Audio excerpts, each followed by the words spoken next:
Gamers, it's a tough decision to make today. Well, hang on, we got a couple new reviews on the Letterboxd. Can I say that Apollo's reviews, and I think that this is why he made them, but it's starting to piss me off a little bit. Review of Dune, 4 stars. Great movie to fall asleep to. No, I do not like this review. This is a needlessly reductive review of a movie, whether I agree with the 4 stars or not. Good movie to fall asleep to. Insulting, anti-art. Dune Part 2, 4 stars. Half of this movie could just not exist. What the fuck are you talking about, man? Half of all movies could just not exist. And much like Dune 2, it would probably make the shit worse, I'd have to imagine. With a 4 star is crazy. It's letterbox poisoning, man. It's letterbox poisoning. When you give a good review, but the only content of the review is something bad.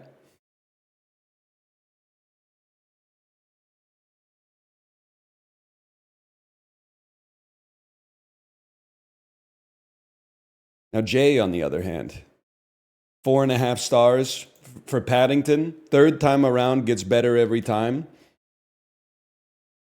What did he say about Ocean's 11? He gave it 4 stars. First 2 acts were a lot of heist jargon. Felt like I was on a dialogue treadmill, but by act 3, I was like, hell yeah, cool guy, smiley face. I can accept that. I can accept that, man. Now, I got to log my own film from this morning. We'll be logging the 2024 film Heretic, which I will be giving 3 stars. I will be giving it a heart, and I agonized over whether it was going to be heart or no heart.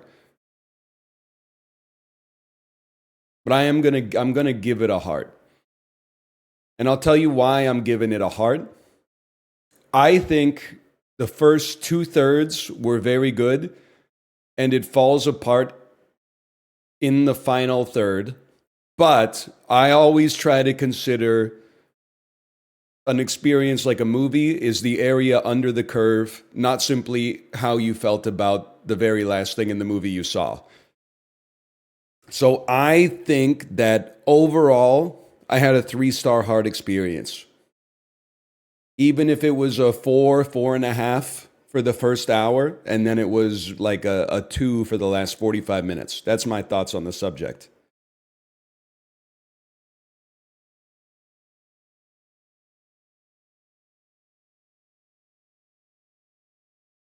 +2, did you give your accountant the PDFs? Yes, sir. Yes, sir, I did.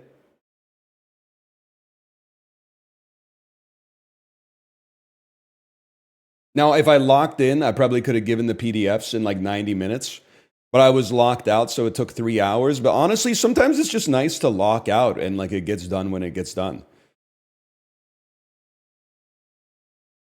I don't think my accountant hates me. I think that they would have some constructive criticism for me. They would probably be like, please send the documents faster. And I don't disagree with that. But also, sometimes I have an in-person meeting with the accountant and I apologize for being locked out. And then he says, don't worry too much. I have clients that literally just show up at the office with a freezer bag full of receipts and say, like, do the file. So I guess what I'm trying to say is it could always be worse.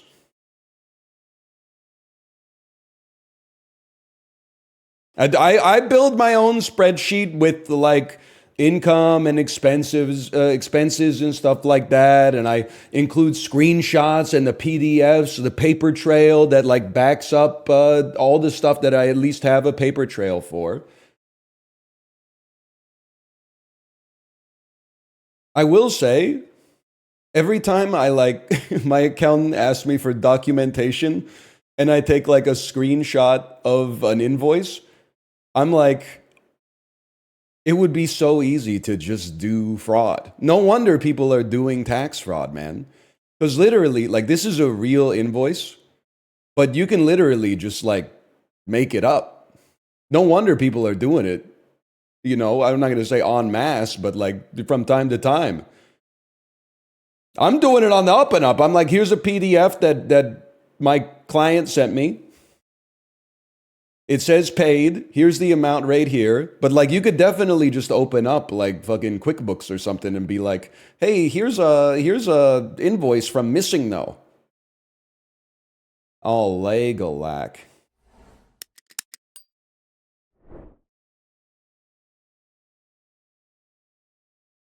Trick Shot Simulator. This is what it's all about, man. Peak is back. Actually, Peak is going to go on break for 1 second. I got to go to the bathroom. I'm sorry. It's one of those things where I started the stream and I was like, I'm feeling good. And then, like, a second later, I was like, I think it would probably be better if I went to the bathroom rather than trying to hold it in for like 4 hours and 52 minutes. So I'll be back in, like, I would say 3 to 5 minutes.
I'm just going to say it, top 10 decisions I've ever made in my entire life.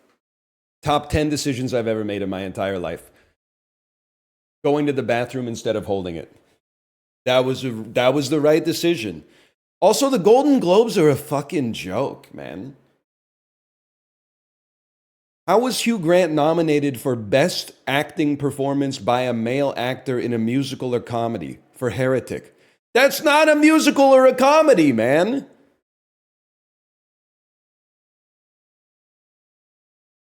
It doesn't make any sense. Yeah, there's a couple giggles in it, but like, you know what it is though? It's like it's the, and I understand it though I disagree with it. It's the idea, it's the fetishization of drama at the expense of every other genre that exists in filmmaking. It's like we nominated the best dramatic actor, and then there's the best actor in everything that wasn't a drama. Man, Lee, fuck you, you close-minded. What? Well, I don't know. I didn't watch the show this year, so maybe. Okay, slash marker. Quick shot sim. He does do a Jar Jar Binks impression, people. He does do a Jar Jar Binks impression. He does go, Jar Jar, you know? Excuse me. Something like that. What does he say? Something like that? I think he says, excuse me. Oh, sorry, that's the wrong side. Don't worry about my one just yet. We got to settle into it first.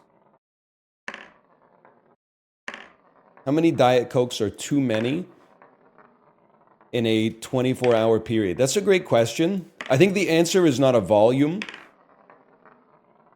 It's an incidence. What I mean by that is like if you're at a restaurant with free refills and you drink your Diet Coke and they ask if you want a refill, and then they bring it and you drink that one and they ask if you want a refill and you get it and you drink it, that's okay. I think that's totally fine. But you should then, I feel like at that point, I would not have a Diet Coke with dinner. I would be like, that's good enough for one day.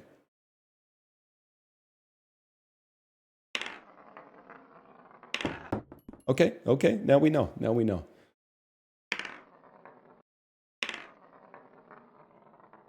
I used to drink 12 to 14 a day. Yeah, that's too many. I would say that is too much. Alrighty then.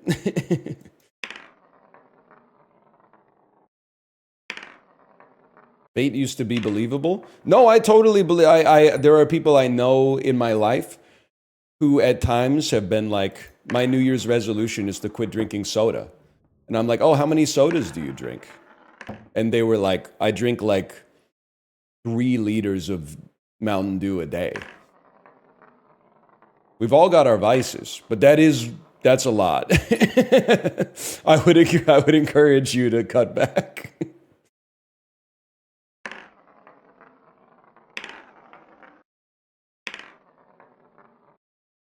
I gotta stop eating ice cream. I think it depends how much you eat. When we have ice cream in the house, I will consume like 1 to 2 scoops of ice cream per day. And then when the carton is gone, I go, maybe I just won't buy ice cream for a little bit. And I think that's like a decent balance. 2 pints a week? I'm going to say something that the sugar haters in chat would not accept. I don't think that 2 pints a week of ice cream is that bad. I think if that to me seems like you have 1 to 2 scoops as dessert after dinner every night. That seems like a 2-pint burn rate on a weekly basis. That doesn't seem that bad. Ooh.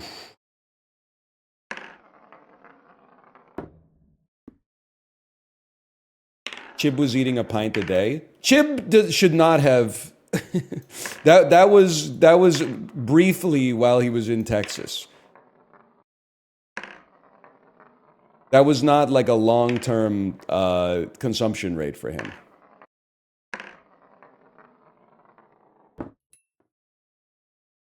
Okay, that one's not going to count.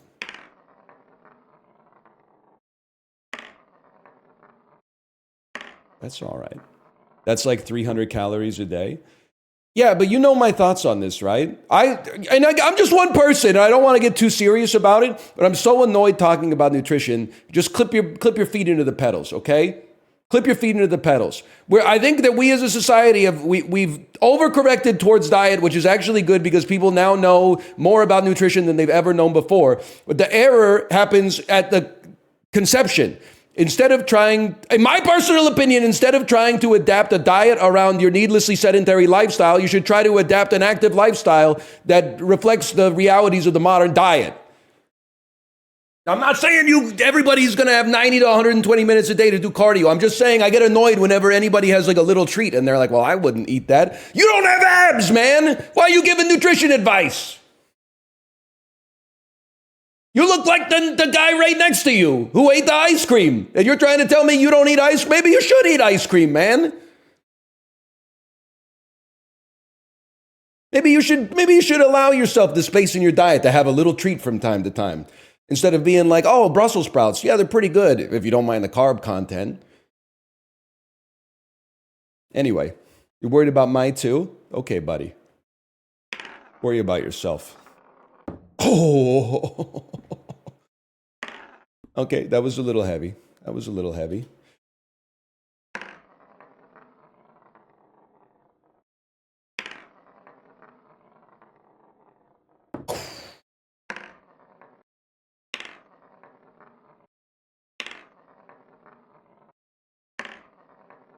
Come on, man.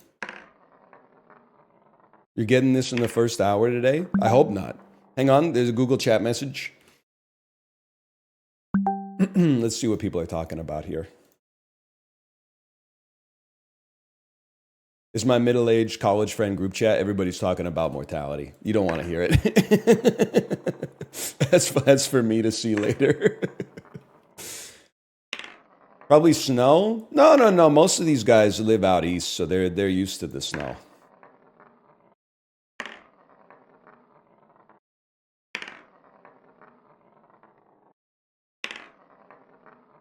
That might, oh, close.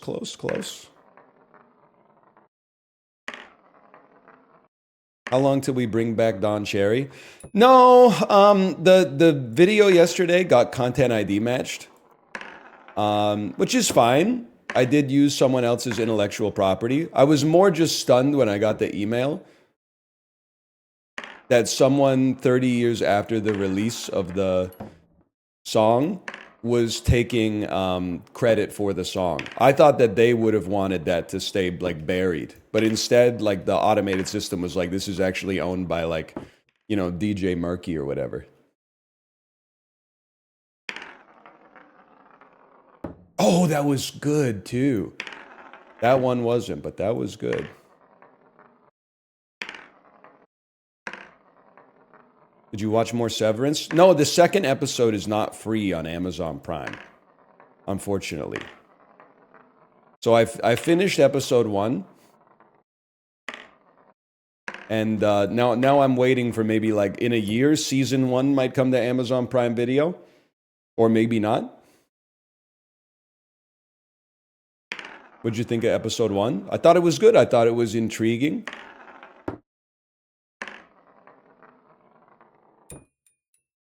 That one's not going to work.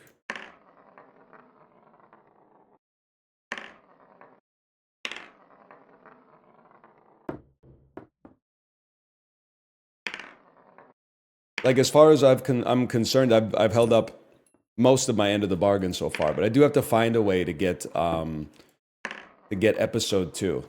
But I'm kind of unwilling to get a free trial to Apple TV for it. No way this guy's still doing this shit. Yo, relax, man. Everything gonna be Irie, as Brad Pitt says. Rich guy won't pay $12. Yeah, but I'm paying it to like a richer guy. You're using Elon Twitter blue discourse right now. If you don't have $8, just say it. Buddy, I'm not giving $8 to a dude who's worth $1 trillion. Are you fucking stupid? He's at least got to give me something that actually is worth something.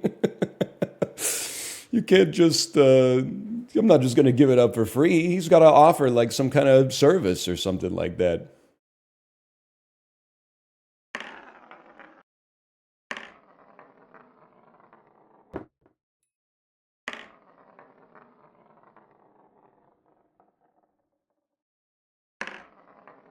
People are sub to you. Yeah, I know. I mean, it wouldn't be me. Let's put it that way. Okay, you worried about my 2?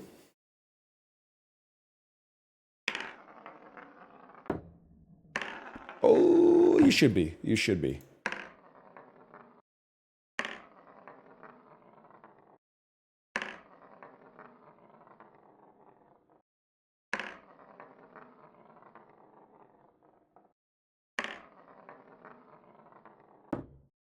I'm worried about your 1. Now that's insulting to a fella like me. I was thinking of a bit when I started the stream today by taking an 8-minute break to go to the bathroom. I think the bit was going to be something like this. The average 44-year-old streamer on Twitch, we need to normalize taking a shit when your butt hurts. It's okay to poop, people. It's okay. If your butt fucking hurts, go shit. It's biological, man. We need to normalize this. Nobody's saying it, but we're all thinking it.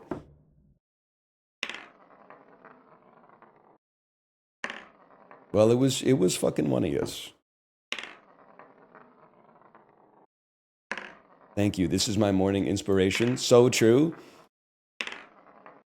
Normalize using oxygen as the catalyst for the final step of producing ATP within your cells, man. You need oxygen to live. Normalize breathing. We all do it.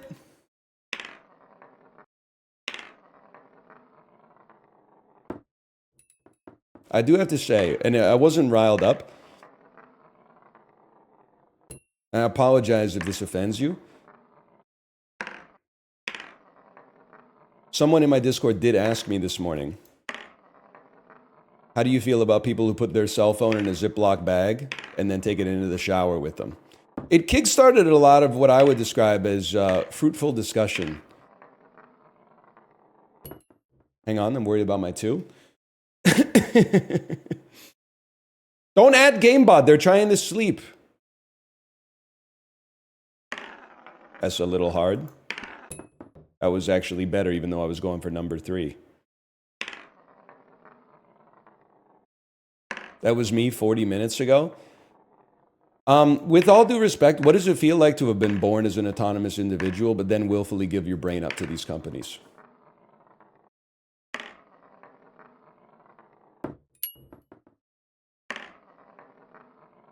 It's fun?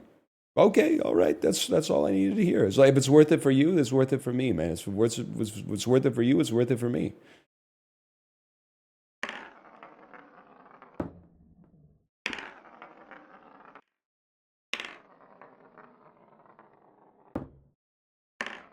They're just beaten off anyway? I would have respect if I thought that was the case. If I thought they were fulfilling a human impulse. But I don't think they're doing something as meaningful as jerking off. I think they're just scrolling. That's the model that I have in my head.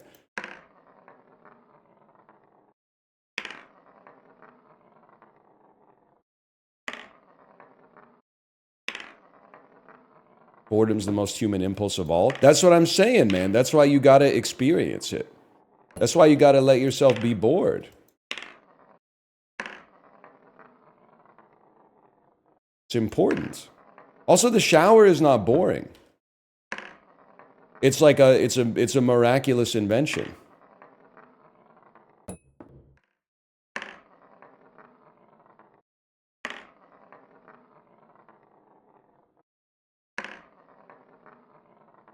Like if you asked me to stand still for 10 minutes, I could do it, but I would be like, what am I doing here?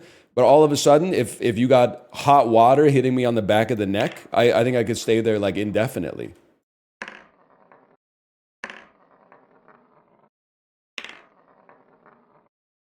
What's your shower head situation? There's one that points out from the top of the shower, but it also has like a detachable shower head that you can pull out and use to, you know, if you're doing like some anti-grav stuff. You ever detach? It's pretty rare that I detach,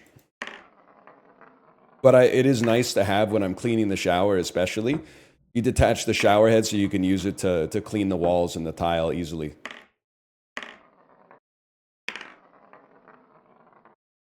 So I'm happy to have it. There's been times where I've had to detach, for sure. Whenever you decide like your feet don't need an ambient wash, they need like a dedicated wash. It's nice to have the detachable shower head, for sure. Okay, you ready for this?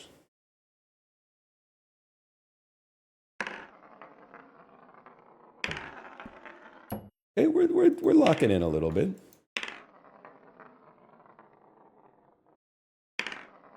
You played Ludwig's new game? No, but I have a question for you. Have you guys ever noticed how much Ludwig looks like NHL player and member of Team Canada's roster for the Four Nations face-off, Seth Jarvis? They don't have the same color of hair, but in terms of facial structure, every time I see Seth Jarvis, I'm like, that's Ludwig, man. That's Ludwig. He has a Luddy phenotype, man. Holy moly, I see it. What the frick? Dude, look it up, man. He really does. Ooh.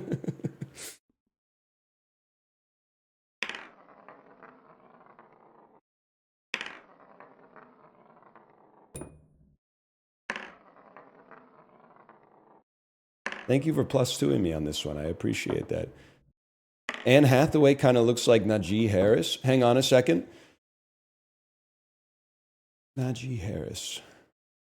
You were so right, man.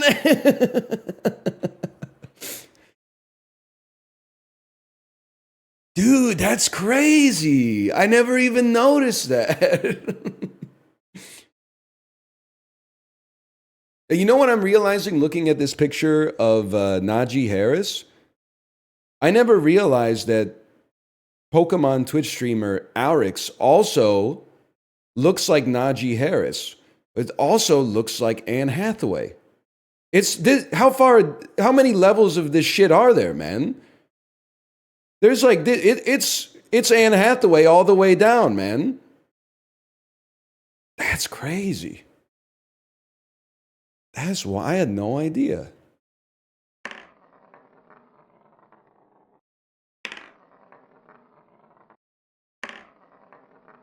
There's only like 4 or 5 ways to look. Wrong. I think there's like 150 ways to look. There are 150 faces out there, I think. There could be as many as 200.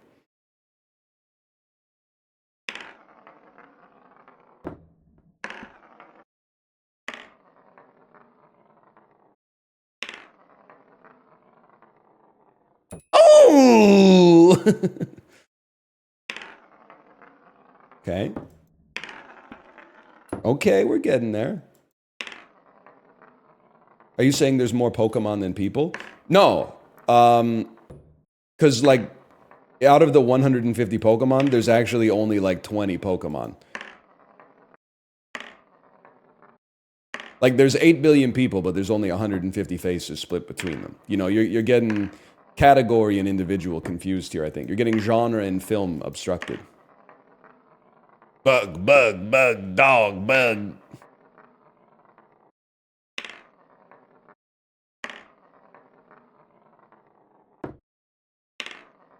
No, I'm sorry. There's not 1,025 Pokemon. There might be like, there might be 100 now.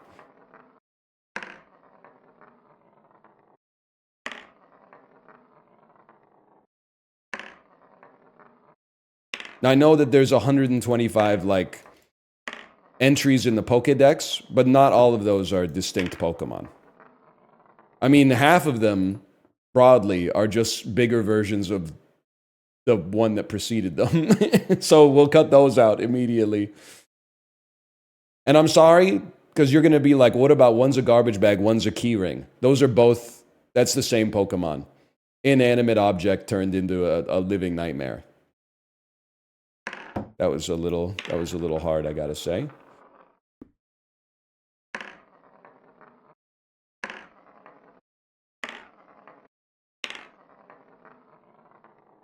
But we're not going to get into Pokemon discourse, I'm sorry to say, because I find it just very boring. And also, there's an information asymmetry, because you guys know way, way, way more about it and care way, way more about it than I do. Which pisses me off, because when I make fun of it, you go, hey, you can't say that. And I go, why? Do you love Pokemon? And they go, no. I loved it when I was 8 and I've hated it ever since, but only people with that exact same experience are able to criticize it in my worldview. Man, fuck you, dude.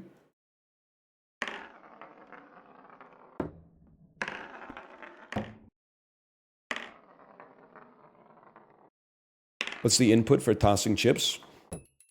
Receive benediction. Not everything in the universe is under your control.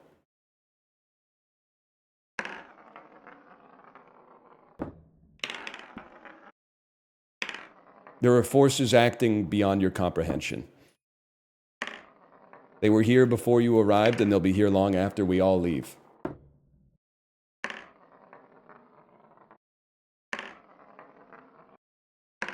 Yeah, mouse one. Left mouse button. Left mouse button and mouse movement is the answer.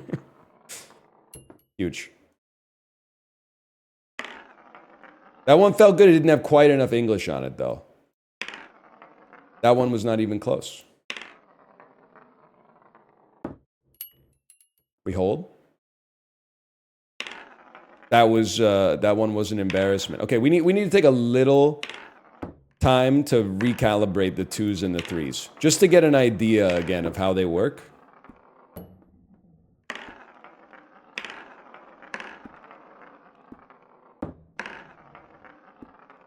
We're getting closer.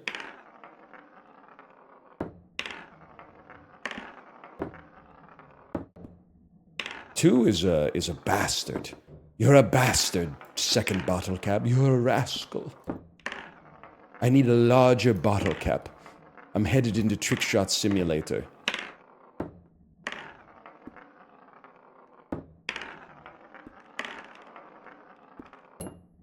I mean, we're capable of getting the ting.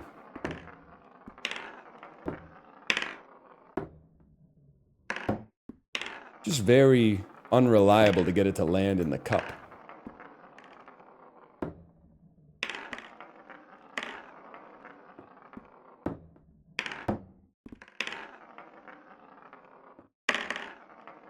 We gotta.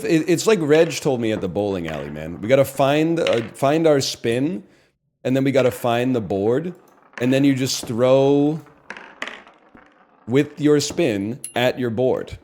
And if you can do that consistently, you got a good chance. This one's for Reg, man.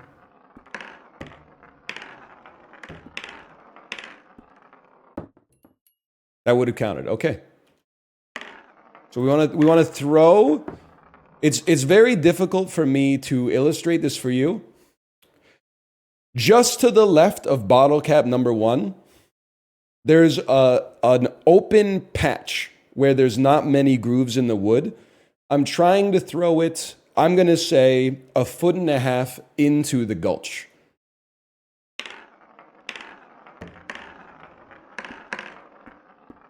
And if we get close to that, there's a chance. The what? The gulch. That's the gulch right there. That was exactly where I wanted to land it.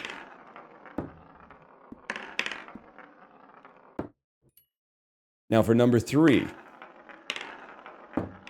We want to land it fairly far down the table, but it has some backspin, so it takes an extra second to bite and for the spin to start acting on the chip.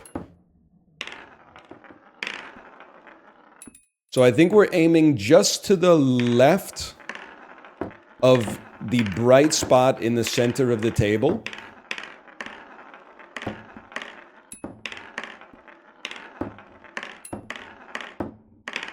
And we're putting some serious mustard on it, don't get me wrong. We don't want, we want it to curve in. Like that. That's more like our throw. Okay, so let's remind ourselves, one doesn't matter. We get one reasonably often. 3 is just left of the albedo. Like that I would have considered that satisfying. Or maybe you go a little slower, much more left of the albedo. I can live with these throws. The right throw, you land it midway up the gulch.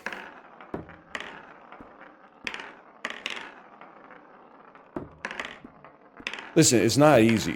Let me start there.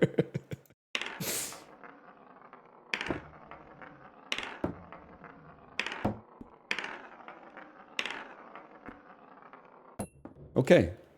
And the left one, we don't care. Or the first one, we don't care. We just land it.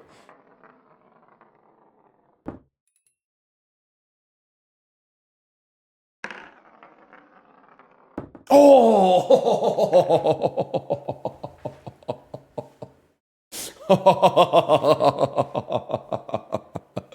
And then left of the sheen. That was not bad. Now we at least have a model. We're not just, throwing chips into the ether. We got the semblance of a strategy.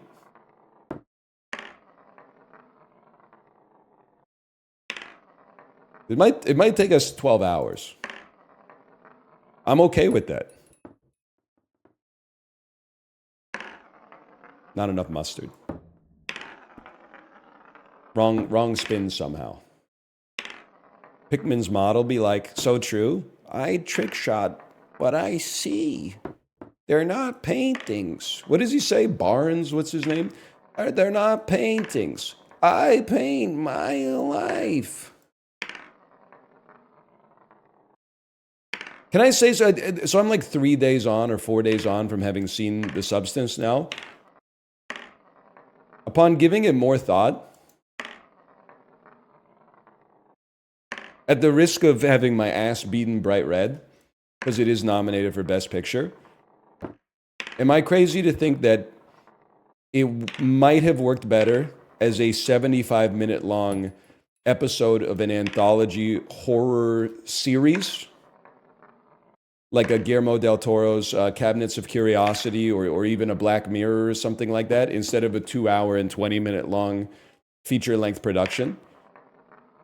I'll take it. I'm getting an equal split of +2s and -2s, I think.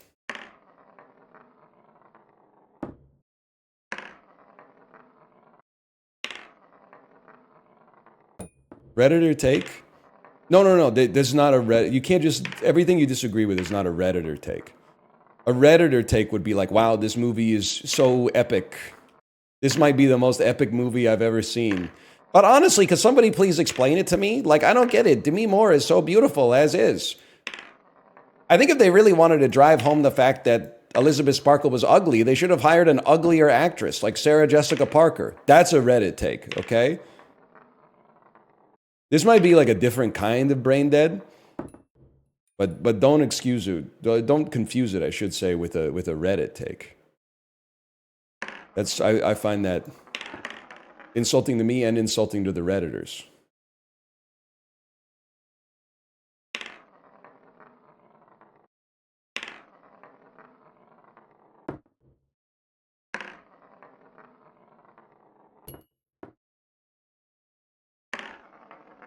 Okay?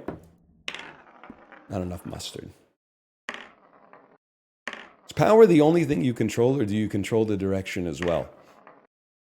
Can I ask you the same thing about your life? Are you in control? Do you feel in control? Go to the subreddit. You're insulting yourself. No, I'm not.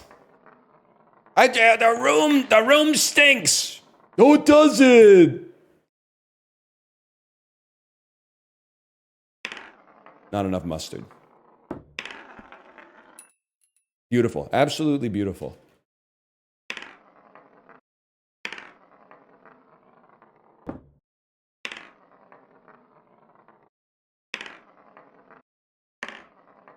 Two is just, it's tough, man. Two's tough. This is a little bit like if Ornstein and Smo added another Ornstein or Smo.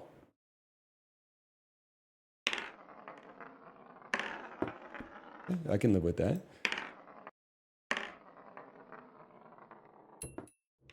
Huge. Ornstein and Smo and Smo.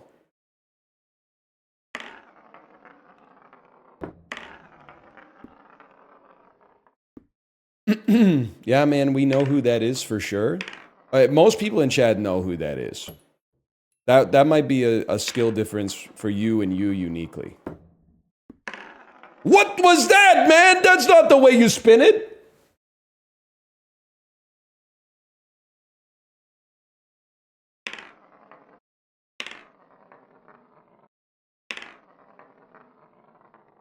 Close. Would you let Kojima scan your face for a game? Yeah, I think I would.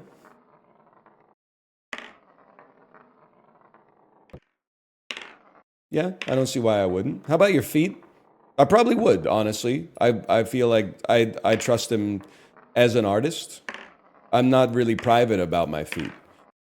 I just don't see a good reason for me to put them on display. But if he saw a good reason, then so be it, man.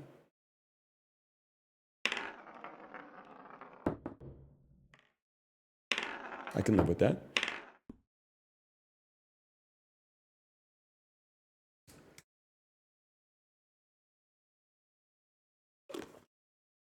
I'm just a rat in the cage, man. I did watch like half of State of Play via Chibli's stream. I try not to be cynical about the games industry. There's a lot. I'm cynical for reasons that are different than the annoying cynical reasons, I think, at least. At least I hope. I get that these are AAA games, but I did think that there was kind of a plethora this year of announcements of games that are like mysterious atmospheres. Clearly like Death Stranding inspired concepts. You're on another planet, you wake up and you don't know who you are, you're on like a space station being run by like a rogue AI or something like that. And the cutscene that introduces it is always like, wow, this is like a really interesting story. If we could just not have every single one of them be like a third-person action game with a gun or a sword. I get it, because you're like making art, but you're simultaneously like also making product. So I get it. But like I feel like it kind of betrays the interesting, I don't know what exact word I'm looking for here. It betrays the hook of having an interesting story to then pair it with like the most overplayed genre that you could possibly do. What would you do in their shoes? I would do whatever the boss told me. If they want me to render a gun that shoots balls of light, I'm rendering the gun that shoots balls of light, and then I'm going home and like cooking dinner and hugging my family, right? Like, so I don't really blame them. I'm just saying I wish that there was like like it's better now than it was like 10 years ago when every game was still a third-person action game, but it was just like a military shooter or you're fighting like an evil wizard or something like that. So I think like they've made a lot of progress by at least having the concepts be a little bit more interesting. If we could just take one more step and have it be like you don't have to shoot anything. I would think that could be amazing, man. Even, like, I admire Death Stranding. I did not finish Death Stranding, but I admire Death Stranding. The reason I washed out on it is because building the infrastructure and walking through Iceland was cool and unique and fun. And it was also humorous when Sam Bridges fell down a hill and like all the MREs came flying out of his back. But then every once in a while, they're like, there's evil zombies here that you have to like dodge. And if you don't handle the stealth section appropriately, then it's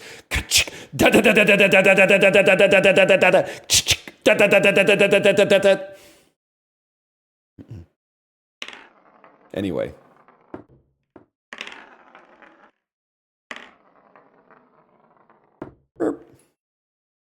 Easiest hit of my life.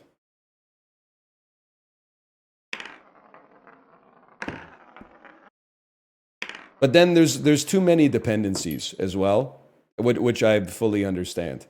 Because if you need the game to be at least 15 plus hours, because otherwise gamers won't buy it for the price that you need to charge. And it just being a walking simulator for 15 hours might be boring, but they can't make it shorter so it doesn't overstate its welcome. I understand. It's hard, man. It's hard. Can I also say I give Housemarque, even though I'm not fucking with Returnal, I give Housemarque a pass because they made Returnal. People like Returnal. Returnal, by all accounts, is a good game that I just don't vibe with because I want something else out of my roguelikes. So I'll give Housemarque the pass.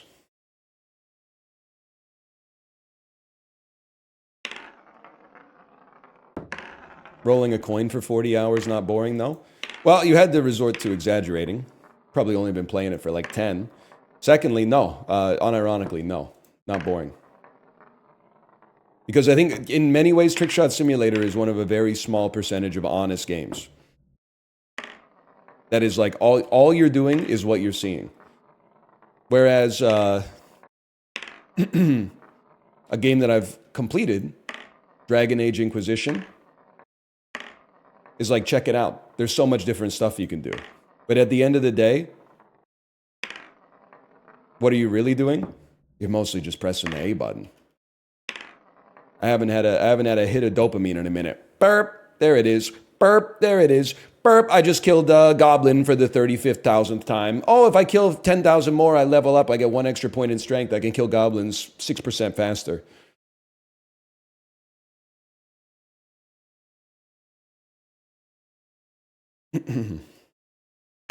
That looks good.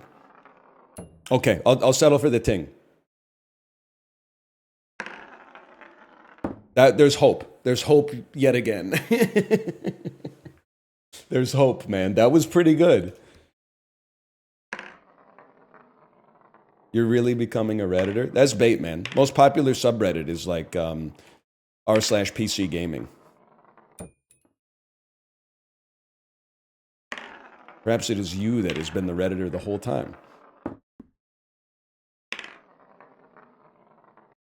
It's actually r/me IRL. You know what subreddit they keep trying to get me to go to? PETA Explain the Joke, which I guess is where you post like memes where you don't understand the punchline and someone explains the punchline to you. And I feel like 10% of the posts I see, they're old comics from like 1906. And the punchline is like an idiom that we don't use in the modern era. So it's like back in, you need like a linguistic scholar to be like, they used to say, put your boots on your shoulder. And that was a way to explain that you were going to the bathroom without having to say, I'm going to the bathroom. So when they do this comic indicates that their boots are on their shoulders. And you're like, well, that's kind of interesting. And then 90% is like, what does a ghost wash its hair with? Shampoo. And then the title is like, Peter, can you please explain this to me? I don't understand. Why would a ghost have hair? And then it drives me insane, man. I don't know. And maybe that's a personal problem, but I'm like, yeah, I stole that one from my daughter. Peter, can you explain why a ghost would be showering in the first place?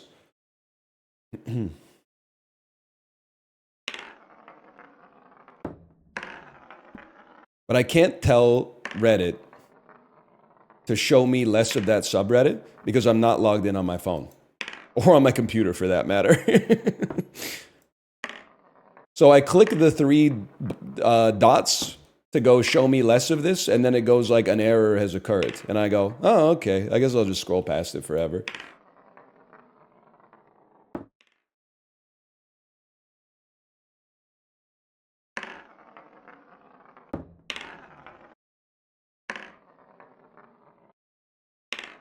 Just log in.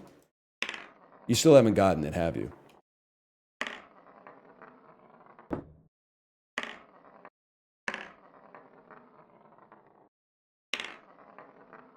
Why are you chaser posting on Twitter? Okay, you got me confused with Librarian. Librarian is a friend of the channel. I have taken them to task publicly over their behavior on social media for probably upwards of 1 calendar year. No matter what I say, they do not change their behavior on social media. I don't, this is like the views of my employer don't represent my own type, like deniability. I'm not the librarian. So you take up that issue with them, okay? That's not for me. I can't be held responsible for everybody on the planet's behavior. I've told them my opinion on it.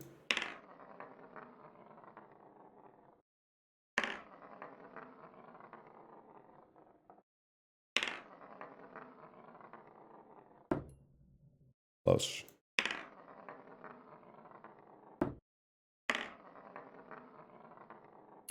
That's huge.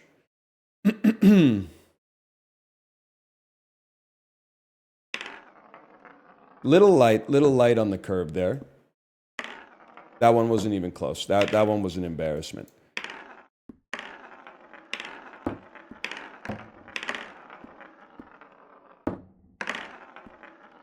Ooh. Feeling better.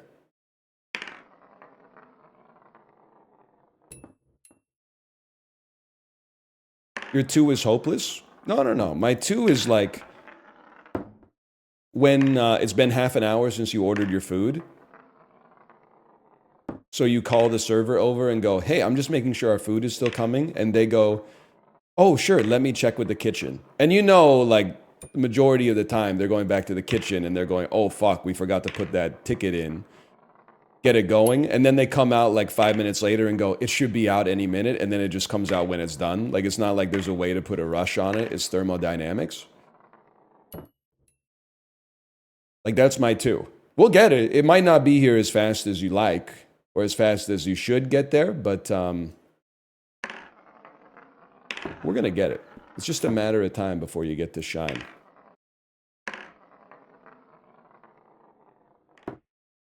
When they put the hamburger in the wok.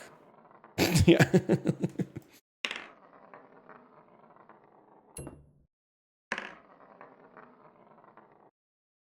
So true. But listen, I've never worked at like a retail store. I know that retail workers, at least on social media, have posted things like, I hate when people ask me to check in the back.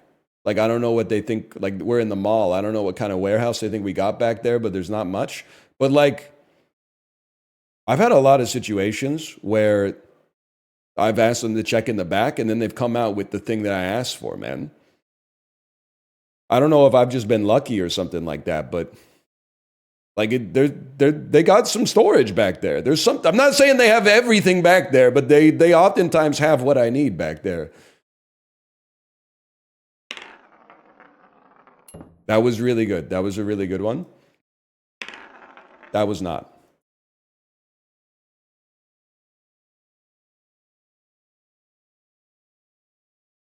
Good attempt though. Good attempt.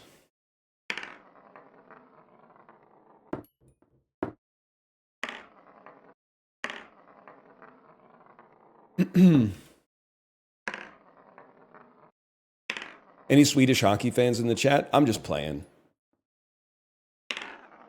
Sidney Crosby does own your entire nation in the realm of sports, but like, sorry, Jordan Bennington does not.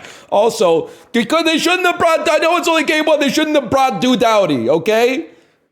I'm not saying he's washed, okay? He's a great defenseman, don't get me wrong, but at the same time, they could have taken Mackenzie Weegar or something like that. Someone get a little new blood on it. That's a legacy pick, man. The second goal was all him, not handling his assignment properly.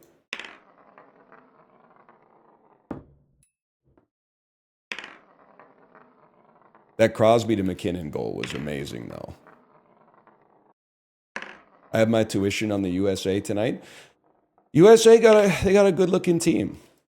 I always tell myself, like, you know, the international Canadian hockey dominance can't last forever. I feel blessed that, you know, I lived through the corridor where they basically won like every game of best on best that I'd watched them play from like age 12 to age 26 or something like that. That's nice. I mean, I'm not saying it's time for the changing of the guard. I'm just saying eventually, you know, everything changes. How did Binnington get the nod? We're ass at goalie, unfortunately. I mean, Jordan Binnington, he's a better goalie than me. No question about it.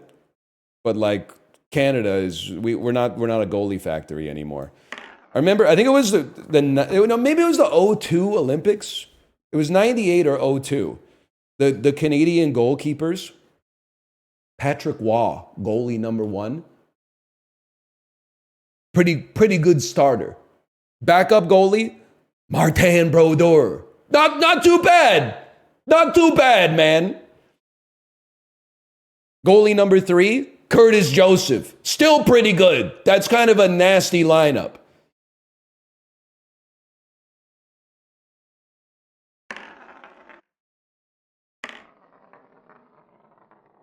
That's how you end up beating the U.S. in the gold medal game 5-2.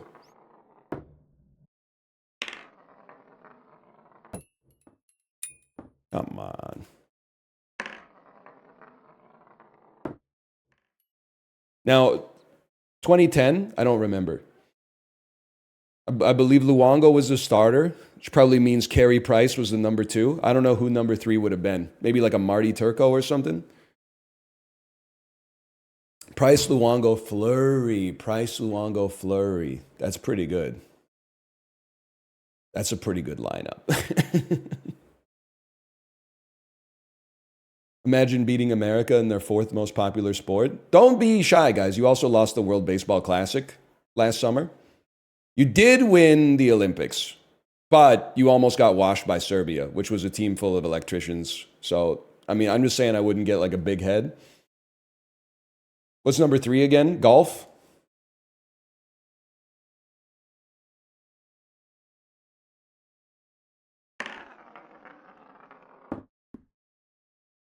Keep coping. Well, I mean, you lost the World Baseball Classic, right? Didn't you? Maybe not. I can't remember because there was a Trout Ohtani final, right? Japan won. Yeah. Say, there's nothing wrong with second place. Considering your Olympic hockey performances, I thought you guys would have been like used to it by now.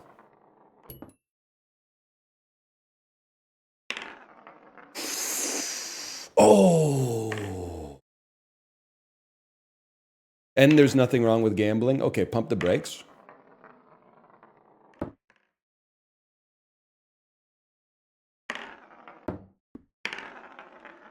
We go again. We did, Canada did lose in the Olympics as well in basketball. Who beat us again? It was plumbers and electricians for sure. France? Oh, man.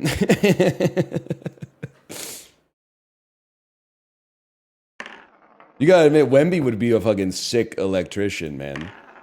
Stop throwing it with the backward spin.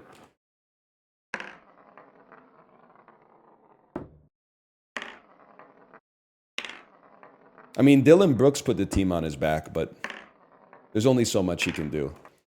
He lost a lot of energy playing for the Guangdong Tigers that season.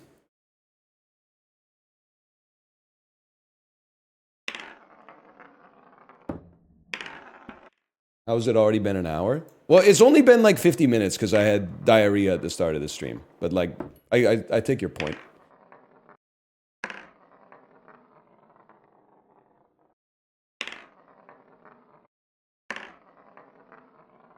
Old?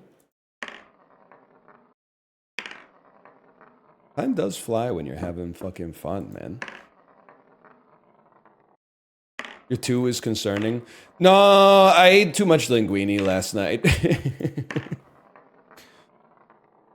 I made pesto linguine for dinner. And it was really good. So I gave myself a lot of it. And then I don't think Kate was really vibing with it. So she only ate like half her plate. So I said, do you want me to organics this? And she said, yeah, I'm done. And then I just ate it all.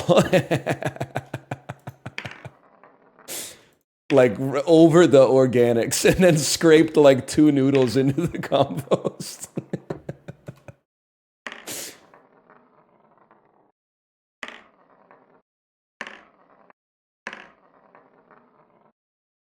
Relatable? Yeah, man. Yeah. You would destroy anyone in chat who admitted to that? It's after all this time you don't know me. Why would I destroy someone in chat for eating? Eating is fuel, man.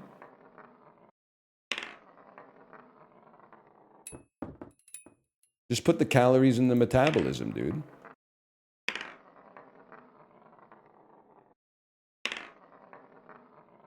Because you love to destroy chatters? Yeah, but only when they're behaving in a reprehensible fashion. You thought I was like making up reasons to be mad this whole time? No, I'm examining it on a case-by-case basis, man. Most of the time I'm, yelling at a chatter is because what they said pissed me off or offended me in some way.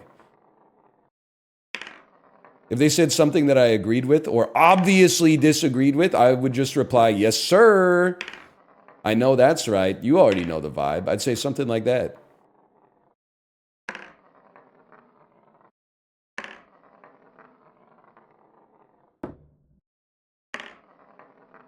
All right.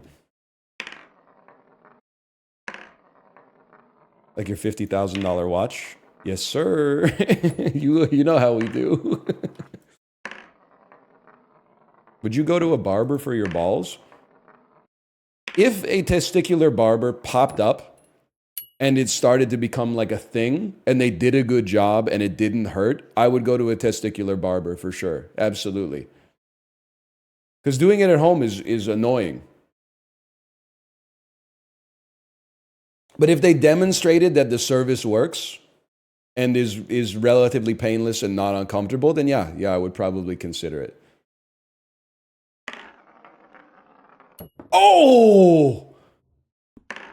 Imagine NL's balls with a low taper fade. Imagine NL's balls with a low taper fade.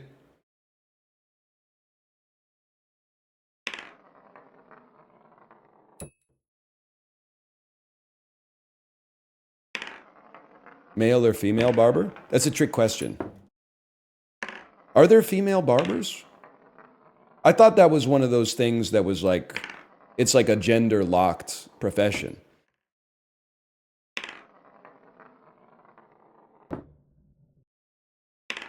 Because like they made Barbershop in like 2003, maybe 2002.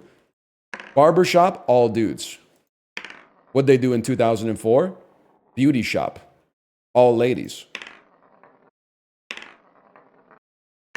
Don't blame me. I was born into the culture. I didn't create the culture. I was born into it, man. I thought it was like if you're like Cedric the Entertainer, you work at a barber shop, and if you're Queen Latifah, you work at a beauty shop. That's what Columbia Pictures told me. Honey, would you like to join the Columbia Record Club? I said, hold on, baby. I'm just not ready for that kind of commitment. No, I've never had a barber shave my head. There have been times like I've thought about it. Now listen, you could apply this logic to a lot of stuff, okay? Why eat lunch? I'm just going to be hungry at dinner time anyway. But like when your head is shaved completely bald, it only holds that for like 18 hours.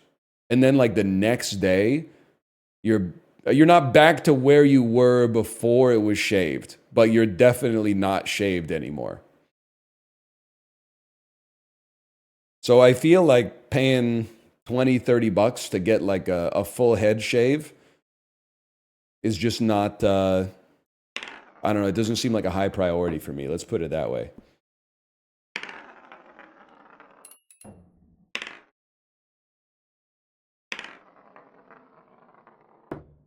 Yeah, the shadows come back. It is a nice feeling, don't get me wrong.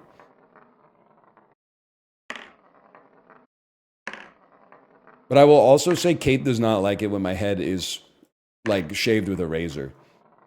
Because like I shaved it, it's probably like 2 days ago. I shaved it with like electric trimmers. But it's got like some texture to it, you know? It's got like a little, I mean, it's hair. It's not long or thick, but there's a little hair up there. When you shave it completely, it really is like, it's like a medicine ball.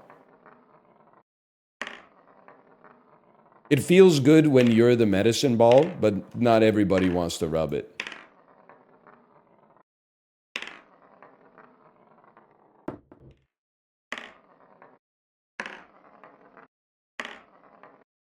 Some people do, I guess. Some people do. The slap is really funny, though. Oh, me watching A Real Pain 2024.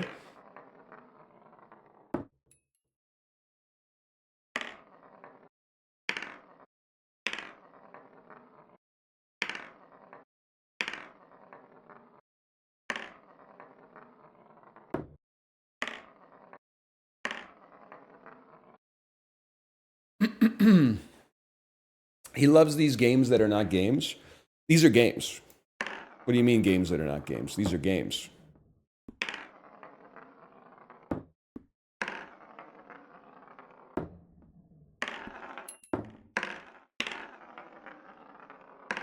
This might be the most game of any game.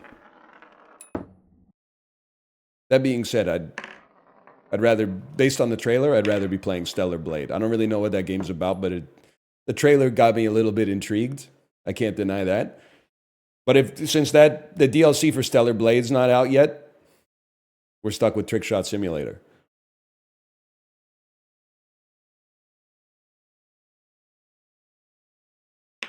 That looks pretty good. Little hot.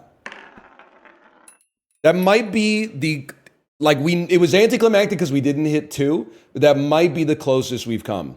That was like 92% of the way there.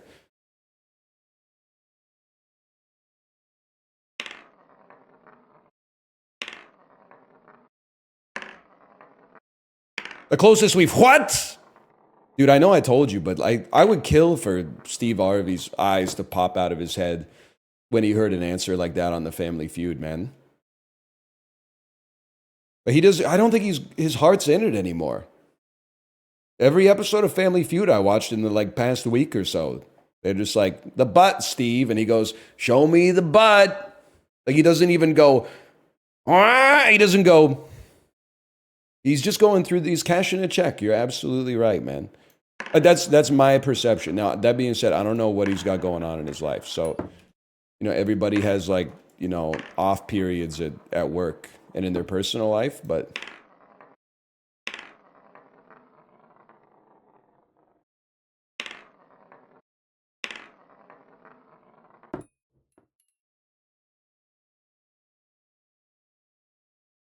with all due respect, I will not be imagining Steve Harvey as a judge during the Nuremberg trial. I don't know. I don't know where that bit goes. I don't know. I imagine he would be austere. It's a come town bit. Okay. Well, now I'm stepping on someone else's toes, so I gotta stop. I would think that at least he would be affected by the atrocities that he would hear about. I don't think that he would play it up for humor. You know, he's a human just like any of us. I don't know much about Cumtown, to be honest, but I do know, I've seen a lot of clips from the Adam Friedland show that I thought were very funny. Like when he's talking to Chris Cuomo and he says, like, I just think we were, you know, we're part of like a dying empire or whatever, but it's not a big deal. And then Chris Cuomo goes like, dying empire. You really think that? He's like, yeah, I think that we hit the jackpot after World War II and then blew through it in like 100 years. It's like, Reagan was the president when you were a teenager, right? You're like, well, Bush was the president when I was a teenager, and I fucking hated Bush. And then Chris Cuomo goes like, hate? Why would you ever let someone else have that much control over yourself? And then he replies, because he killed 1 million Iraqis? Now that's where it cuts out. But that's a banger clip. This is superficial. I don't trust any journalist with biceps that big. I don't think he's serving the people. I think he's serving his own vanity to some extent. I'm not saying you can't be jacked and be a good public servant. It's just something, it's a reason that I'd be watching Kitchen Nightmares instead of Restaurant Impossible. Chef Robert Irving is too fucking jacked for me to take his opinions on cooking seriously. His soul is divided between the passion of running a restaurant and the passion of taking steroids. Now, Gordon takes his shirt off every episode in Kitchen Nightmares. He's in good shape. He's obviously, I think he's showing off a little bit, but he's not like, you know, Hugh Jackman jacked. He's like middle-aged man who exercises jacked, okay? There's a difference between that and the vascularity of someone like a Chef Robert Irving. Anyway. What was I talking about?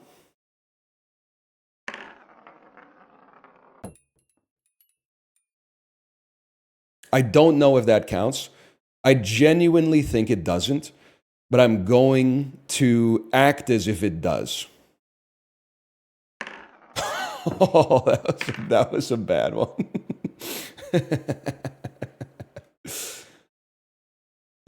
Chef Robert Irvine's protein bars do go crazy. They're basically like a Butterfinger or a Kit Kat. But protein! They are good though, they're tasty.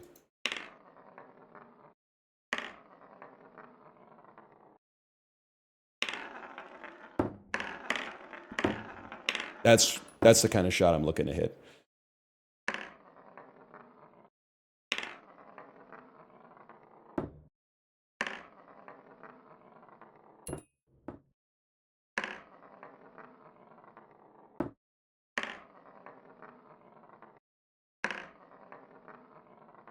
What an elegant shot, man. Bit of a whiff on that one. The one was clean as fuck though, dude.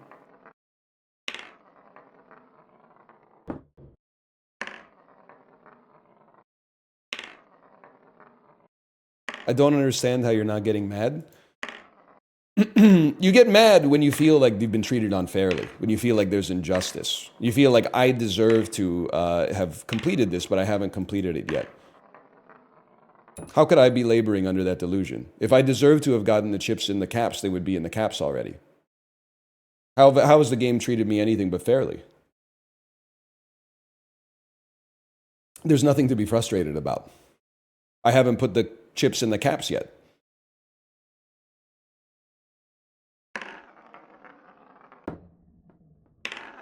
Not too bad.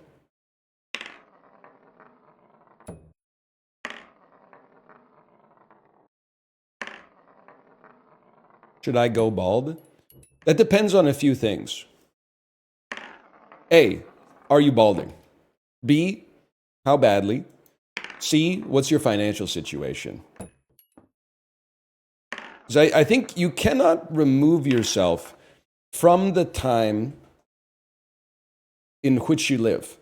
I went bald I was probably, I did, they, like this stuff, this parlance didn't exist in 2008, I think, or at least I didn't know where they were talking about it. I must have been Norwood 4, Norwood 5, age 19 by the time I went bald. And it was a very easy decision because there were only like two options. I guess there were like three options. You could shave your head bald. You could just rock thinning hair, which I think can work for some people as well. Or you could get like a system. You could get like a toupee. Now, I wasn't really stoked about being bald at 19. But I also was not really stoked about like having present day Jude Law's hairline when I was in my second year of university. And I was also not stoked about being the 19-year-old who wore a toupee. So I just went bald. Hair transplants 20 years ago were A, very expensive, and B, had a reputation for looking extremely fake. If I was born in the year 2000 or like 2006 or something like that, and I was 19 in 2025, I probably wouldn't shave it that fast. I would probably get on one of the hair loss medications that's going crazy, or maybe even, you know, get a transplant in Ankara or something like that. But you know, that's not the reality I was born into, and I'm kind of attached to it now. Like it would just if it bothered me, I guess I would do it. But I also think it would be really weird to show up one day with like with a hair transplant. It's not just part of the brand. It's just like, I don't know. Like this is me. This is me now. This doesn't bother me.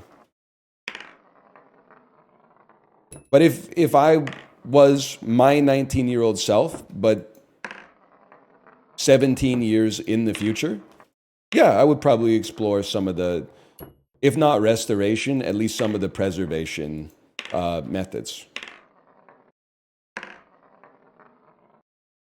I think. I don't know.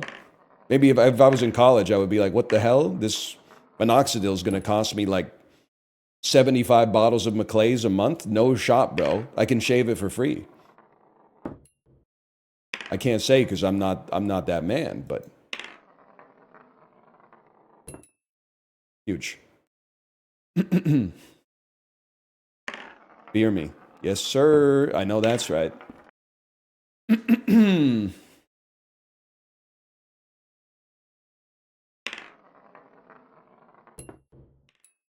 We take those. Oh, that was pretty good. She drugs me. Yes, sir. That's bad. That's a bad one.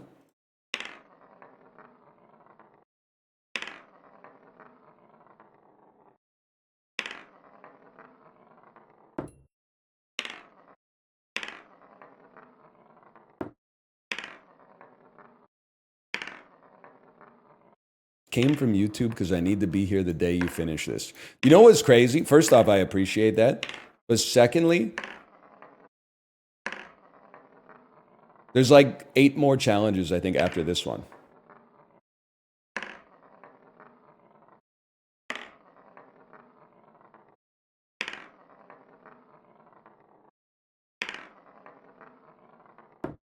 People got me twisted up yesterday too, by the way. Chiblee watched State of Play for 1 hour and then spent 4 hours trying to do the one where the badminton birdie goes into the cup. I went to my Discord and said, did Chib really not get the badminton one in 4 hours? And people thought I was being a type A chatter. People thought I was going, oh, you rail against chatters who ask that, but then you say that about Chiblee? No, you got me twisted up. I was worried that I missed it. I had to go pick up my kid from school, and I was worried that I missed the part where he got the shuttlecock in the cup.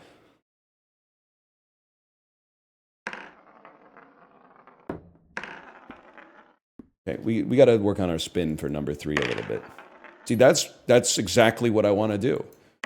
That was pretty much it. Hip to stern, man.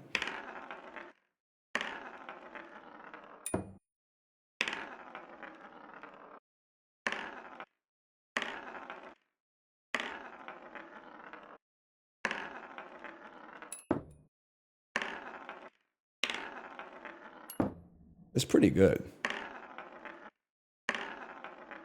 At some point, brother, we're going to treat you like the rest of the rabble. Buddy, I would be so lucky.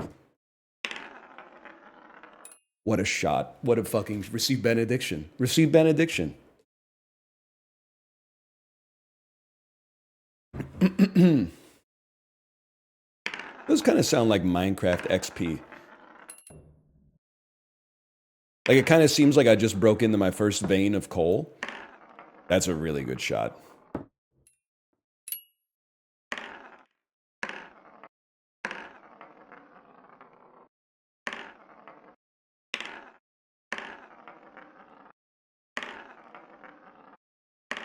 That's pretty good.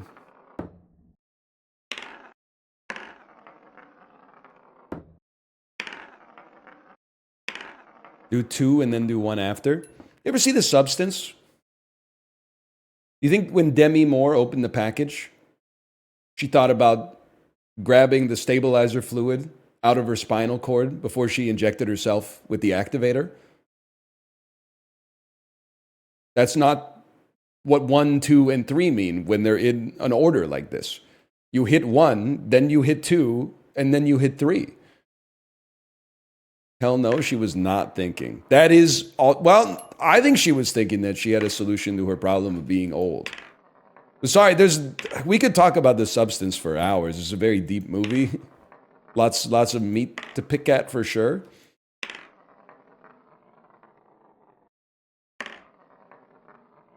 Can we talk about how few instructions there were? That's true. Literally, like, the labels on my daughter's clothes have more instructions than the Substance packaging did. But I kind of take that as a meta commentary on, like, the increasing minimalism of design in all industries from the 2010s onward. And this is like my cross to bear.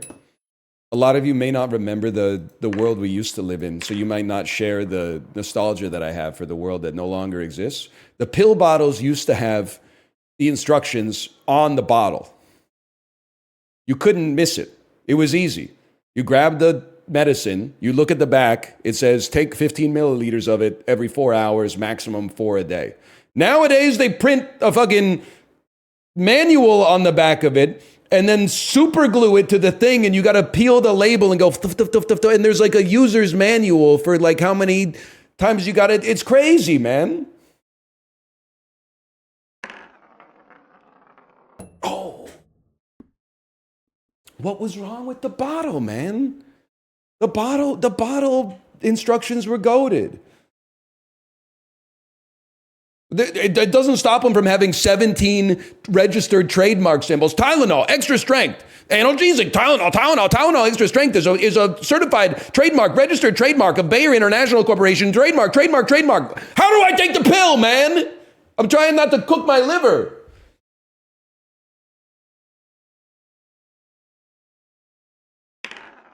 That's not bad. That's not bad.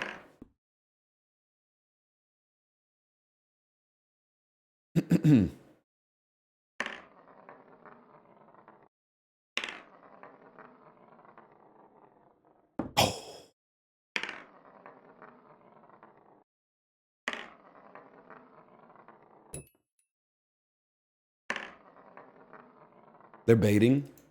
That's true. GlaxoSmithKline, they're baiting. And I keep falling for it, man.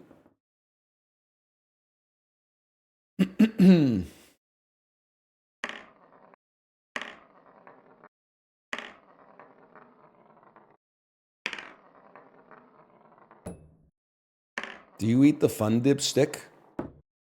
That's bait. I'm 36 years old. Of course I eat the Fun Dip stick. And I don't look when I pour, because I'm the absolute governor.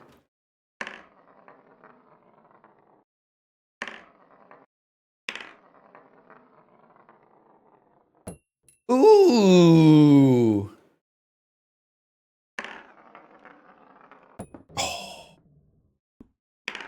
I never got the appeal. It is, I mean, no, don't be ridiculous. Of course you get the appeal. It's sugar. That's the appeal. The human body loves to consume sugar. Myself, not even included, myself especially. That's the appeal, man.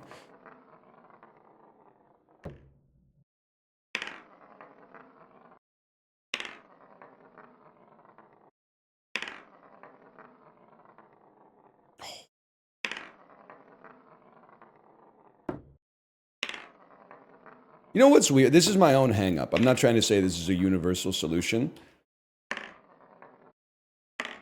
Why does buying chips feel congruent with being an adult, but buying candy doesn't? At least to me. I guess question 1 is, do you agree? And question 2 is, why? It's weird, right? Yeah, yes. For some reason, salt is more mature than sugar.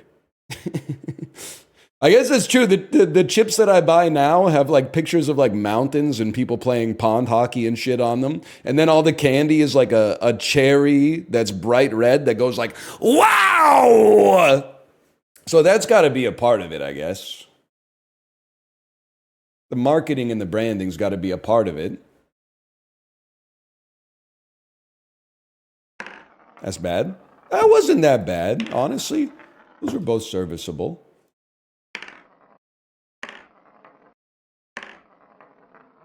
That's true, but expensive chocolate makes you feel like an adult. More of an adult than buying chips, for sure. Like if you were buying like a Snickers, you wouldn't be like, oh, this is how like adults eat, even though I don't think there's anything wrong with it. But if you're buying like one of those like Lindt chocolate bars with like a hint of orange peel on it or something like that, people are like, oh, damn. This guy's got a mature fucking palate.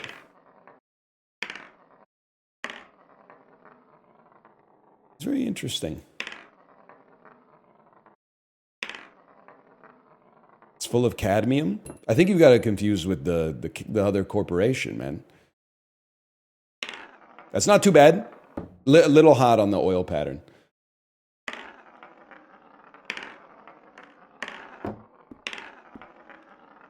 Gotta, in between attempts, we got to keep our number 3 muscle memory like half decent. Were people this mad about Sisyphus? It's a false dilemma. I don't think anybody's that mad. And also, yes, people were.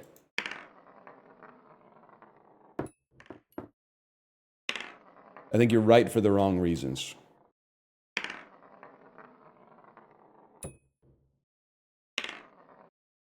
It's a false dilemma, but yes. It's true, man. It's true, though.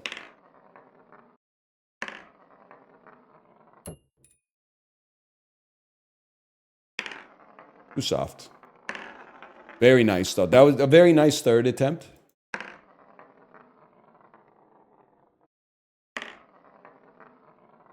I watched quiz show yesterday. That shit's boring as fuck. Okay, listen, buddy. Maybe you just can't handle the mature movie. So definitely do not go see Captain America Brave New World in theaters this weekend, because it might have some themes that you're not comfortable with. It seems to be a little bit advanced for the average film goer based on its absolutely tepid Metacritic score. Too soft.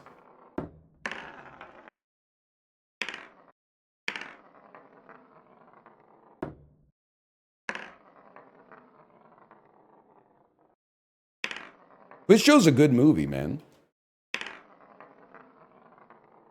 I don't know what else to say. I think I gave it a 4 on Letterboxd when I watched it last year. I still think about it from time to time. You know what the mark of a good 4-star movie? I still remember the names of one of the characters a year and a half later. Charles. Ray Fiennes is named Charles, and then his last name is something aristocratic. Charles. It's not Lindbergh. It's Van Doren. It is Van Doren. Yes. It's a good movie. It's a good movie. I can't name anybody in the menu. John Leguizamo, bro.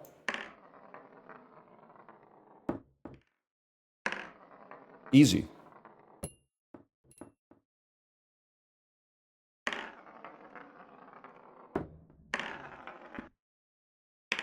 No, the character.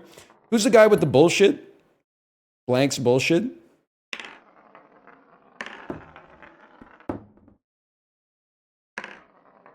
Tyler. Yeah, see, don't get down on yourself, Tyler.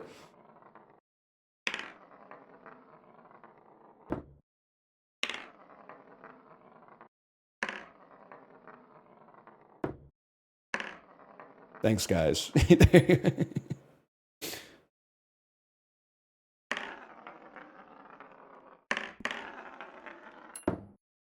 You ever got a question, just ask, man. Just ask.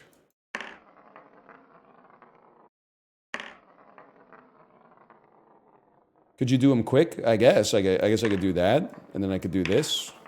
And then I could do that. I think you can see the foible, though. I think you can see the problem.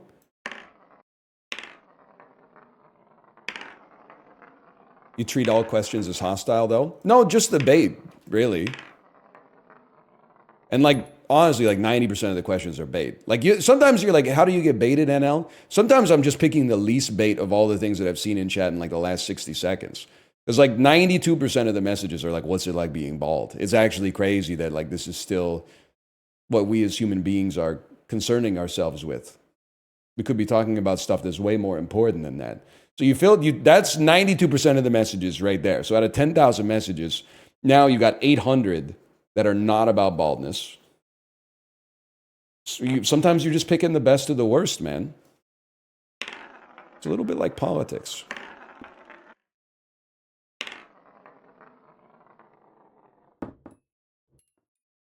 Ooh. Okay, hold. Did you already do Vancouver posting? Not yet. You got something to say? You got something to say about my city?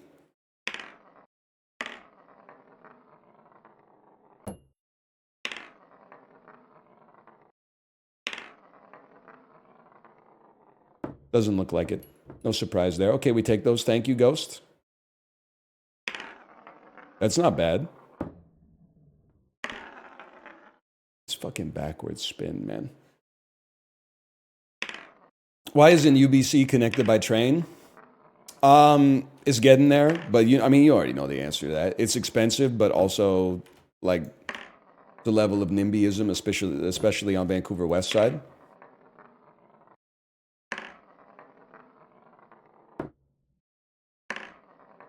$2034, baby. Destroyer or the New Pornographers? Destroyer by a mile. As someone who has some New Pornographers songs on the Peloton playlist, it's Destroyer by at least 6 lengths, not by a nose.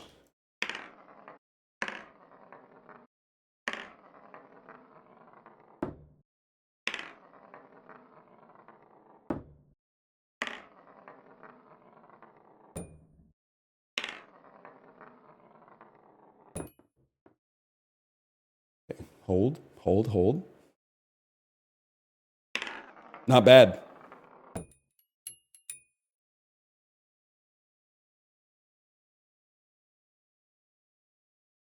Two very clean ones.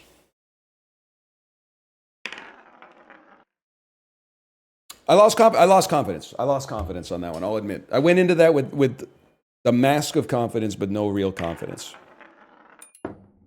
That I would have accepted that.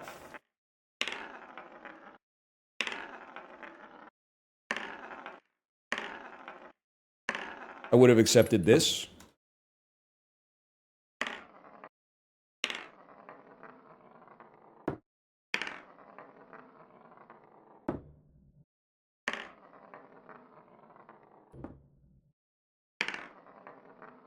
Hold. No, that was not my first 1+2. We actually, it's funny. We hit one like 10 minutes into the first stream of this challenge, and then didn't hit it again for like 2.5 hours.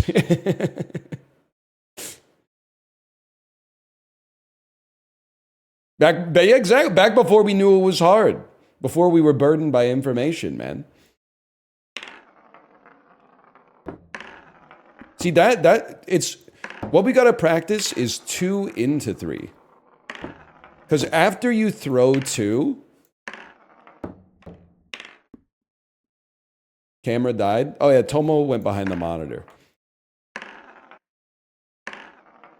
After we throw 2, it's hard to throw 3. It's like the poker chip gets like reset in your hands.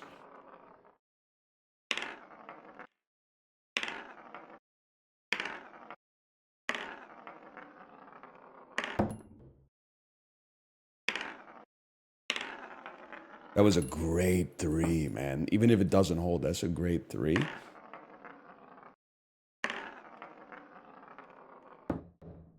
It was like zoom.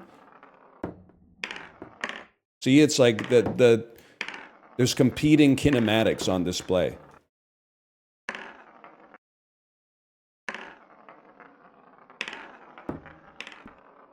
That was another good one, to be honest. Play that game the Canadian way. That's true. Let's go.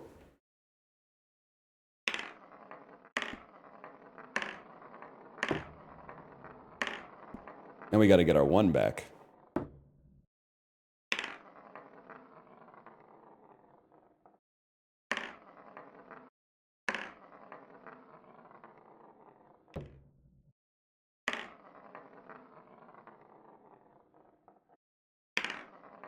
Can you bounce 2 chips into each other? Yeah, I mean, like I suppose if we thought maybe this was like too easy.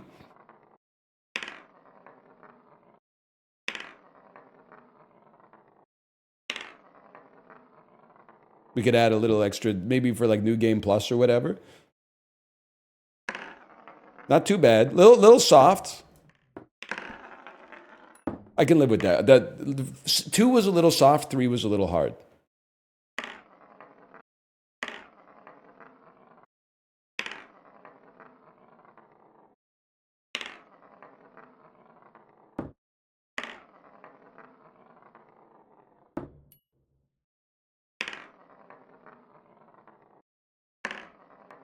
This is definitely the dumbest timeline.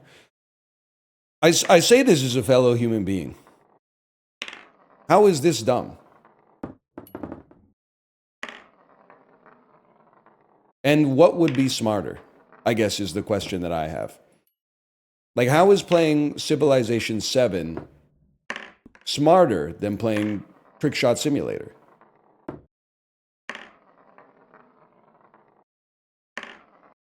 Doing anything else would be better? No, you haven't suggested anything. All you've suggested is everything else, and you haven't given me a reason. Tech Tree, Fog of War, a mere 8x8 grid.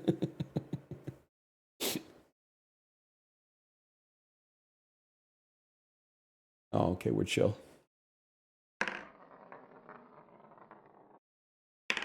Why not play with your balls instead? You don't get it. You can't achieve digital enlightenment as long as you're always looking for the exit sign.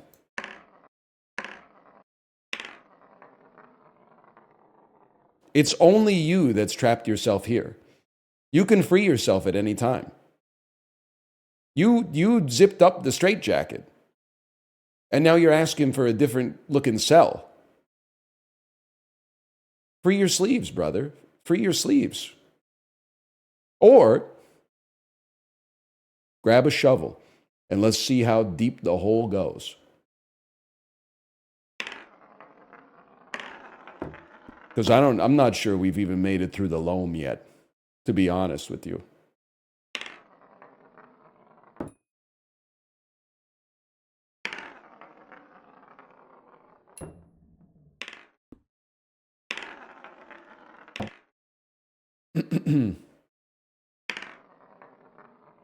I might play a game about digging a hole. But I will say,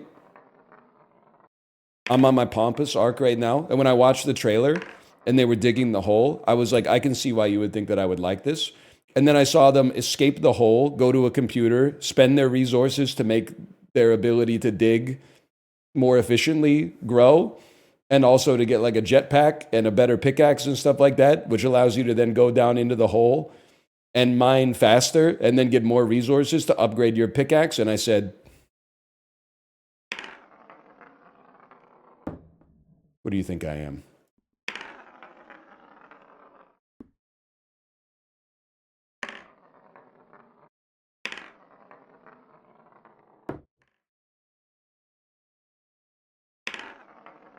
Not bad. Very good. Very, very good, man. That was another good one.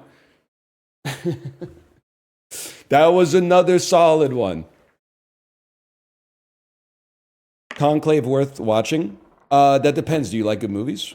If yes, I would say yes, worth watching.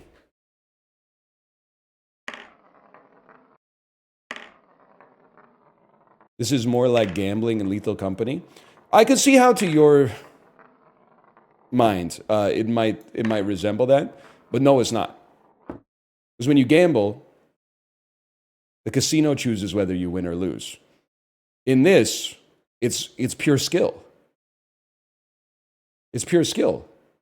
The house doesn't always win. The house has to win every time. I only have to win once. It's hard. It's not easy. If it was easy, they'd call it Genshin Impact.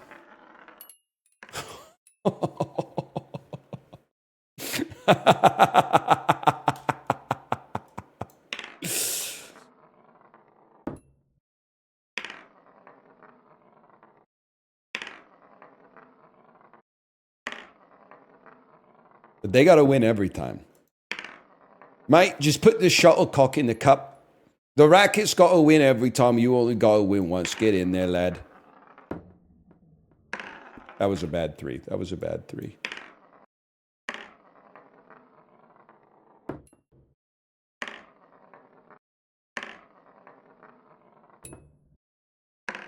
Was that Michael Caine? Do you want it to be Michael Caine?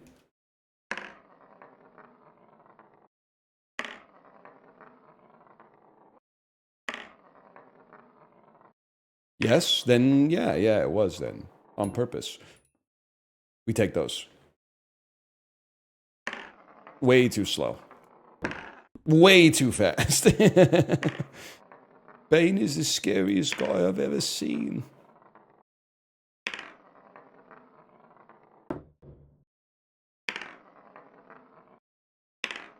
Most unrealistic part of Dark Knight Rises? Hines Ward getting like 60 yards after the catch and outrunning that earthquake. Am I right? I mean, like when he was first or mid 2000s, with the Steelers shirt, but by 2012, come on, man, I don't think he's outrunning the earthquake. He was getting a little past his prime, okay?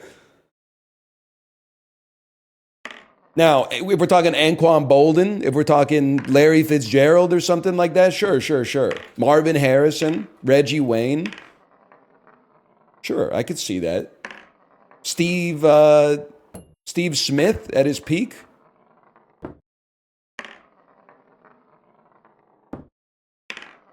The 2012 Hines Ward. I don't know, man. What happened to your Lil Wayne impression? I did one yesterday. You missed it.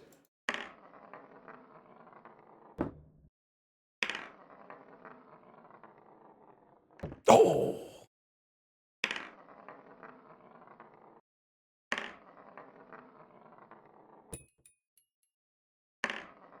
You're absolutely right. No earthquake is catching 2005 Lavernius Coles. And I mean, he was putting up, no disrespect, okay? Because as the Jets know, it could get a lot worse. But he was putting up those numbers with Chad Pennington throwing to him, okay? We're not talking, he never had peak Peyton Manning. He never had Tom Brady. He never had Trent Green slinging the ball. No Dante Culpepper, no Donovan McNabb or anything. Lavernius Coles was putting that stuff up with Chad Pennington throwing him the ball, okay? We got to put some respect. One of the most underrated receivers of the era, for sure.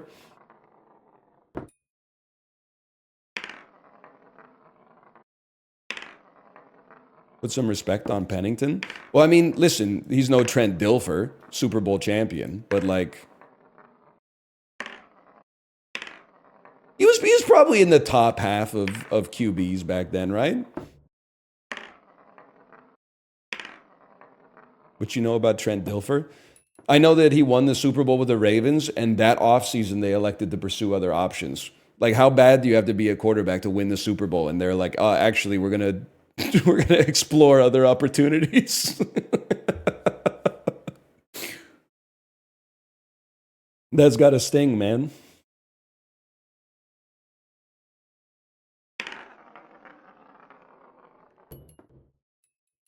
Probably doesn't count. Okay, all right. Oh shit, an earthquake. Yes, man. Oh shit, an earthquake. One of the most hardened, hiddenest safeties in the league. But I put Gotham City on my back, though.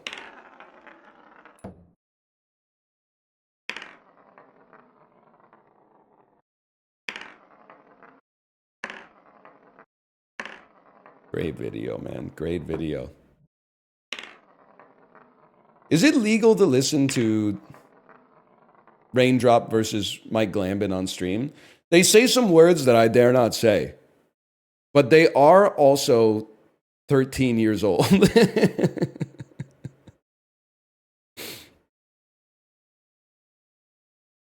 It gets claimed. That's so funny. Honestly, if I was Raindrop or Mike Glambin, I would claim it too, man. That's my intellectual property.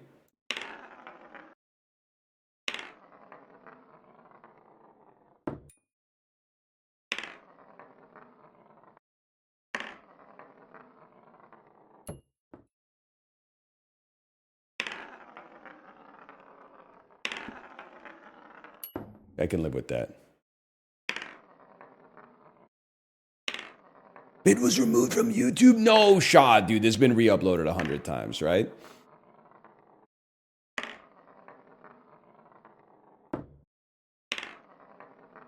No, not Rain Bolt. Although I will say, there's lots of posts on the Vancouver subreddits lately about those Rain Bolt billboards.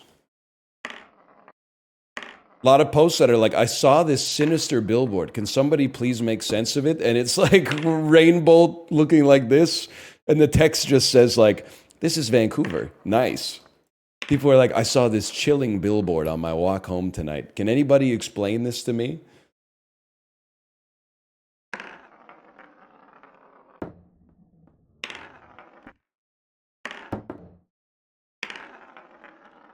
That's more like it.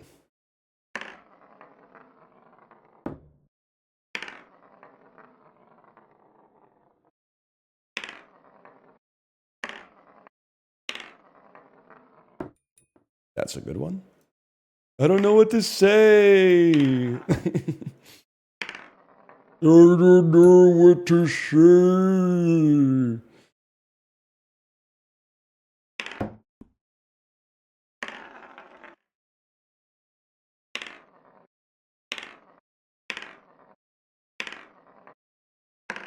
What was that? That's Raindrop versus Mike Glambin.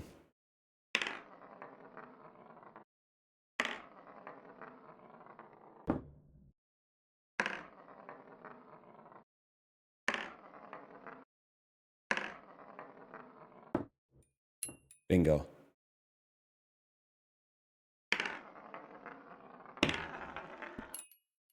Not bad. I'm gonna hit a little refresh though.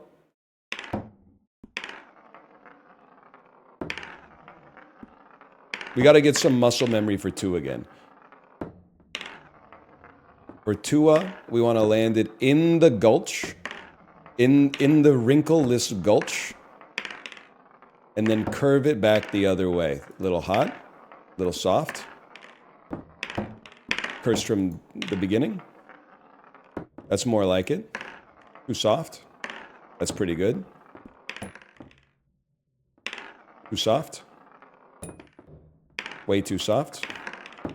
Too hard. Too hard. Pretty good. Too hard. Too hard. Too soft.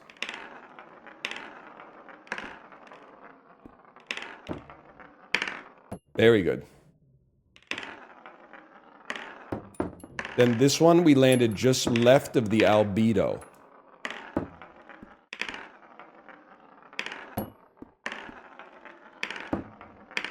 Just a little bit to the left of the albedo. You go to Gulch. Gulch. That's a good Gulch. That's an okay Gulch. Gulch me. Albedo me. Albedo me. Albedo. That's a good albedo. Okay. Gulch. Albedo. Gulch. Albedo. Okay. Okay.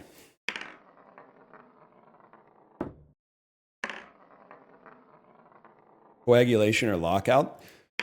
It's got to be lockout. Coagulation, I got a lot of nostalgia for Blood Gulch, but the map is too large to make Team Slayer enjoyable. Plus, you always end up with some nerd who steals the Banshee, goes to the sniper spot, and just camps there.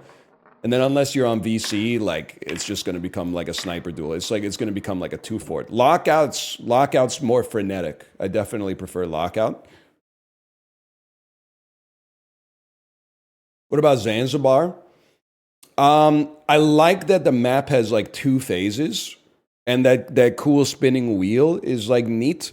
But I personally prefer a map that's like bilaterally symmetrical, I suppose. But I do like Zanzibar. Don't get me wrong. I'm not gonna make it, but I'll order it. Yes, man. And then no, and then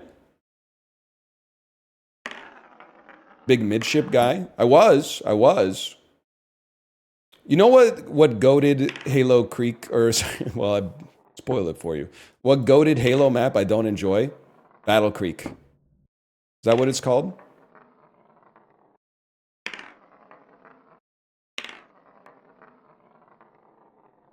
Beaver Creek. I don't know. There's something about Beaver Creek I'm not vibing with that much.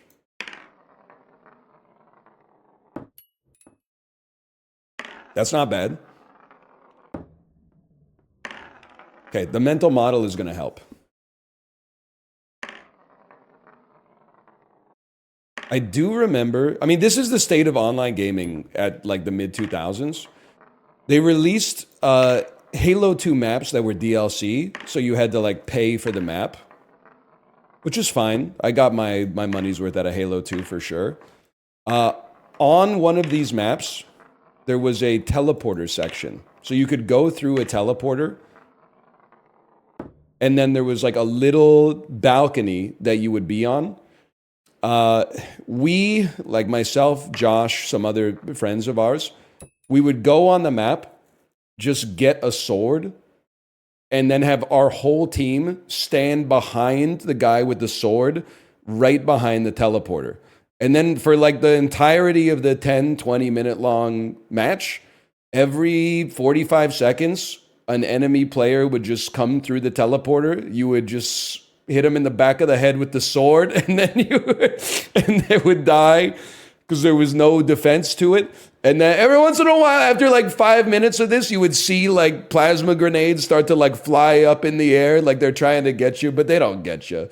And then they like send more than one person through the teleporter, but there's like a cooldown period. It's just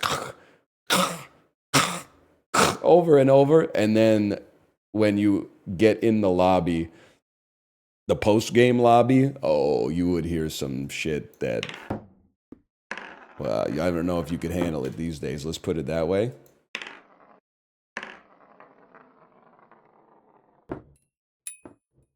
Good one. Not bad. Yeah, a little soft, but not bad. Not bad at all. That was a pretty good performance, man.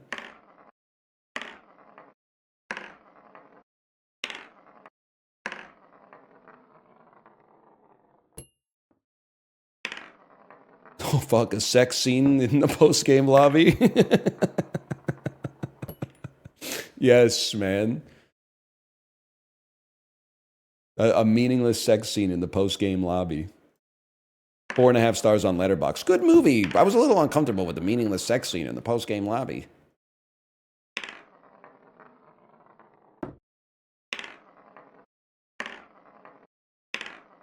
Team so good I had to fuck them. Happens all the time, man.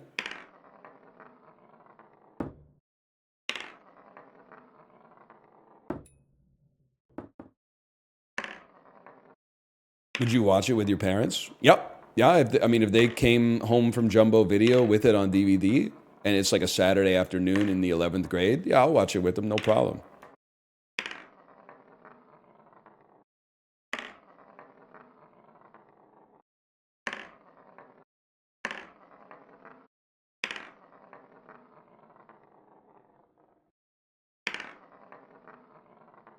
That's clean. That's clean. That's not. That's not. Gulch. Albedo. Gulch. Gulch. Gulch. Albedo. Albedo. Albedo. Gulch.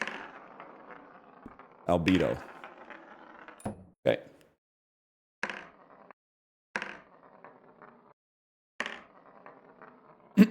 Any plans for the 2032 meteor?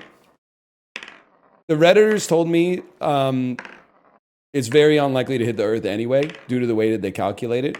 But also, even if it hits the Earth, it wouldn't be that catastrophic. It would just be like a small nuclear weapon detonating in a massive explosion on top of a city. But it's not like species destroying. It's just like if it lands on your city, it would be really, really bad. But there's like 100 cities in the world. So that's like 2%. And then 2% chance of hitting the Earth and a 1% chance that it hits Vancouver. I could take that. That's like 0.2%, man.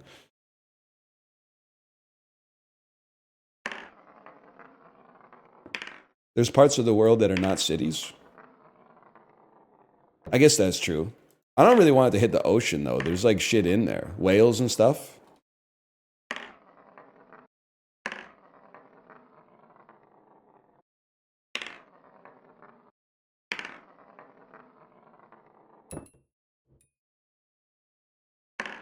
So soft.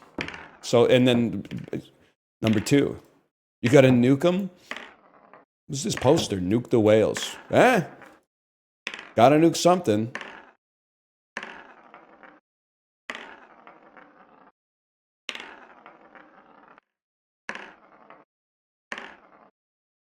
It's from The Simpsons. You don't know shit about that. Ooh. I saw the Simpsons movie in theaters with my college roommate. They said they'd never make a movie. You don't know shit about that.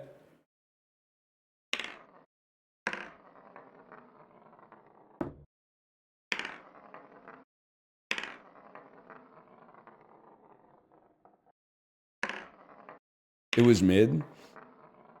Yeah, I mean, it was basically like a 2-hour long Simpsons episode, which is it's not so bad. I seem to recall it revitalizing the idea that the Simpsons didn't have to suck anymore. Because like if the movie was that decent, like why is the show so ass? So like after seeing the movie, I was like sure that the show would start getting better again, but it didn't happen.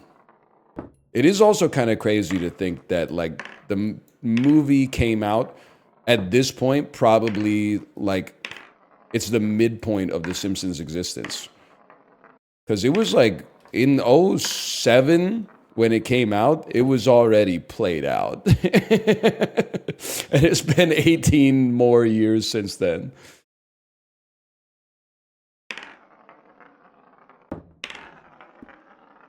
We're back on the horse.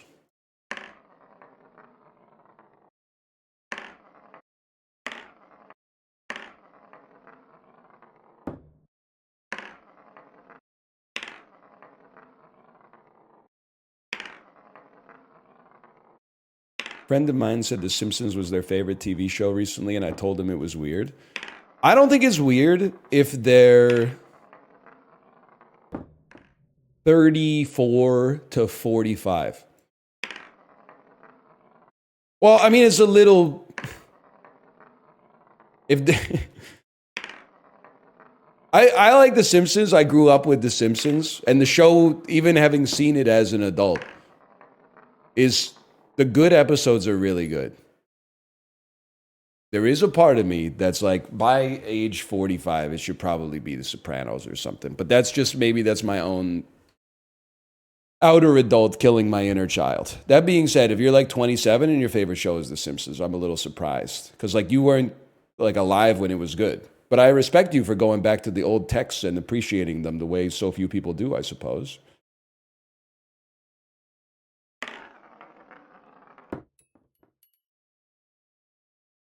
I had no confidence in myself. I had 2 number 2s though.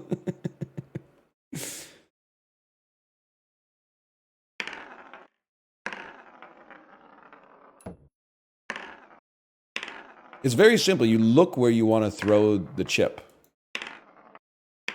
Just look where you want to throw the chip.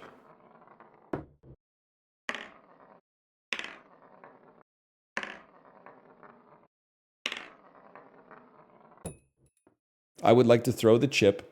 That one doesn't count. Okay. I would like to throw the chip to the groove. A little soft. I would like to throw the chip to the albedo. See, what the hell is wrong with that?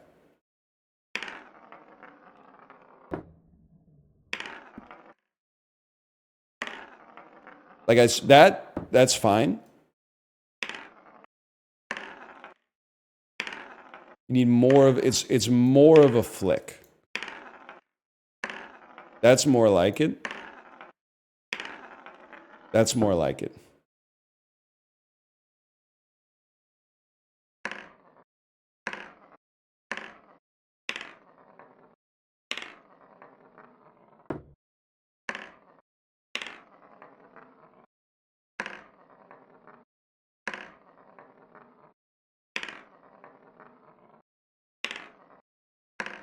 You play the guitar on the MTV.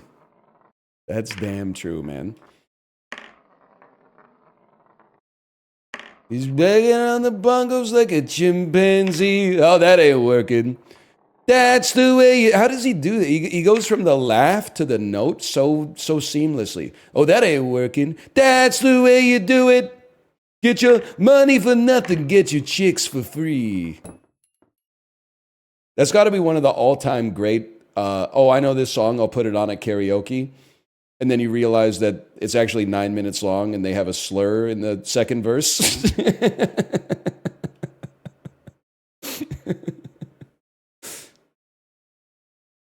you're like, ooh, that ain't working. That's the way you do it. Money for nothing and your chicks. You got to hit your microwave oven.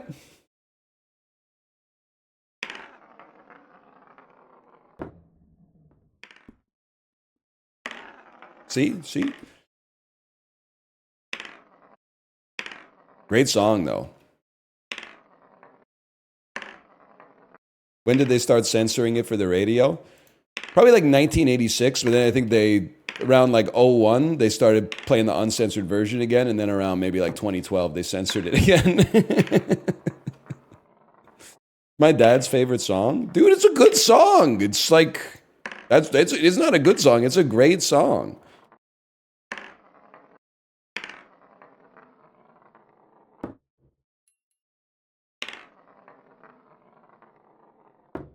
Oof. And how does he make his guitar sound like that? It's like the guitar is like it's like in one of those ghost hunting TV shows. Like the guitar is screaming from the filament trying to get out. They got like all the 80s synth in there too. Look at them yo-yos. That would be a great song to play at a yo-yo convention. At least the first verse.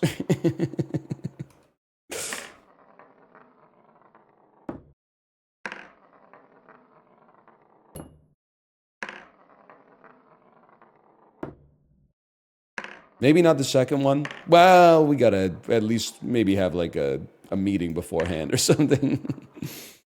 A racist yo-yo convention? No. You got the wrong slur, man. It reminds me of that Comedy Bang Bang episode where Paul F. Tompkins is pretending to be an alien, and then Scott asks what his name is.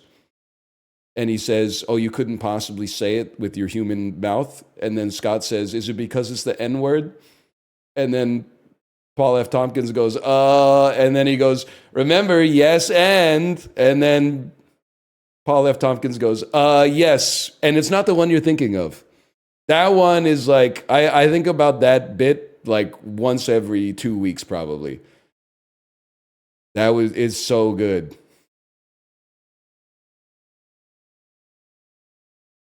What a line, man. What a line.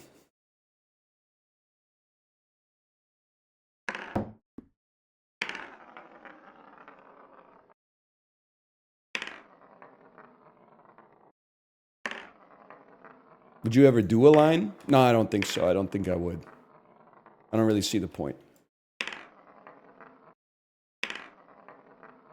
That little fella with the earring and the makeup. Yes, sir. I heard that little fella has his own jet airplane and may also be a member of the 2 Comma Club. There's a little timer check for you. We're on 5.5 hours.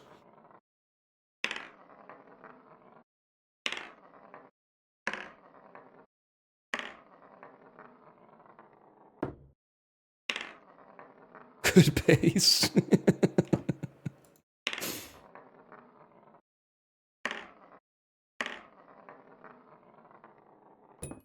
Great one. That's not bad. Okay. Lost confidence in myself.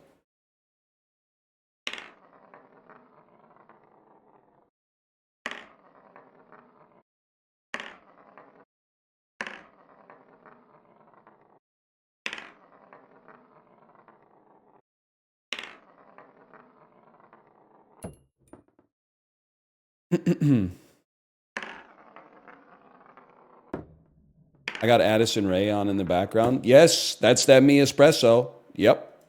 Yes, sir.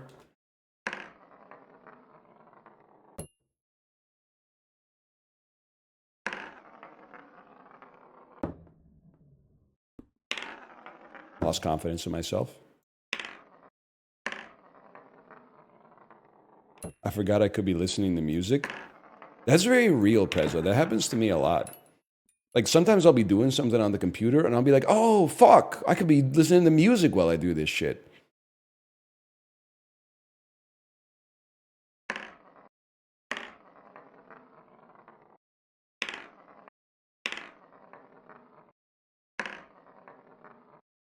But then you're like supposed to be doing some other shit, but you can't find like the right song. And then you finally find the right song, but then the second song that comes on shuffle isn't exactly the song that you want. That was me getting all those PDFs from my accountant yesterday. Or like typing a message in Shibley's chat, but then he didn't read it because he saw a better message. So waiting till chat dies down a little bit and then typing the message again. So that it has a higher percentage chance of being read. That I get an email, it's like, why the fuck did it take 3 hours to send me like 10 PDFs? A little soft. Pretty good though, pretty good!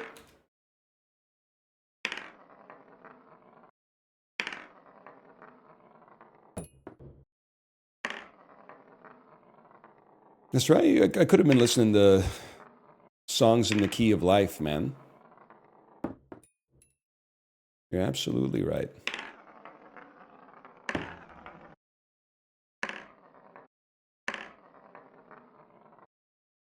Stevie Wonder mentioned for the second stream in a row. What can I say, man? I just love the harmonica. That was really good. So what did I do? I didn't let myself think about hitting 3. I just said throw it on muscle memory. Guys, we just hit 3 out of 4. We just hit 3 out of 4, okay? You could take that as like a, oh, you almost had it, or you could take it as like a, we're getting there. I'm taking it as a we're getting there. Hang on, I do have 2 Discord pings though. Let me check really quick.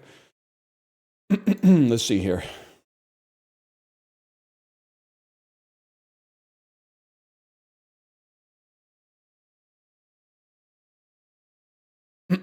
Docket, don't worry about the docket.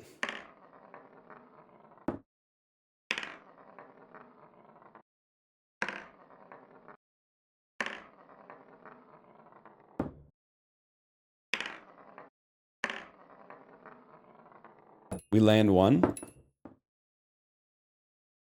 I'm going to need a check on that one.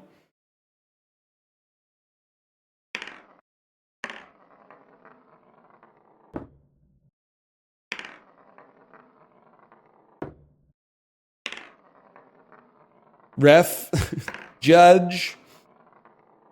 Hang on a second.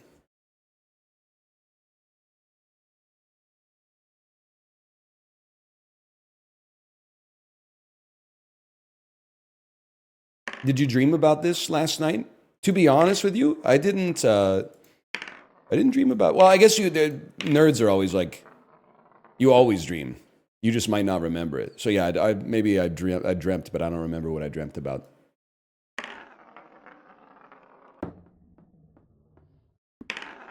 That's not right.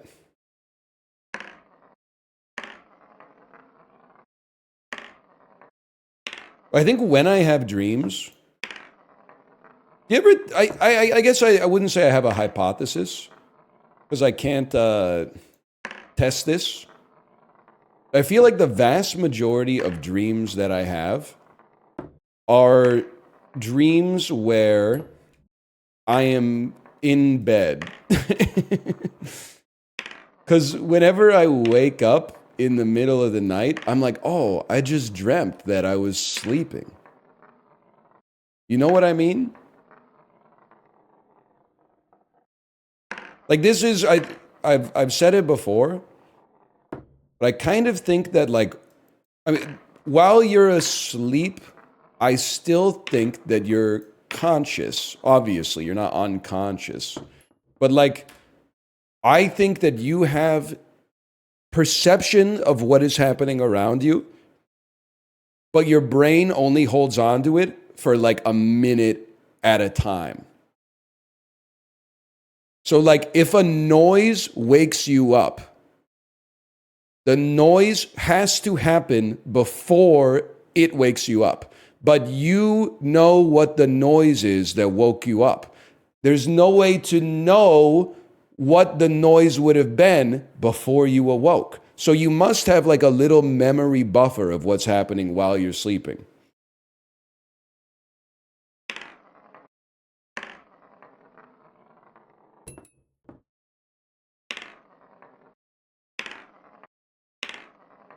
That's just, who needs science when you could just come up with like a thought experiment or whatever?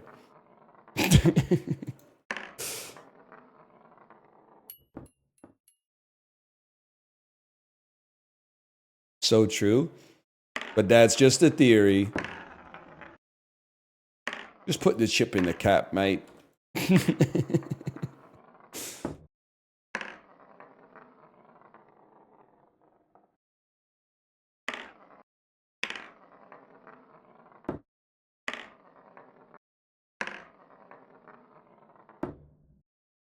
Anyway, that's all I got, I think. It's like how we used to be able to hear your keyboard when you started the OBS recording. That fucks with me, man. Because I was hitting like 9 on the numpad to start recording. And then the first thing you hear in the video is me hitting the key. And I'm like, how do you do that, man? OBS has invented like, it's very small, but they've invented like a little bit of time travel technology. Like a fifth of a second of time travel. That's pretty good, man. Probably more than your fuck-ass university ever did. You're a fucking digital terrorist. That was in the cap. It was in the cap. I lost confidence on that one because I was just so flabbergasted.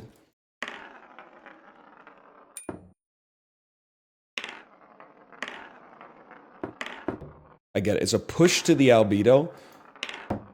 It's a push to the albedo and a swish to the... No, it's a push to the gulch and a swing to the albedo. Push to the gulch, swing to the albedo. Push it to the gulch, swing to the albedo. Push it to the gulch, swing it to the albedo. Push it to the gulch, swing it to the albedo. Okay.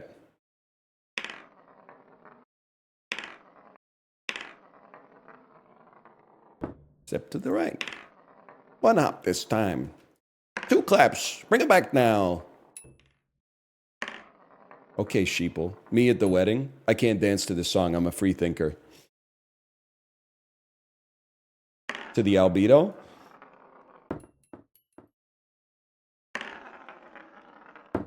Not bad. Not bad.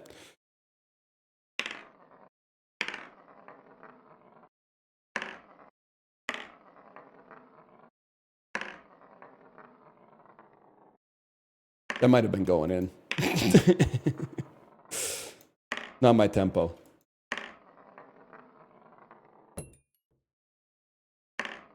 My wife loves line dancing. Dude, honestly, it's a shame that line dancing is like associated with the American South. Because I think that might be the only kind of dancing I might be able to vibe with, dude. Because like anytime I actually have to dance, I'm preoccupied with thinking like what move I'm gonna do in my head. I'm like, I gotta come up with some kind of move. But like line dancing, you just do what you're supposed to do at all times, right?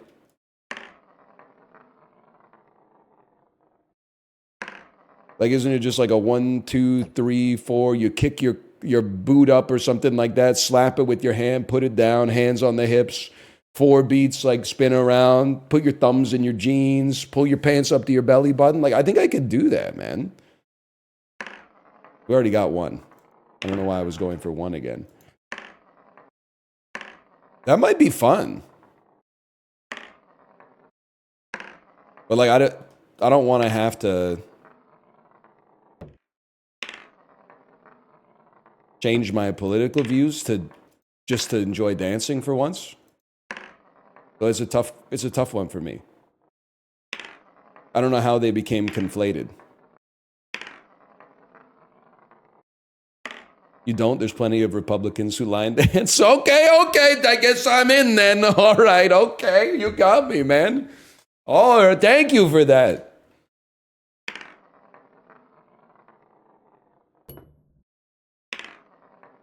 I was worried they wouldn't be fucking with a guy like me who like is all about states' rights or whatever, or like not paying tax but being mad about it all the time. I guess people get me confused. I'm not mad about paying tax. I'm mad about filing. I just wish they didn't require all the files, man. The cutting the check is whatever. Like that's your responsibility. It's the damn files.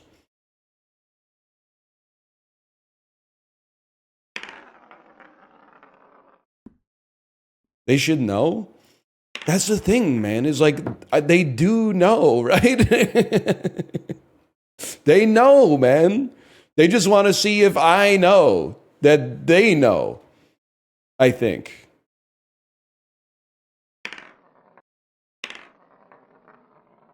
And I know that they know, so of course they know that I know. They not like us? Yes, sir. Or something. I still remember when the beef was at its peak and I took my daughter to a family restaurant and they were playing Not Like Us on the speaker system. Just trying to enjoy my focaccia. Certified what?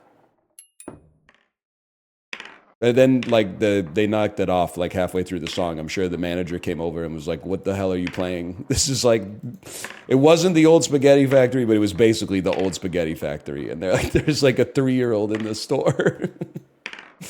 Whap whap whap whap whap.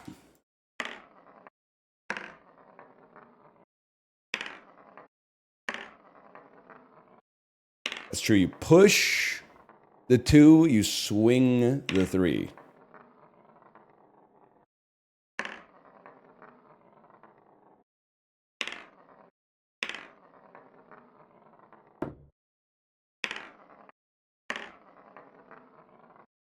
First, we got to get the 1, though.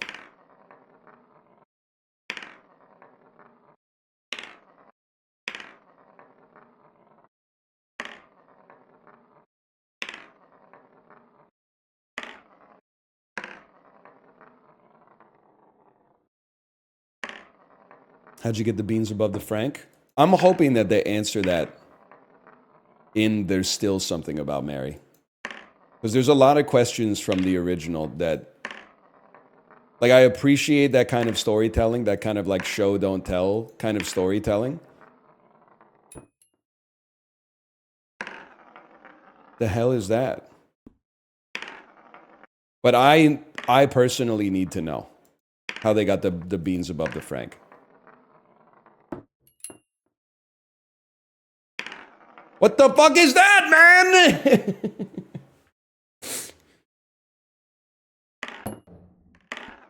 Don't they show it? They show the beans over the Frank. They don't show how the beans came to be above the Frank.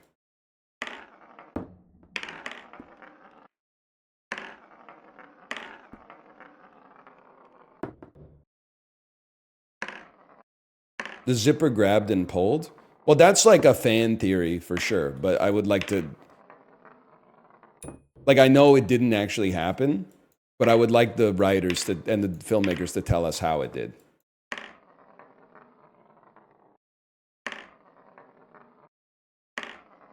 That's the same reason we need Inception 2, man.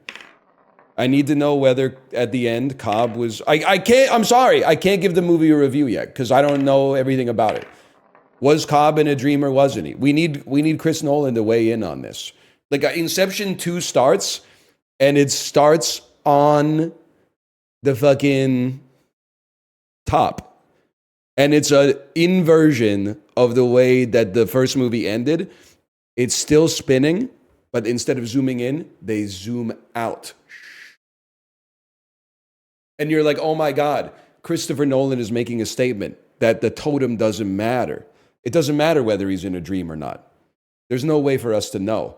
Wrong, bitch! It topples over. He's in the real world, but they're after him because the CIA wants his dream delving technology. So he's got to like run and hide and shit, and then he's got to, I don't know, he's got to like go into the president's dream and convince him like to leave him alone or something like that.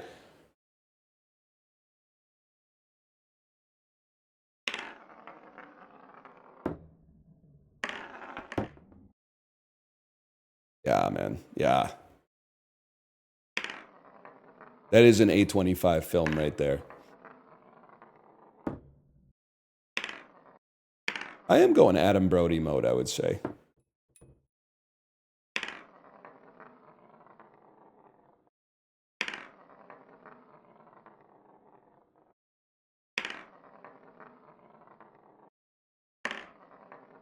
Three days of this game for real? Yep. I think it's actually this will be day 4. You lost one somewhere in the middle. Did you forget about Tuesday?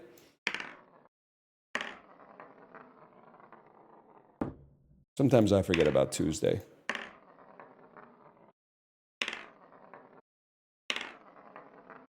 Better than the Bazaar? I know that's right.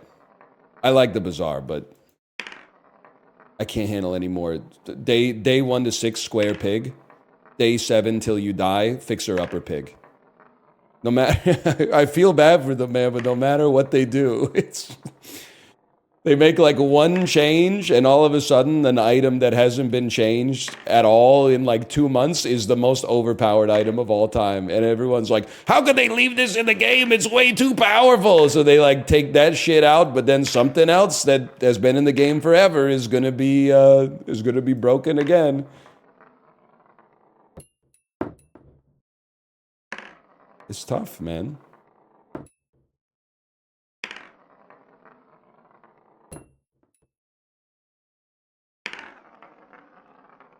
That was a good one.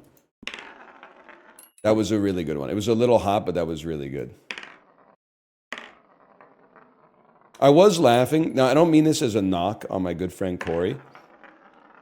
But I was laughing. Like, I felt energized after 5 hours of this yesterday.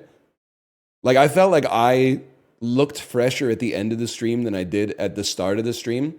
And then I saw that Corey was playing it. And I clicked on his stream, and I was face to face with the most drained and faded man I think I've ever seen on his channel. Like, he was like, leaned into the screen, like eyes as wide as they could be, but like the blood had totally left his face. And he was just going like this.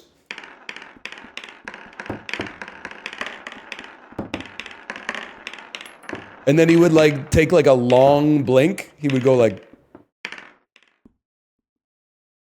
and he might lean back a little bit. Tried it. Well, that, you know what? It kind of works. And I was like, damn. There really are two different kinds of people on the planet. Maybe I am neuroatypical, man, because this shit is like, I don't know, something about it is energizing me. Like, I was pissed when the stream was over. So I was like, damn, I want to play more fucking trick shot sim, man.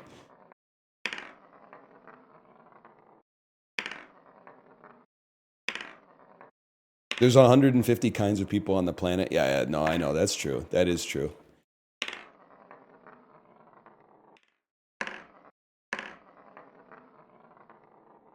You know what's sad, though? Amongst, like, young people, there's, like, 150 faces. But there's only, like, 12 old faces. Like, I'll just be real with you. There's only, like, 4 old guys.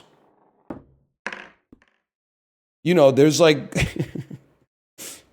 What do you mean by that? There's only 4 genres of, like, old man.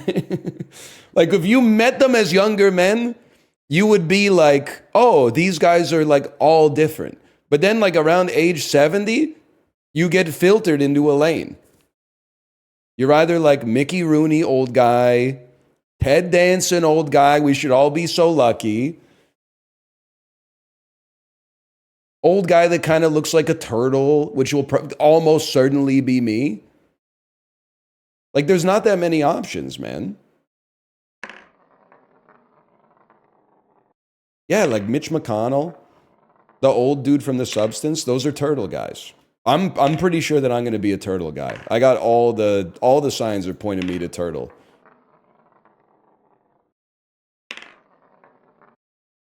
Biden was a turtle guy? Yes. Well, he still is, I'm assuming. I haven't seen him in a bit, but he definitely he spec'd into turtle for sure.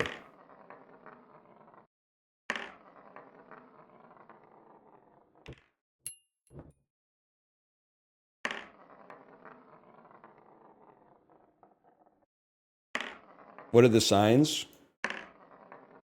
As you get older, you resemble a turtle more, I suppose.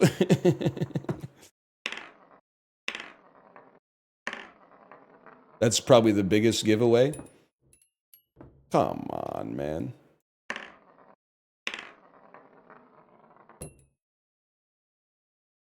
Harrison Ford? I would say Harrison Ford is in... It was so horrendous. Harrison Ford is in the Ted Danson genotype.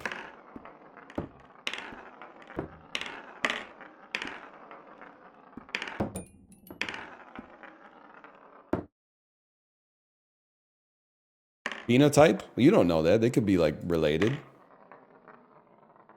All of mankind is my brethren.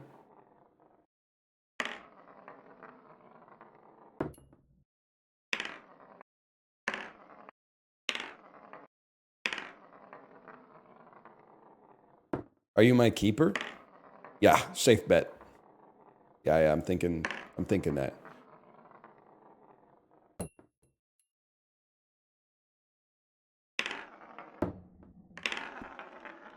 Now I can hit the 3, but I can't hit the 2.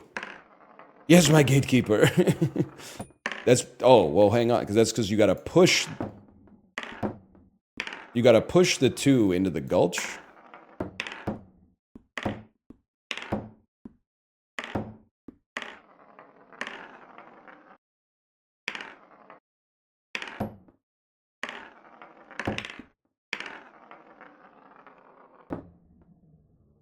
And you gotta sweep the 3 into the shimmer.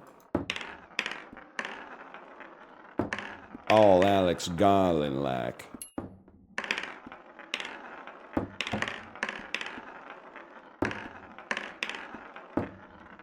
Okay. See, that's a problem for me. That's more like it. You know what you got to do? On 2, you twist the mouse ever so slightly. And then you bring it back to center. You twist the mouse.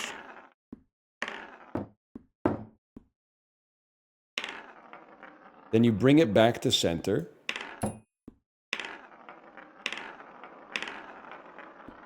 I'm not going to lie to you guys. This is really hard.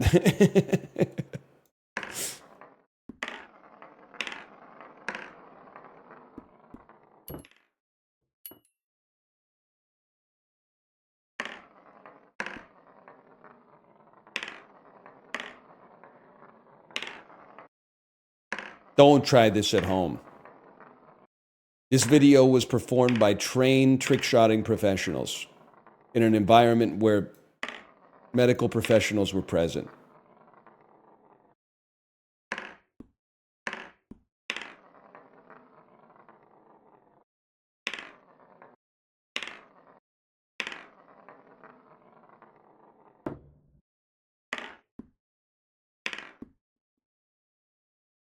Halfway through the stream, I'm going to take a bathroom break. I'll be right back.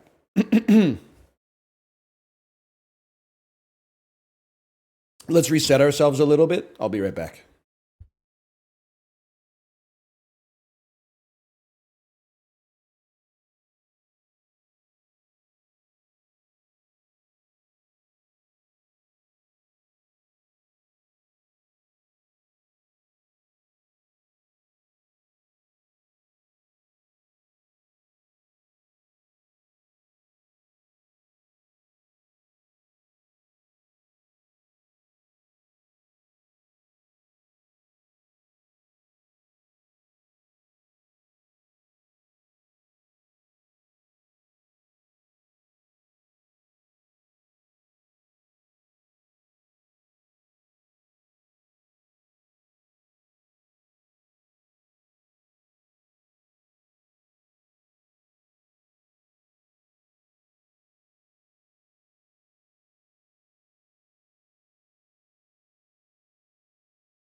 Okay, first try.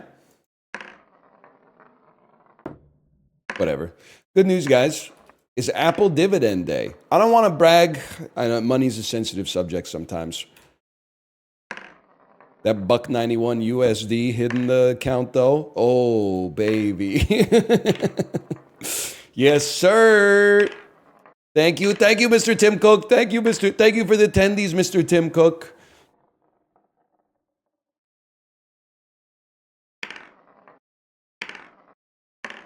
Reinvested? You know I got that drip going on, man.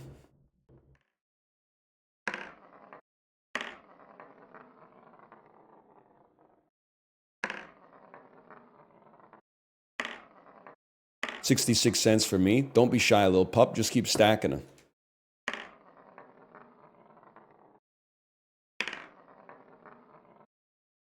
They can't blame me. They ain't ever seen Versace sofas.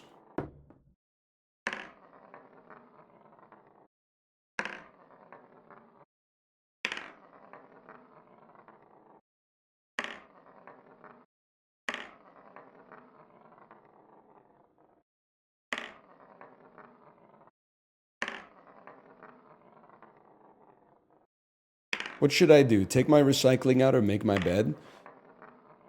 I am a making bed disbeliever. So I would say taking the recycling out if it's your recycling day.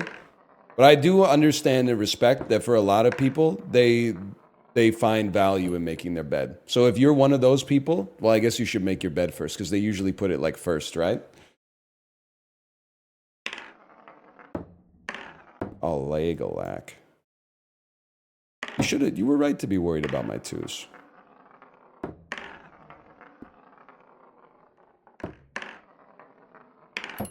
Whoa!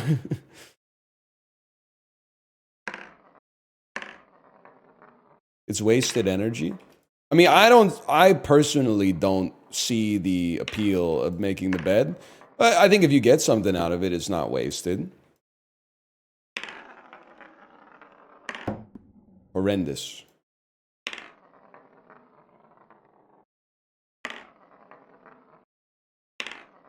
Yeah, if someone is going to see our bedroom, then I'll make the bed. And pick up all the socks that are next to my side of the bed, because it's the last thing I do before I go to sleep is take my socks off.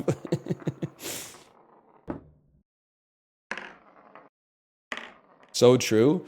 It's an engineering issue. I need like a business or a systems analyst. The hamper's on the far side of the bedroom. I take my socks off at my side of the bed. So there's an extra job taking the socks to the hamper. I really should put a hamper like next to the bed, but then it wouldn't look nice. So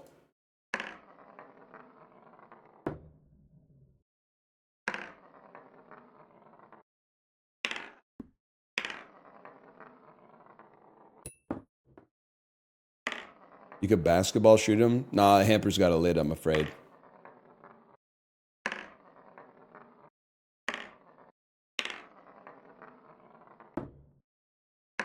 Conveyor belt. Now we're talking. Conveyor. If I could just put that shit on the main bus, that would go crazy. Matumbo ass hamper. Ah, ah, ah. Ah, ah, ah.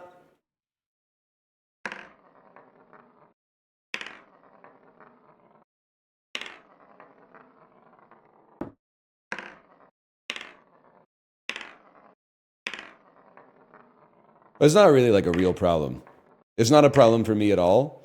The problem would come if my wife was like, hey, can you pick up your socks? They've been, and then she'd probably say like, they've been there for a while. And I'd have to go, okay, never again will I put my socks on the ground. Hey, Grow 58. Weren't you the guy that was chilling with the Mandalorian? Thank you for the gifted subs. Weren't you chilling with Jack Black and Lizzo like a year and a half ago? Why do North Americans have specific days where they have to take out the trash? Because the is that really not how it works in Europe?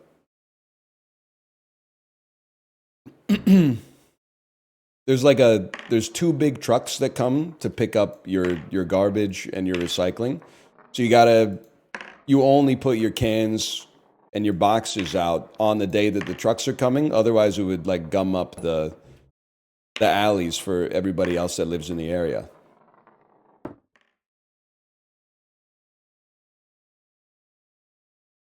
Three trucks? We only have two. Like, I don't know, the compost gets taken. I don't know whether it goes in a different compartment of the garbage truck or a different compartment of the recycling truck, but it's out of sight, out of mind as far as I'm concerned.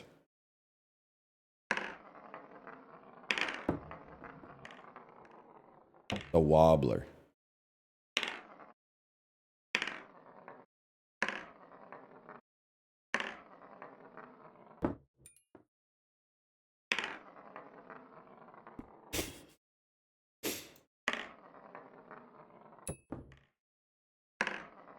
How's your RSI? It doesn't exist. I can't answer. I can't prove the non-existence of something.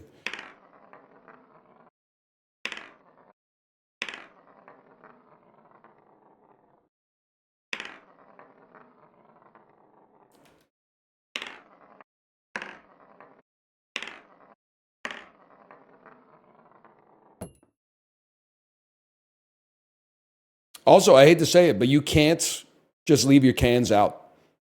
Because dog owners, no disrespect, we're all God's creatures. But a lot of you are fucking it up for everybody else. I'd love to leave my cans out there. If I leave my cans out there for 3 seconds after the truck comes, there's like 5 bags of dog poop in there. I wouldn't want to carry around dog shit in a bag either. That's why it's one of the reasons I don't have a dog.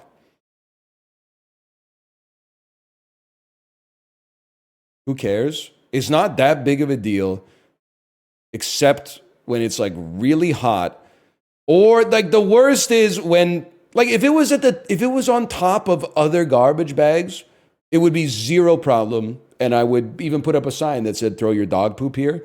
It's because they do it when the can is empty, and then You throw garbage on top of it, and the next garbage day, that shit is turned into like an adhesive pancake. And the garbage truck flipping the can over doesn't generate sufficient enough turbidity to knock it into the can or knock it into the truck. So if you don't reach down there and grab it, you're going to be stuck with like dog poop in your can for maybe like the whole summer.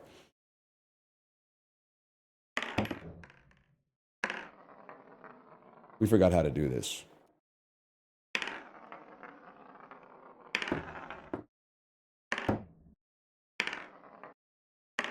It's a trash can, it's going to smell. Yeah, well, you know, just think about that next time you blame me for climate change because I go on cruises. Part of the reason the can smells is because of your fucking shitty dog. No fucking raindrop thinks it causes the flood, bitch. Shit sucks anyway, I might as well make it worse. What are you talking about? I mean, I think that sometimes, but like, you got to apply that logic to yourself as well.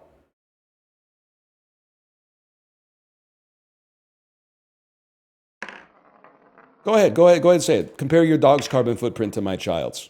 That's what you want to say next, right?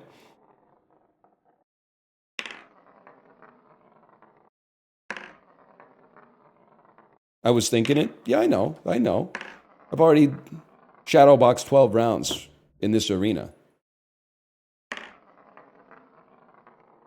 I still don't really mind. Also, the other reason it's a problem, you got to recognize married life. I'm a pretty laissez-faire sort of guy.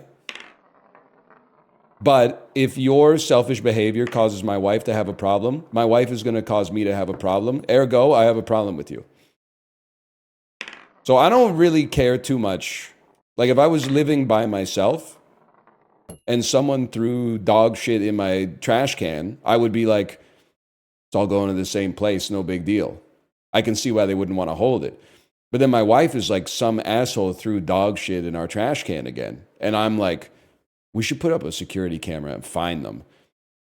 And next time they do it, maybe I should just take the bag and like follow them and go, hey, you forgot something back here.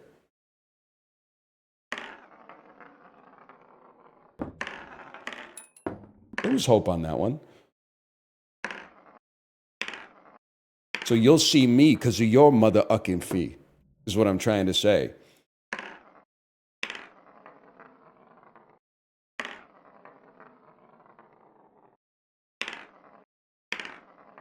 You can also get fined if things aren't sorted properly. Yeah, but that's like virtue signaling. Because they are putting the shit in the trash can, which is where it would go normally anyway. Damn, is doing tricks on it. I'm also not one of those guys who's like, it's my trash can. So I don't need a reason. I don't need a reason for you to not throw your trash in my trash can. It's my trash can. I have a genuine reason. It gets compacted by the other garbage bags, turns into a shit pancake, and doesn't always come out when the garbage truck comes. I think that's a good reason. That being said, I also cannot stop you. It's up to you to stop yourself. If you're okay with, it doesn't make you a bad person, but if you're okay deliberately doing a bad thing, then that's fine. I can't stop you.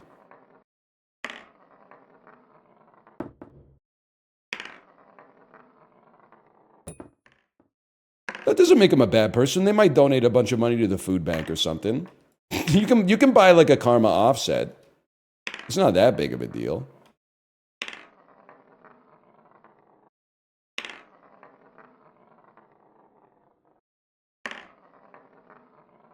Cardboard the bottom of the bin? No, man, because then when the garbage truck flips the can over, some cardboard's going to come out. They're going to come up to our fucking door and I'm going to get arrested. They're going to be like, you threw a cardboard box in the trash can. Don't you love the planet Earth? They're going to throw me in fucking prison, man.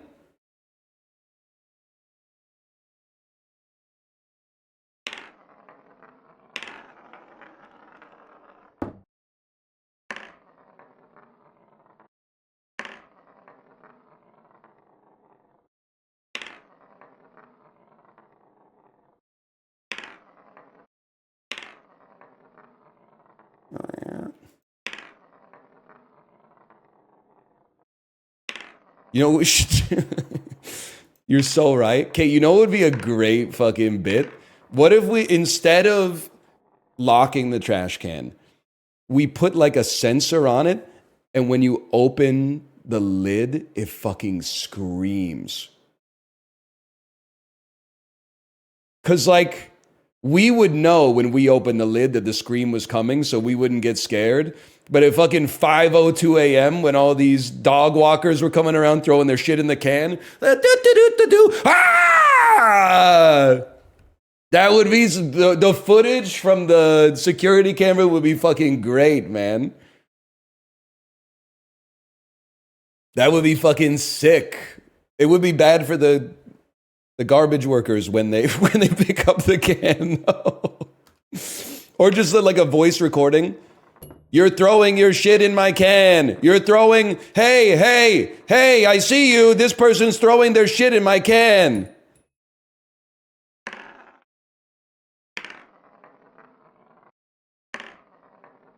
Yeah, that's risk-free, man. You're shitting yourself. I'm not.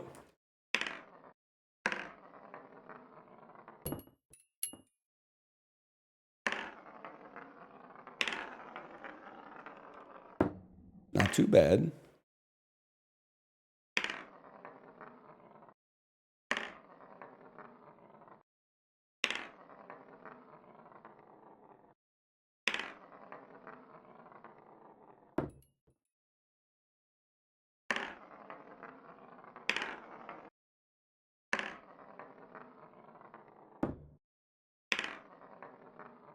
Give up already? It's not even, giving up is not on the horizon, man.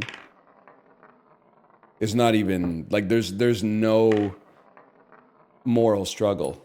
Did we get our daily? Oh, you're asking about Don Cherry. So I can't play the Don Cherry song anymore because the 4-hour-long VOD that I spliced out of yesterday's stream got content ID matched because of the beat for the song, which is totally fine, but it is very funny.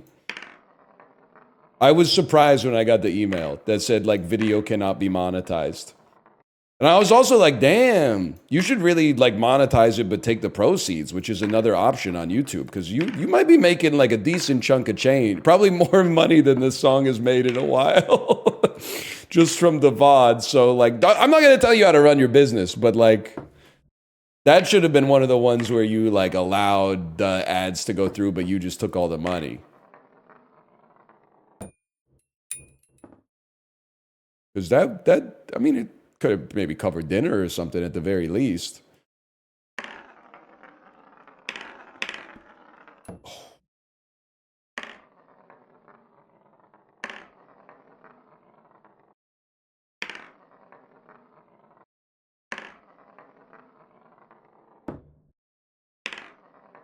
About sending a message. So true. That is also true. We can't play Bobby Orr, but we can recreate him in aggregate. We could play the Romanian Vancouver song.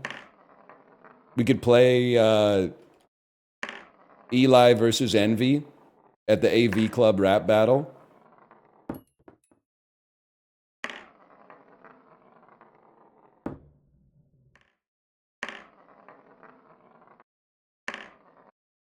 He gets on base. Yes, sir. Say the line, Bart. He gets on base. Tell you what's next. By the hour. You're like Rosie O'Donnell at a bisexual bridal shower. I'm the best, man. I did it. I really need it. I'm sorry, the sample lives rent-free in my head when he's just, when everybody gets stun-locked by what he just said, and then they keep playing the sample in the background. I really need it. You don't know the Romanian Vancouver song? This is the place where I want to grow up and fulfill my dreams. This is the time that I want to sing. Vancouver, V to the A, Vancouver, and C to the O, Vancouver, beautiful city of light. You don't know that one? That was big for a while.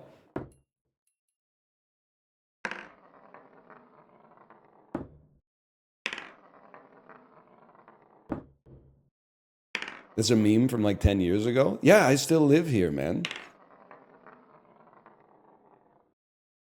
People come around for the jewel of the West to compete and show their best. This is the place where I want to grow up and fulfill my dreams.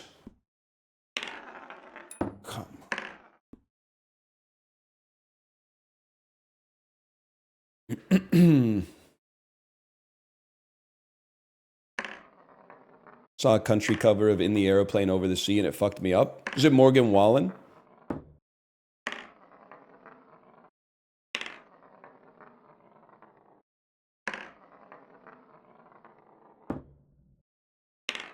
You don't know enough about country music for that to be a +2, but that's fine. Kate, please tell him this game is bad. It's not bad. It's the best. It's the best. I'm having a lot of fun. And this is real fucking fun. This isn't fake fun. This isn't filling up fucking XP meters so that I get a little animation that shows up on the screen to hijack my primordial lizard brain into thinking like I'm actually doing something. We're gaining skill. We're experiencing pure, unfettered joy. Not a single monetization engineer worked on this game. I'm not sure that really anybody worked on this game, to be honest. But that's what makes it so fucking pure, man.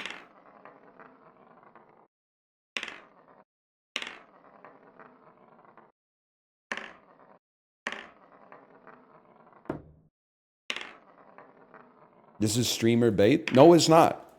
The average streamer can't hang with this. I'm sorry. It's the truth.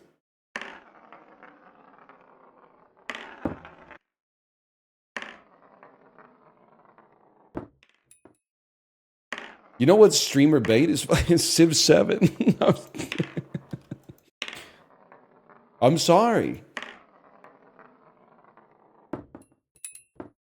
That's not streamer bait. It's not streamer bait to go pog. Hatshepsut, the fucking leader of the Ming Dynasty. Hatshepsut, president of America? That's streamer bait, bro. That doesn't mean it's bad. It means it's bat.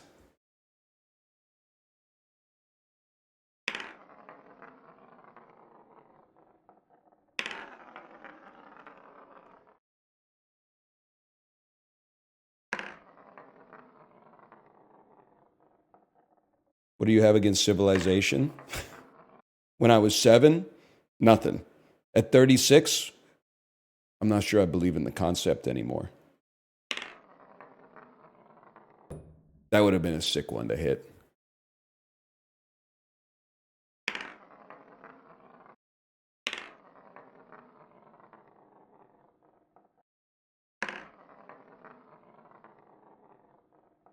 You were better 2 hours ago?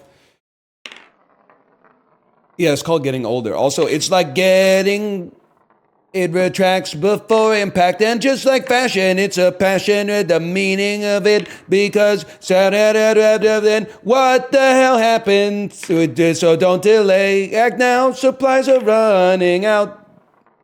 You know what I'm talking about? You might as well be walking on the motherfucking sun, dude. And I no joke. I like to buy the world of coke and see the world goes in perfect harmony and tell them well. Something like that. It's been a while. Me at age 11, when he says, put away the crack before the crack puts you away. Mm-hmm. I know that's right, man. I would never. Chills. Why hasn't anybody thought of that before, man? I only know the Weird Al version. Might as well be walking on the.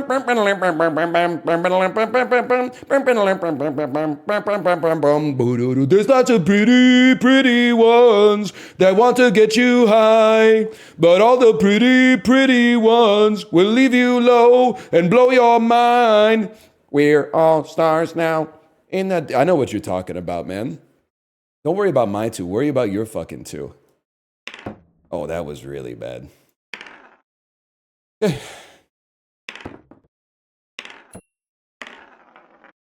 Lock in again. I smell sex and candy here. Who's that lounging in my chair? Who's that casting devious stares in my direction? Mama, this surely is a dream. I know what you think. I don't know running with scissors, man. Oh, mama, this surely is closing time. One last time for alcohol, so finish your whiskey or beer.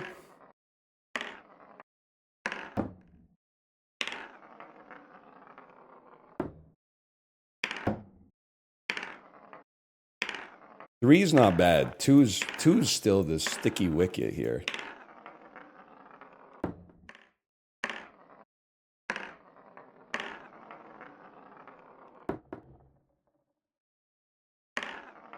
Can you put my dinner with Andre with a little note on the side? I hate that shit, man.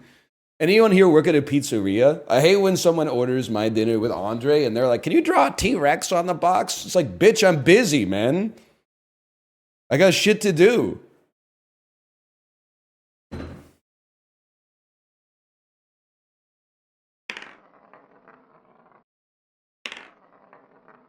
Try a different throw. Okay, overhand.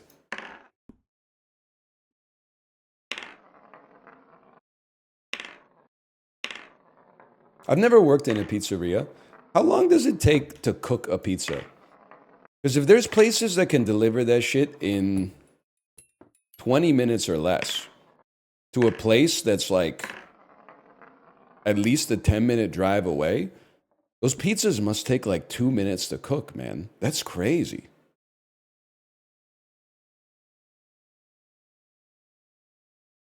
That's wild. Heating process, roughly 10 minutes. 7 minutes at Domino's. Hey, Domino's, maybe you should take advice from the other places and cook it for the 3 extra minutes. Maybe that explains the decroded quality of your pies. I'm just kidding. Everybody's got a preference.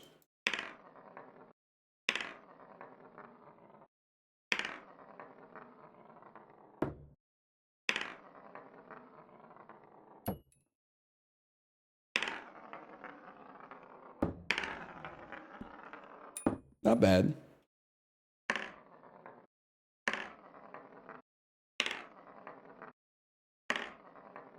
Domino's sponsorship in shambles. You're gonna laugh. I wouldn't take it. I'm not a Domino's believer. Now, apparently it varies franchise to franchise. But like when I was a kid, it was really bad. And then when I was like 19, it got a lot better. And then we had it like 2 years ago for the first time in a decade. And I was like, oh no, it's bad again. It might just be the franchise. What about Panago? It's not my go-to, but we get it on occasion. I would, if the terms were amenable, I could probably see myself doing a Panago sponsorship.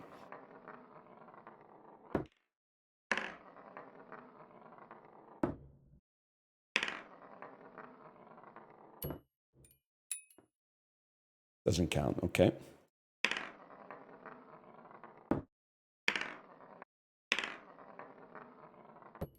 Come on, man.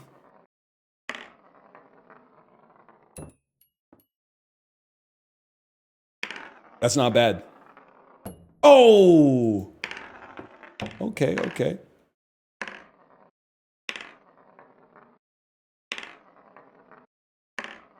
So the McDonald's sponsorship was like a moral statement? No, it wasn't a moral statement. I just do like McDonald's. If Burger King had offered the same sponsorship, I would have said no. Because I don't stand behind Burger King.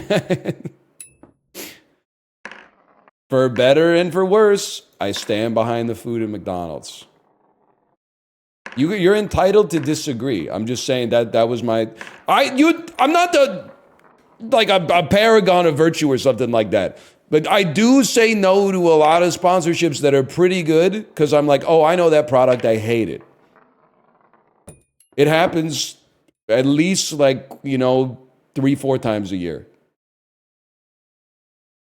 Sincerely. That's a good shot. Wow, that was a little hot. Some of you have sussed out what one of them is. Though I dare never confirm it verbally.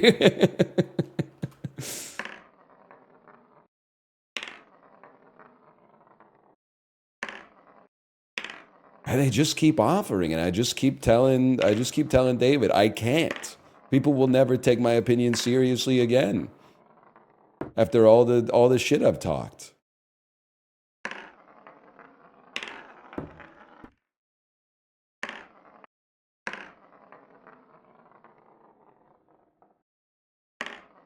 I can't. Many of your jokes are very funny. I can't repeat them.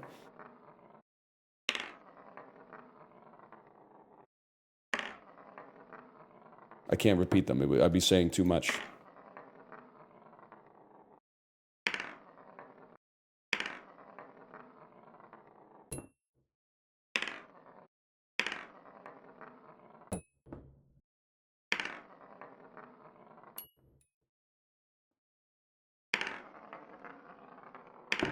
Come on.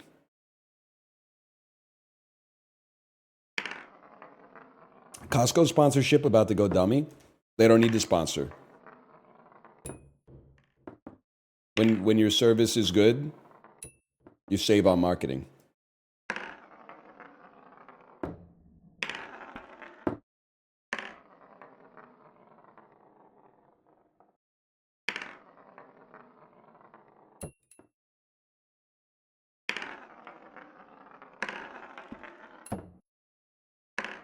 It's true. Costco members are the best ads.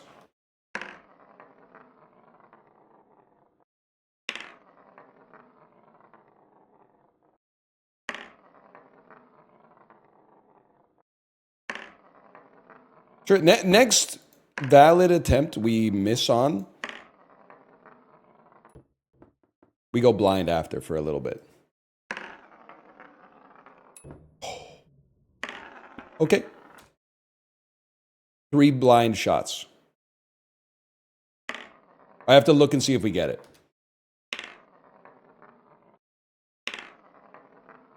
I'm only opening my eyes after the chip has left my hand.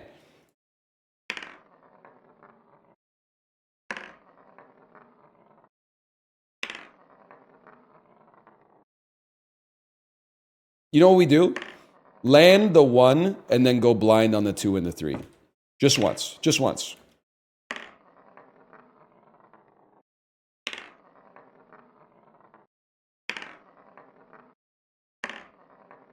A single time.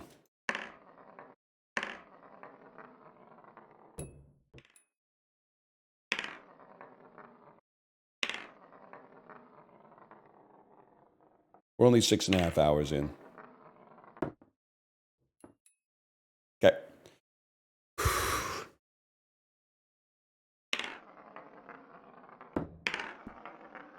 Seemed bad.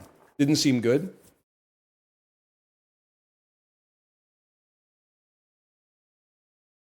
Maybe we should keep our eyes open.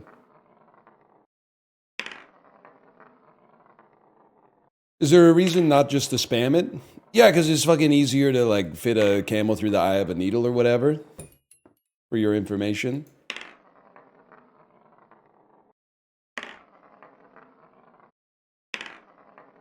Type shit. Yeah, exactly, man.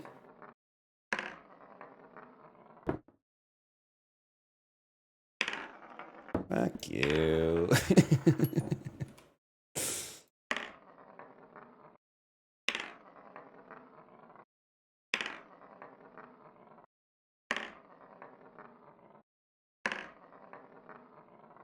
Twilight Zone ass coin. That reminds me, I've been getting served a lot of r/Twilight Zone posts. I've never seen a single episode of The Twilight Zone. So the post, I don't know why I keep clicking on them. Like it'll be a screenshot of some black and white TV show, and it'll be like, "What's your favorite episode?" And then people are just typing like episodes I ain't ever seen before. They'll be like, "Who's your least favorite character in The Twilight Zone?" And I'm like, "I don't know, man. I should watch it." I mean, I'm familiar because it had such a broad cultural impact. I'm familiar with a few of the episodes, like the one where the lady's house gets invaded by aliens, but then at the end of the episode, you find out that actually the aliens were the human beings, and this lady was like a giant alien who just happens to be humanoid. Okay, listen, is it a spoiler? Yes, but the episode came out literally in like 1952. And of course, the one where the fucking the nuclear apocalypse happens, and he's like, "Finally, I have all the time to read the books," and but then his glasses breaks. I know that one from the Drew Carey show.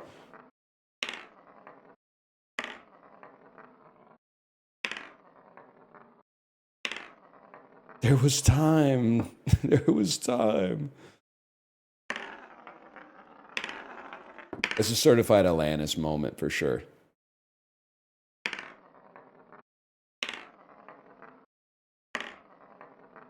And then the one at the diner one, where they're like, "Hey, everybody at this diner, watch out. There's an alien around somewhere." And then they all like, eventually they're like, "We gotta go home. Let's leave." But then one of them comes back and is like, "Guess what, bitch? I got tentacles." And then the chef goes, "Guess what, you fucking idiot? I got 3 eyes, bitch." We were trying to intercept the tentacle aliens. The 3-eye aliens were trying to intercept the tentacle aliens. Now we got you. You overplayed your hand.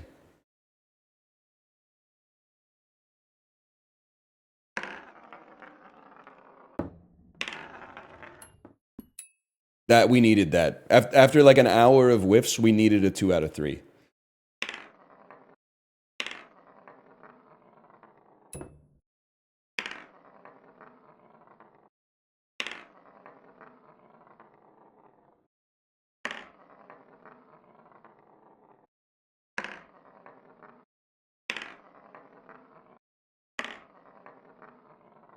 Any Maple Street enjoyers? Way down the street on Maple Street. Like that one?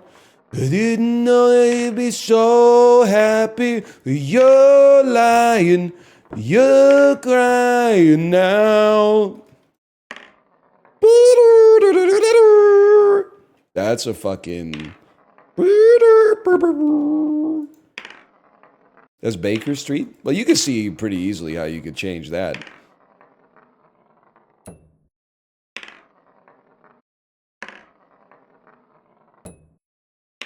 Jerry Rafferty. Yes, sir.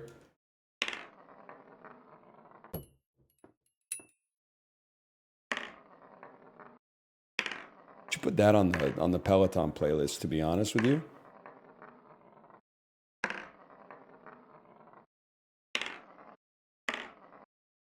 Dude, it's insane how fast the time goes by when you're playing this game.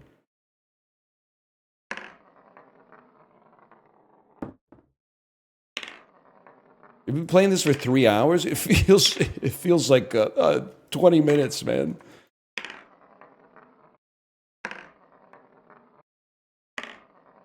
Is this Goaty? It's Goaty so far. I'm sure some bullshit third-person action game will eventually beat it at the Keeley Awards, but like that's all politics anyway.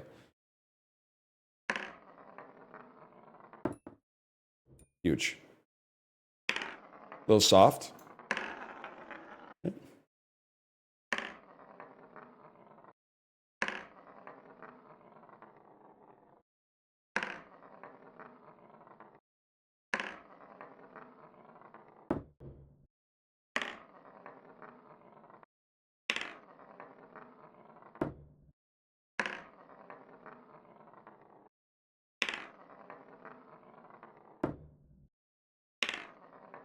How do you get spin on that thing? Hawk Tua, right? Spin on that thing.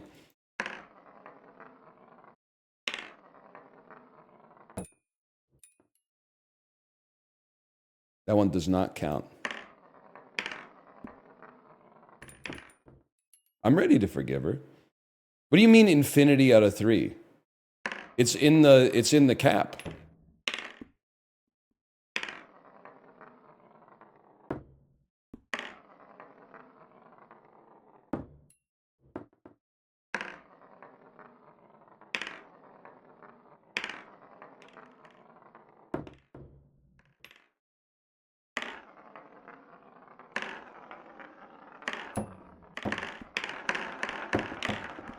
Hang on, I gotta clear out these chips.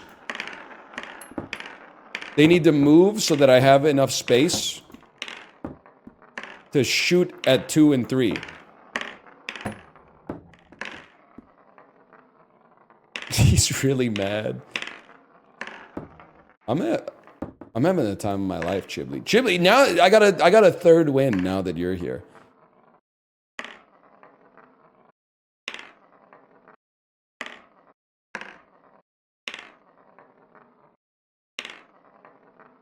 The Chiblee show. Chiblee, I did not watch that Russian movie you told me to watch. I'm sorry. I watched Heretic instead.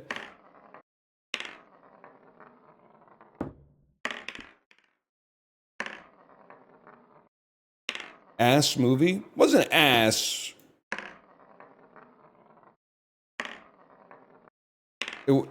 I feel like it kind of it fell apart later. I thought it was pretty good.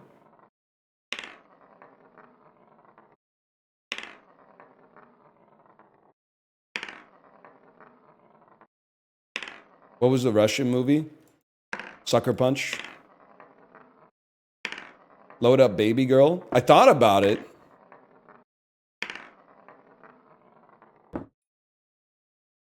But then one of my most trusted film enjoyers in my life gave it a 2-star and said, only watch this if you're 57 and you hate your husband.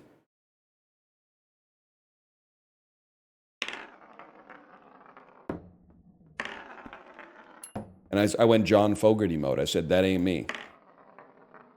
It ain't me.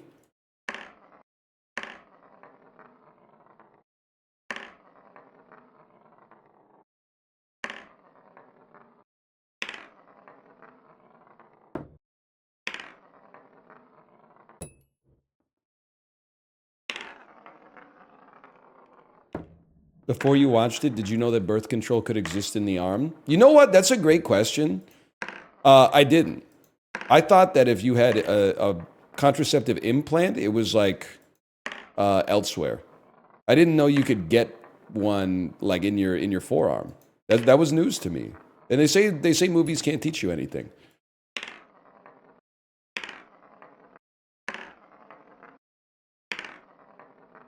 I have 20 in each arm. Like this is such like a middle-aged male take. But when they show the implant and then Hugh Grant is like, this is a spoiler, but it's not really a spoiler, so I apologize. But for like a minute when they show the implant and Hugh Grant says, yeah, your friend was a robot the whole time, I was like, no fucking way, man. No fucking way they're gonna do that shit now. Holy fuck, man. And then, like, a minute later, I was like, I'm so fucking stupid. I was like, this is the best movie I've ever seen in my life, man. I didn't see that coming. That's crazy. They didn't, like, hint at it at all.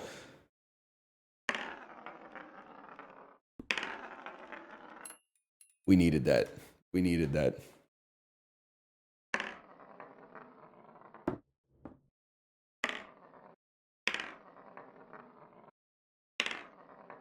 Yes, we knew all along, sadly.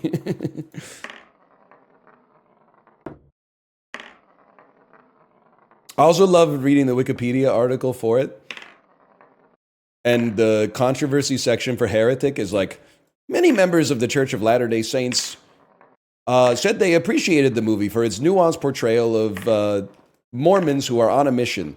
And then the next paragraph is like, the official Church of Latter-day Saints ain't fucking with Heretic. They released a public statement that said, we condemn this movie. You gotta get yourselves on the same page, man. You're undermining each other.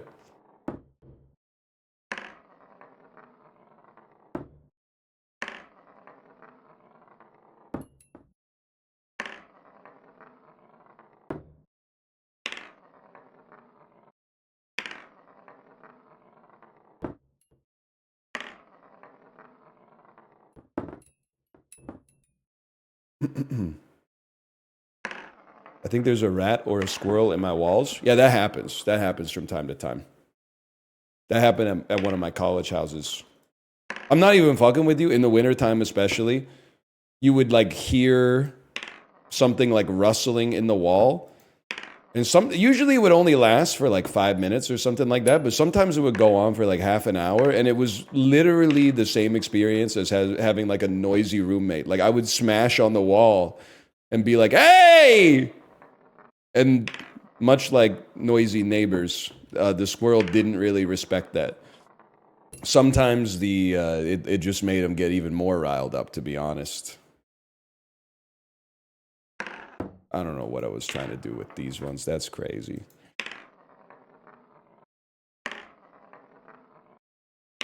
Because like the first time you hear the squirrel, you're like, oh shit, there's an animal in my walls. But then like after a while, you're just like, yeah, that's squirrel, man.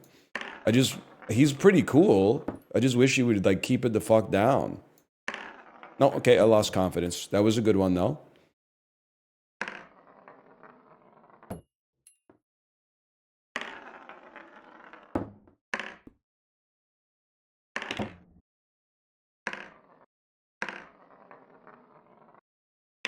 Like as long as the squirrel part of the house and the human part of the house never come into contact, then I don't really care if a squirrel's like living in the attic or whatever.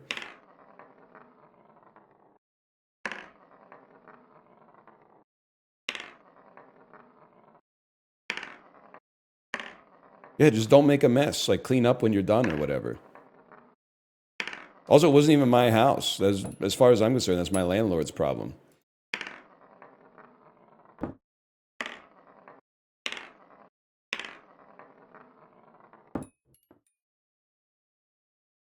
What about a rat? That's like out of sight, out of mind.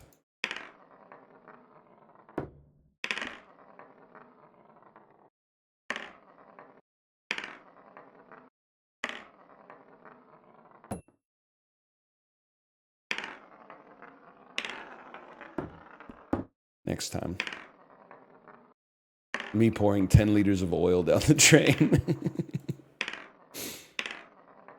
I'm telling you, I've never had to call a plumber for a fatberg, okay?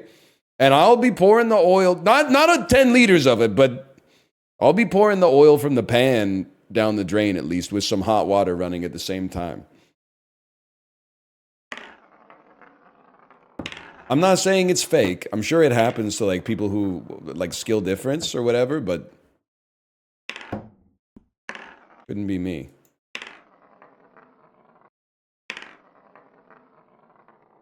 I mean, as long as we're talking about household takes that everybody gets angry over,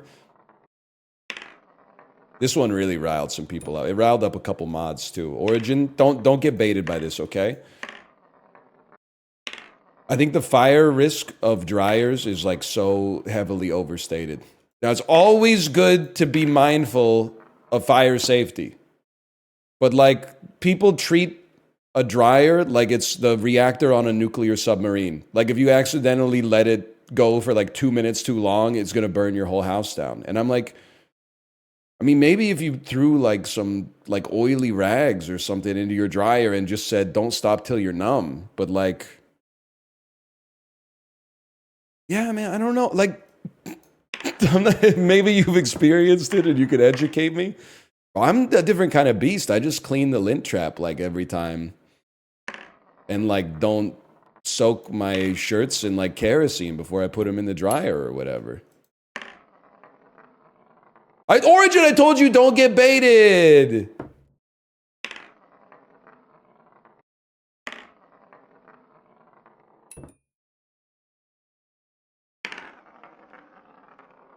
Oh, that was way too hot.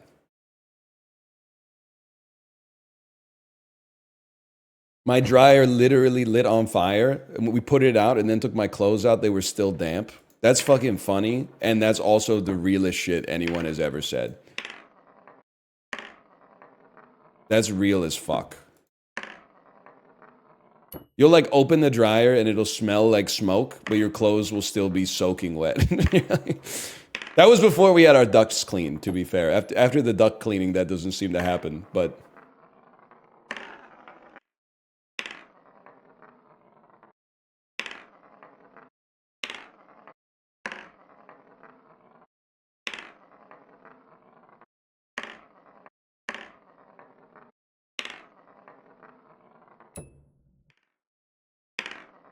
My friend in junior high had his house burned down because of a dryer fire.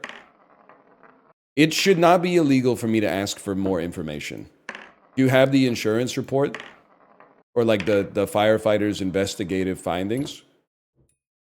Because I'm not saying a dryer can't light on fire. Like, I'm sure I could do it pretty easily if my intention was to light the dryer on fire. I'm more just like, I think that there's more info perhaps available. What was I thinking, man?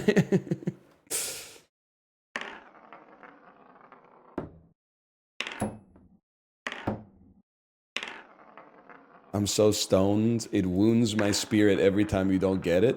See, that's great. You're close to God. That's the fucking intention, man. That's the fucking intention.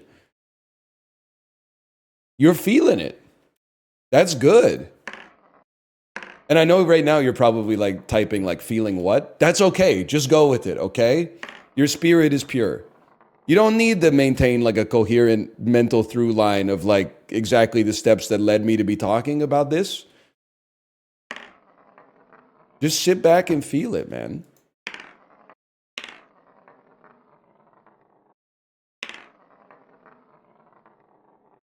Just enjoy. Shoots Too Thick. What a name. It's because it's a pun. And it's also a reference to that Shins album, man.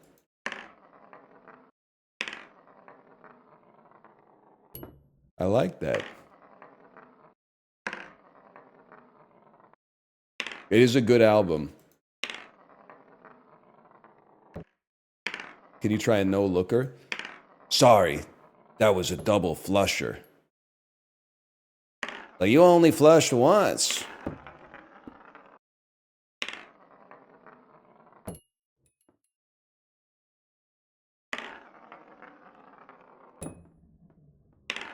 That was a good one, too.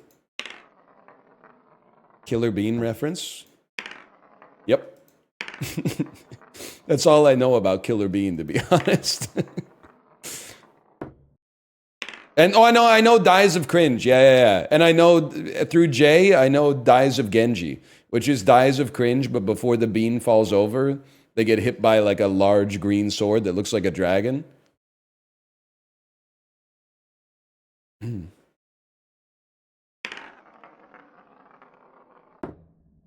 That was actually pretty close.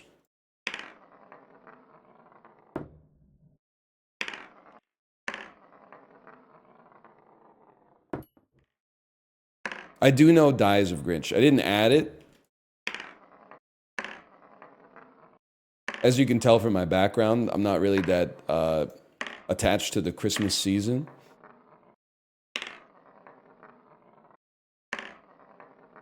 Someone in chat said they had a threesome while watching Killer Bean. No disrespect. I'm happy for you. I know that room fucking reeked. I can smell the room where that happened.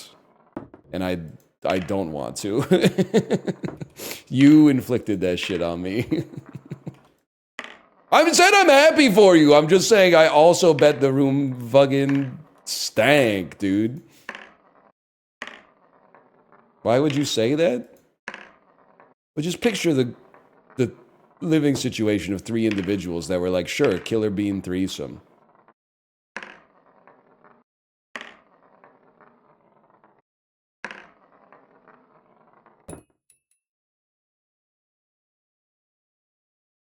I didn't say rat's nest.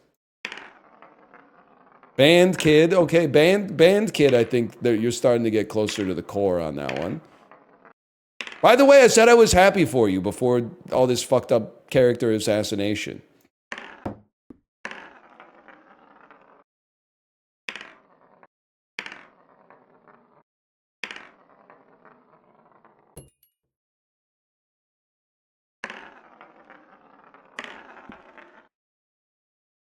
Again.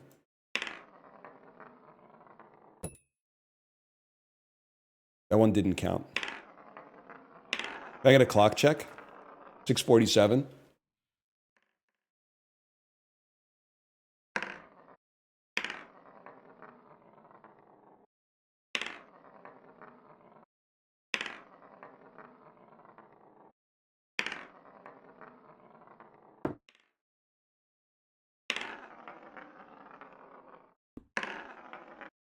Here's to another. Yep.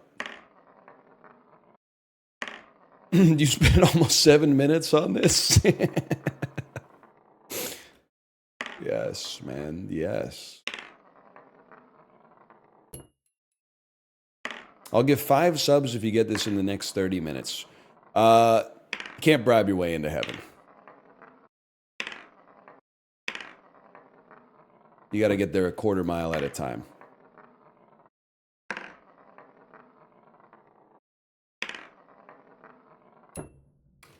Close.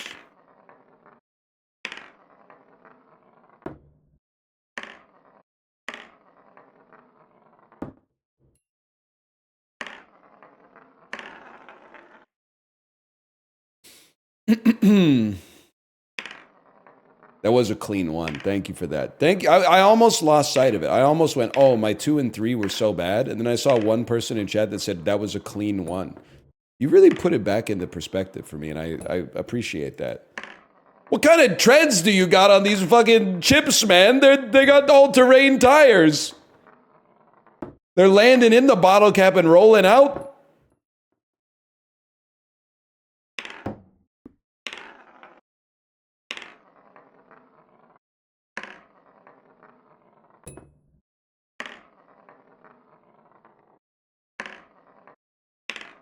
You need to work on the Tua. Yes, sir. Hang on, the joke's going to make sense. I just need a second to remember. Jack Antonoff to Haley Welch before they released her as an industry plant. Something like that. I'm getting old, man. I did a genuine search query in my brain. I was like, I know the name of a famous music producer, but I don't know how to get it. And then I went to my brain search engine and typed Margaret Qualley husband. And my brain was like, Jack Antonoff is a music producer. I used to be a part of the band called Fun. It took me an extra second. I did an X lookup, man. On that thing. What were the sponsored results?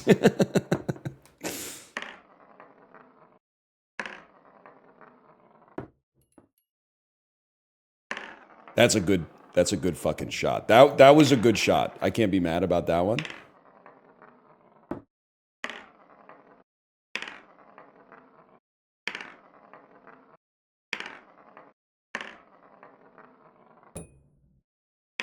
Can I tell you a true story, by the way? So I had never used ChatGPT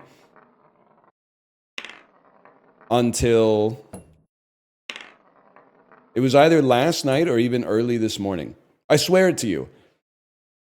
But I got curious. I went to the free ChatGPT and I typed in, convince me to invest in Bitcoin.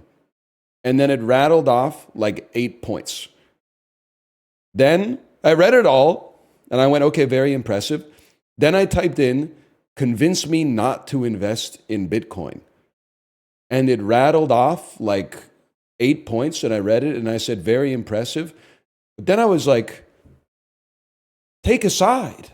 Take a side, man. Like you didn't tell me anything. I thought like at least at some point it would be like, it's a good idea, it's a bad idea, but it was just reflecting the prompt that I asked back in me.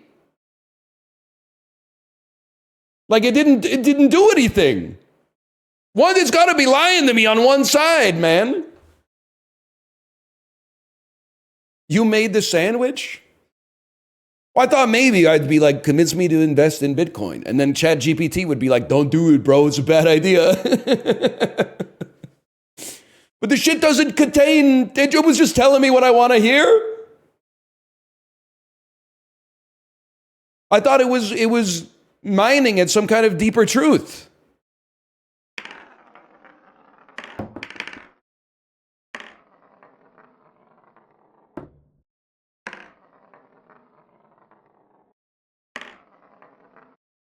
Wasn't it helpful? No, not really. I mean, I think it would have been very helpful if I only asked it for one side. I would have been like, oh shit, those are good reasons. Then when I asked it the other side and it hit me with an equivalent amount of good reasons, I went, you don't know fucking anything, dummy. You don't know shit. You fucking idiot.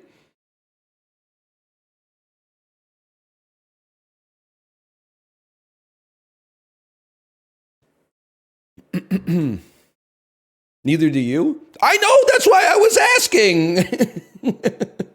I thought it had some answers for me. I didn't realize it was just reflecting my opinion back at myself. I would love some lunch, Kate. Thank you, thank you. Worked up quite an appetite playing Trick Shot Simulator.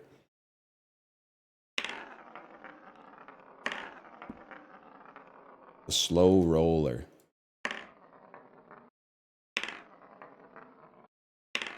Like, it might know how to go to the Wikipedia page for cryptocurrency, but it doesn't know what an old bookstore smells like.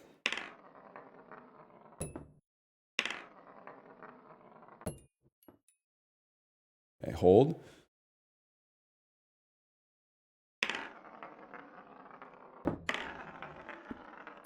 We needed that. That's still pretty encouraging.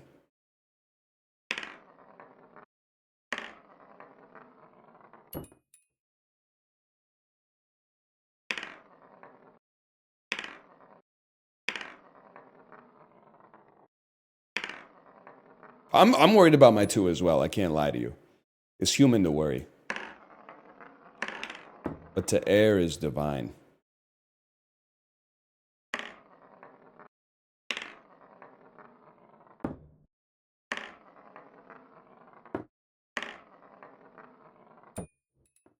Should we do two first then? We can't. There's no reason to burden yourself with that question. It's the second number.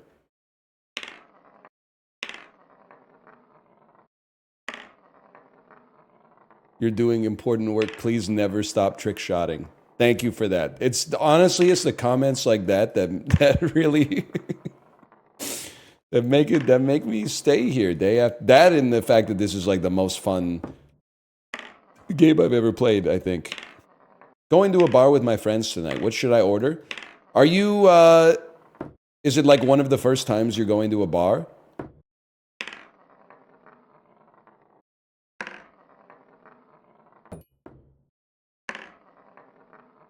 This is not a judgmental question. Yes. Do you want to drink alcohol?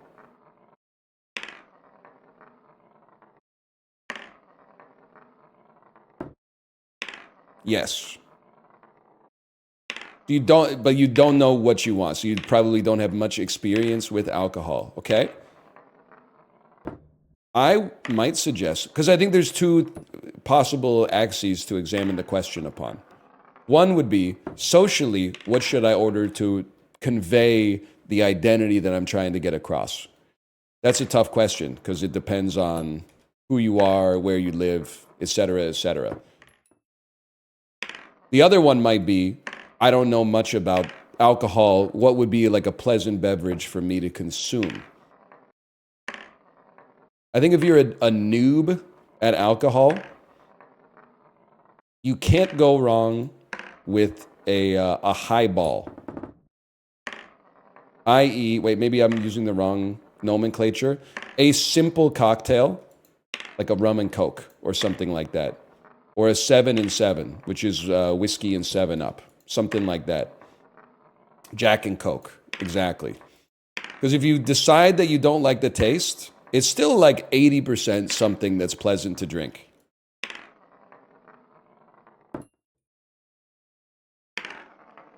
So that I think is it's a place to start if you're interested. Or a gin and tonic, if you've ever had tonic water, because that's one where like the mixer actually tastes worse than the alcohol. And I had a tendency to enjoy some gin and tonics. I like the flavor of the quinine.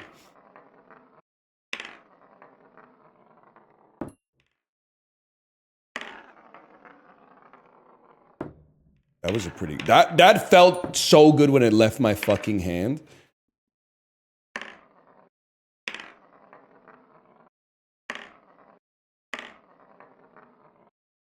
There is always beer as well. If you've never really consumed much beer, it is gross for like a while. It can be an acquired taste. But there is a worse outcome. You could taste it for the first time and fall in love. So the grass is not always greener. Anyway, you'll be fine. Just have fun. It's not that serious. You don't overthink it too much.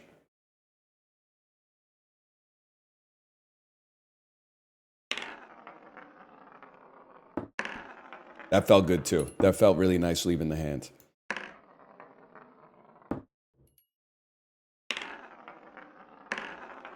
That one, not so much.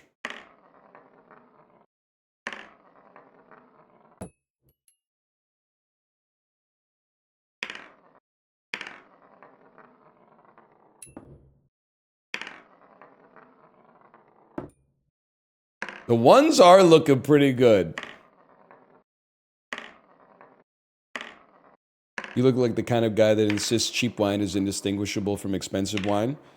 Well, okay. First off, duly player.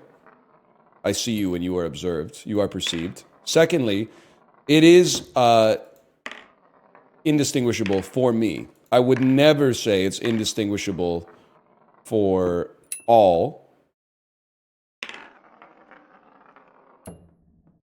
There must where there's smoke, there's fire on that one.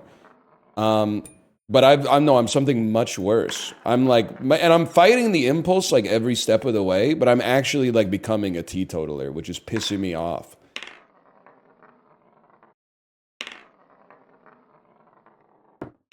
Like I'm railing against the impulse at like every single data point, because they're all pointing in the same direction for me, and it's pissing me the fuck off. What's a teetotaler? Someone who doesn't drink at all. Not necessarily somebody who thinks that it shouldn't be legal. Oh, legal lack.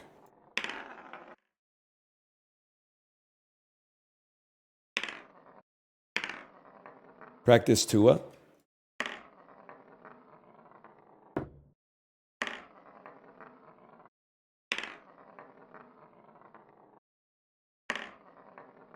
You played Edward 40 hands? I know, and it was like one of the best days of my life, which is why it's fucked. Which is why that shit's pissing me off.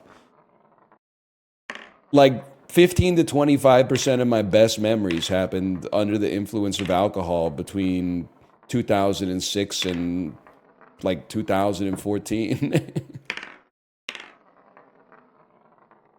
That's why it hurts me more than it hurts you, man.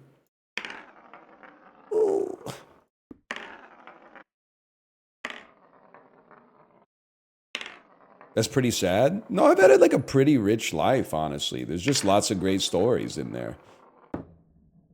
Or I like them, at least.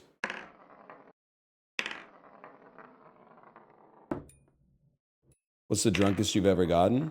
I don't remember.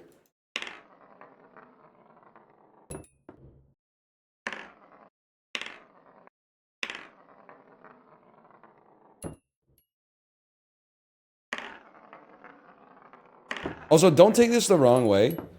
But I think there's like, as you age, you experience metabolic changes. So that's part of it. The other thing is, a hangover wasn't that bad age 18 to 23 because I didn't have like shit to do. I mean, sure, there were probably a couple days I came in hungover and had to like teach kids, but like broadly, that wasn't, that didn't happen too regularly. But like the older you get, you'll find, man, you always have to do something. All it takes is like one hungover day where you wake up at like 6:30 a.m. because you can't sleep in anymore. And then you get like 1 hour of like, I gotta lock in, I gotta lock in, I gotta lock in. And then like your 2-year-old wakes up and you're on all fucking day. And you're like, that was no amount of euphoria is worth riding out the hangover while also, you know, being super dad right now.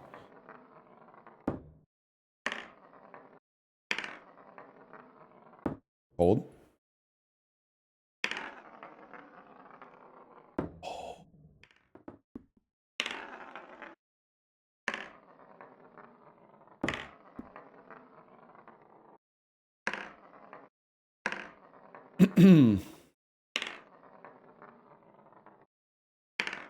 Me when I sow versus me when I reap. But then the worst part is that the sowing doesn't work anymore. That was the straw that stirred the camel's drink for me. Is like even when you don't sow, you're still reaping. That shit was pissing me off. You would have like 3 beers, feel no buzz, and then wake up and be like, damn, I don't feel good. They did. They patched sowing.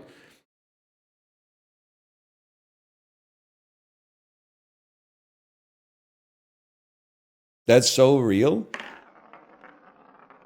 Oh.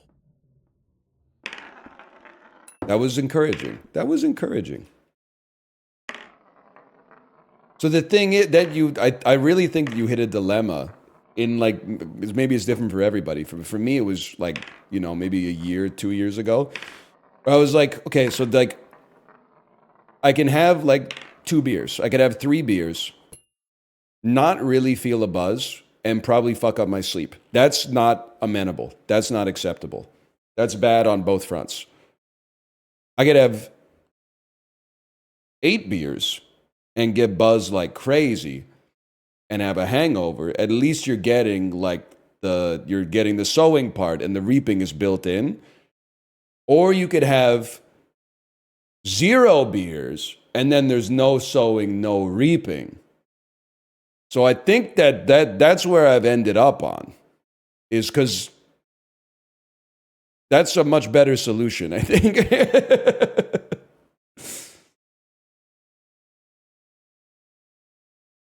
2 beers doesn't fuck up my sleep. I pray it continues like that. Hang on, we gotta lock in.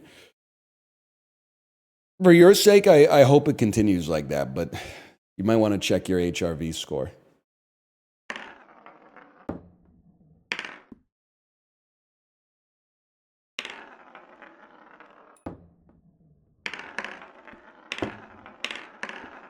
My punishment, 25 dedicated number 3s.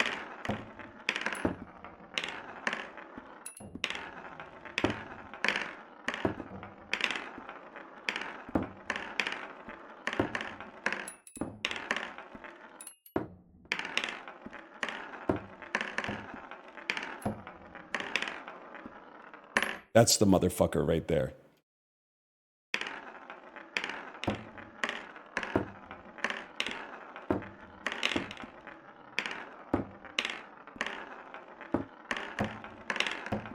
They ever figure out whether that guy on the plane was real?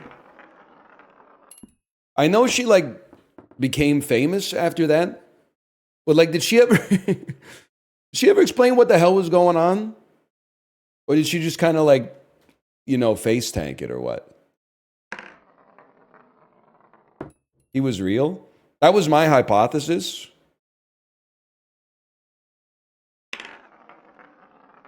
I'm not gonna lie to you.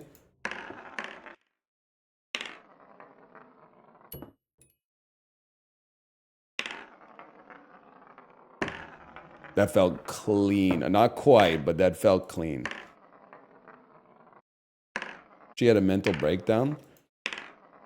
Yeah, but why does she make it like everybody else's problem, I guess is what I'm trying to say.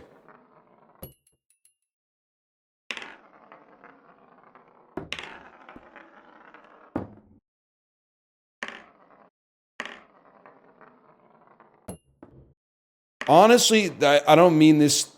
You could take this in good faith or bad faith. I would ask you to take it in good faith. She was probably pissed that Hawktua got so famous, right? Because, like, she got pretty famous off of that guy there is not real. But Hawktua, like, 10x'd it. What the hell was that?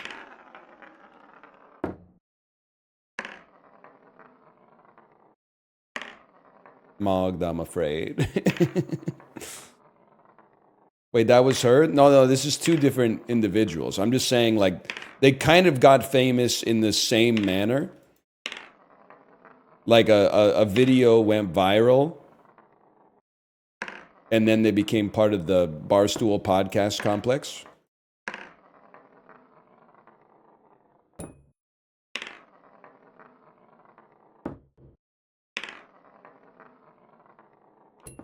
Huge. I'm still hodling my not real coin. It's coming back, man. It's coming back. Invest in not real. Yes, sir. Dude, look at the white paper. The tokenomics are crazy. Someone go to... That's why I don't respect ChatGPT. Because I feel like, what if you went to ChatGPT right now and you typed in, convince me to buy into Hawk Coin? Wouldn't it just tell you all the reasons you should do it? Take a stand, man, for once in your life.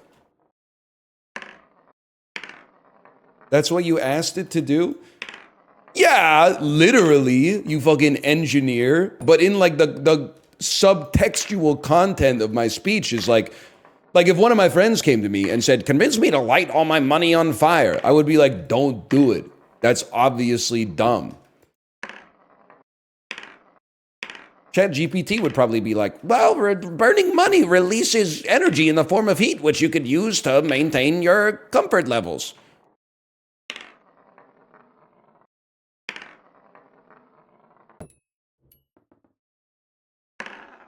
Like it doesn't have any principles, man. What a fucking shot, man.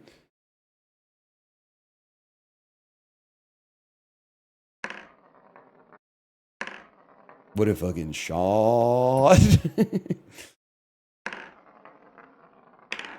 That was another pretty clean one. I just asked it and it said it's probably not the best idea. Okay, never mind. I'm not beefing anymore. I'm not beefing anymore.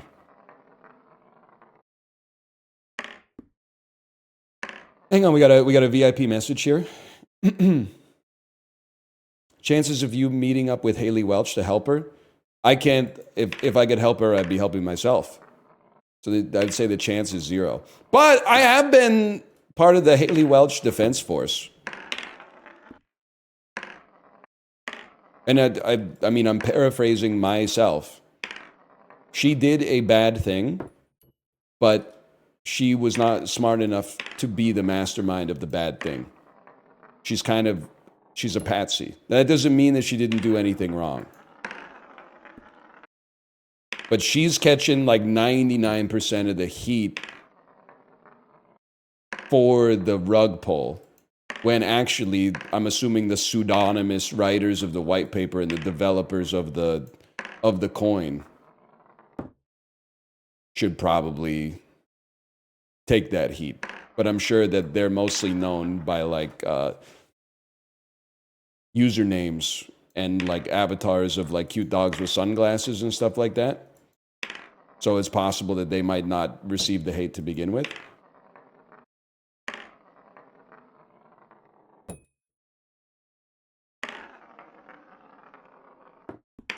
Come on, man.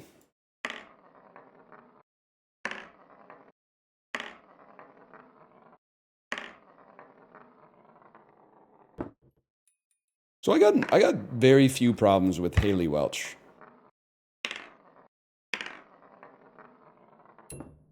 She shouldn't have done the coin though.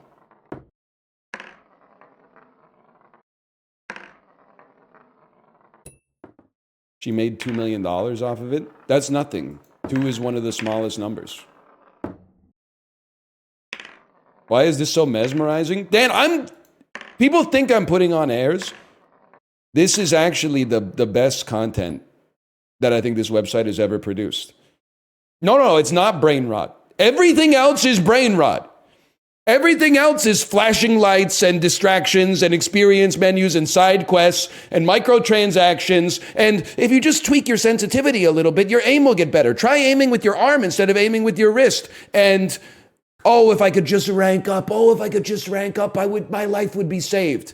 Everything else is the rot, man. This is the fruit. This is the fruit before the rot.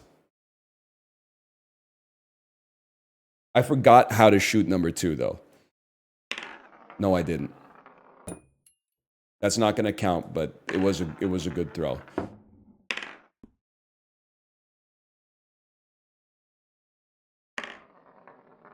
Wrong, play Titanfall 2. Okay, that is cinema. Titanfall franchise still pisses me off, though. Everybody was going to buy Titanfall 1 because it was going to revolutionize multiplayer shooters. Then everyone found out there was no 3 out of 10 tacked on single player campaign, so they said, screw that. I'll buy some other garbage instead. So I was the only motherfucker who bought Titanfall 1. I was trying to convince all my friends to get it. The multiplayer is really good. You get in the mechs, you can have mech fights, you can do parkour, there's a pistol that shoots itself, you kill enough creeps, you get a mech, and you go. Nobody was fucking with me. All of a sudden, Titanfall 2 came out. I said, I'm not fucking with Titanfall 1 or Titanfall 2 because you guys weren't fucking with Titanfall 1. Now everybody buys Titanfall 2, and they're like, it's the peak. It's the most peak story of all time.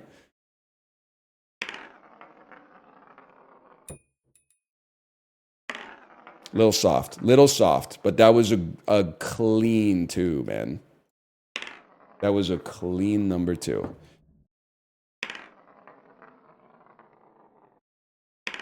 Peloton ride today, 90 minutes in Lofoten, Norway. I'm going to say we were around 1.06 megajoules, 201 watt average. But today was a recovery day. Yesterday, I think it was like a 222 watt average, but that was a 2x20 interval day.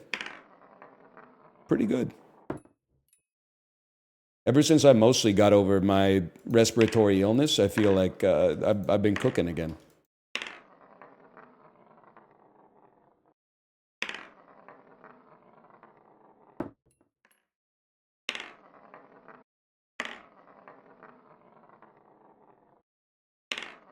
Come on, man. Come on, man.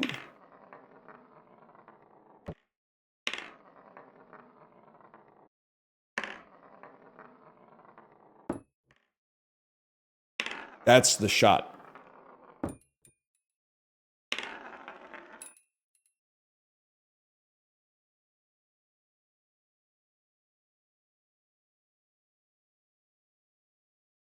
I'm sorry. I have to go pee again. But we're right there, man. We're right there. I'm going to take my bathroom break. I'm going to decompress. I'll be right back.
We're back. We're back. I mean, that's pretty close. Did you scream? I honestly, the fact that it didn't count but was so close is just funny. I was not mad. I wish that I were lying. But something has changed within me. At least with respect to this game. Something's changed.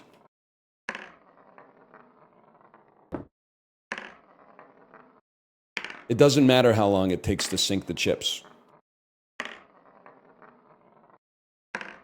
It doesn't matter.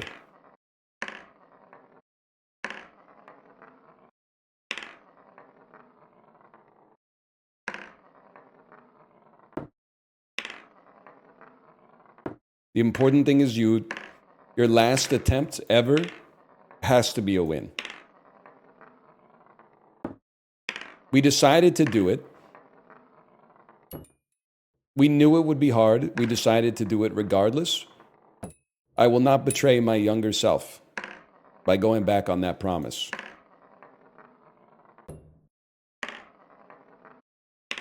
I will honor the man that I was 2 days ago and complete the task, regardless of the cost.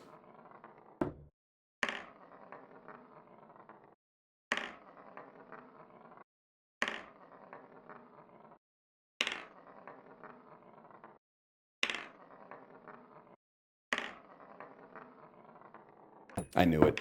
Oh, fuck you.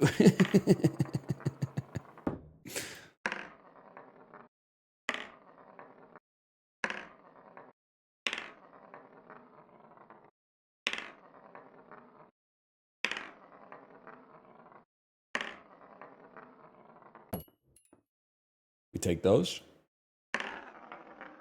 I was honored to have another attempt at 2. Anyway, what's going on? What time is it? 12:58, aka 1 p.m.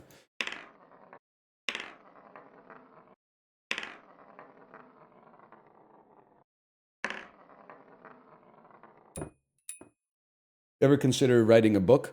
No, if I wanted to make something that people buy but don't consume, I would grow vegetables.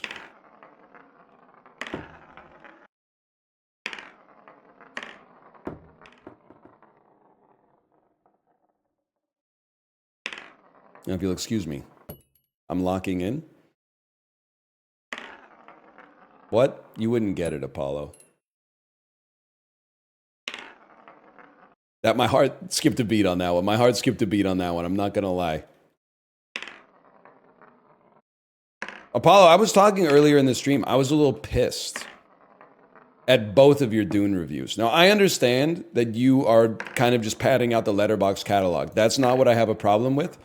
I have a problem with the content of your Dune and your Dune 2 review. Your 4-star review of Dune, thank you for making them short, by the way, so I can remember them verbatim.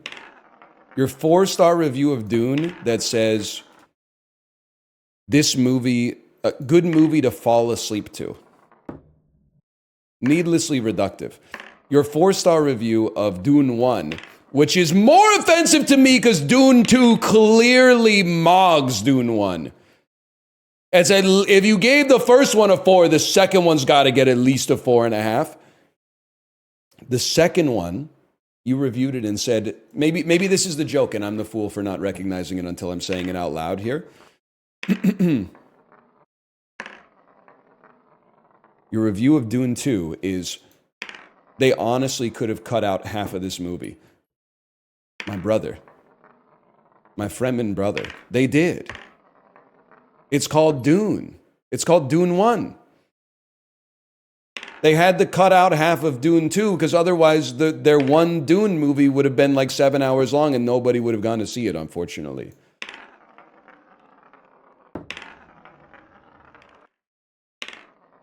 Was that the joke?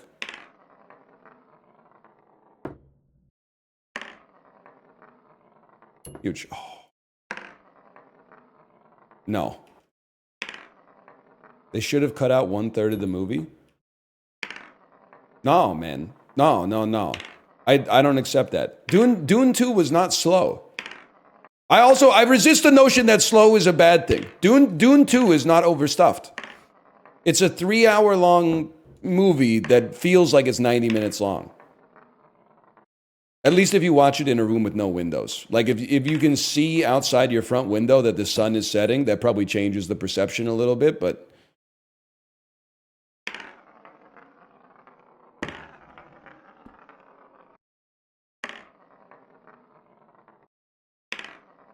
I got you, Dan. I got you. We'll be here.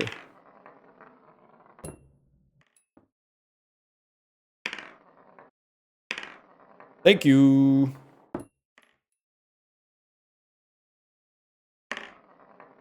That's a good throw. What?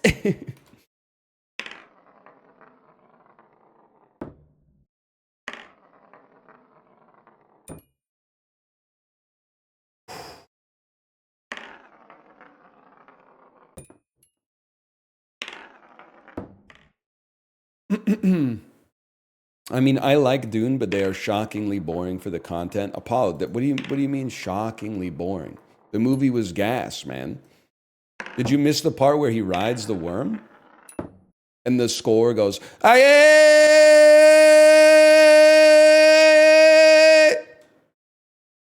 What are we talking about here?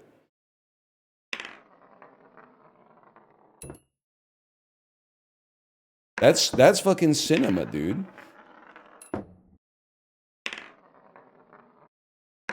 In my opinion, at least. Easy to impress? It's a great movie. What do you mean? It's nominated for Best Picture, man.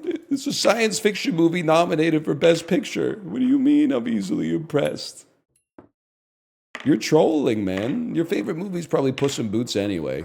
So I don't know why I'm getting baited, but...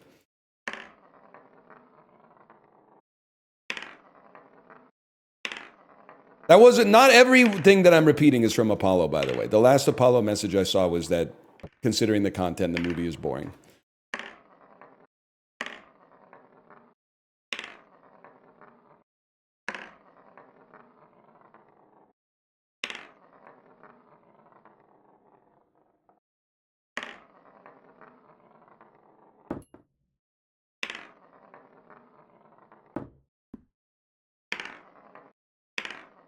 Nobody's typing. I don't get it.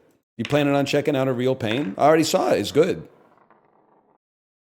I would say on my list of, if I ranked 2024 films, A Real Pain would be, it would be up there. It would be below Dune 2. That's all I'm comfortable saying right now, because I have to take a look at, I'd have to think about everything that came out in 2024. I probably got some 2024, 2023 overlapping. Challengers would be below both A Real Pain and Dune 2, but it's still a great movie.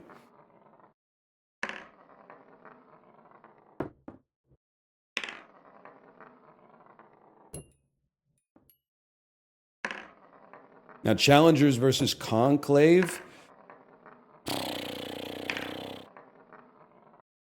I'm sorry, I'm old. I would probably put Conclave over Challengers, but I still think Challengers is a really good movie. I'm suffering from a surplus of Kino. I've been watching a lot of Kino lately. These are all good movies. I would definitely put Challengers over Twisters, and I would definitely put Challengers over Civil War. That's not even close. It's guest bar bait. Yeah, that's true. I'm honestly, I'm on the committee for the Remy's, so it makes sense.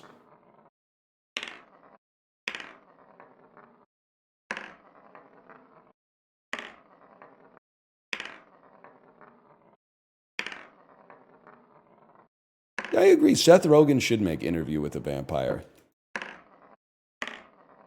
The Interview with the Vampire.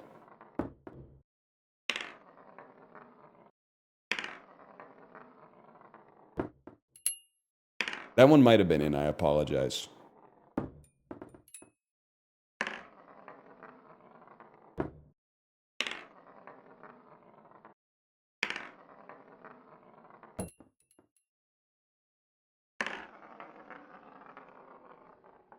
Oh my God.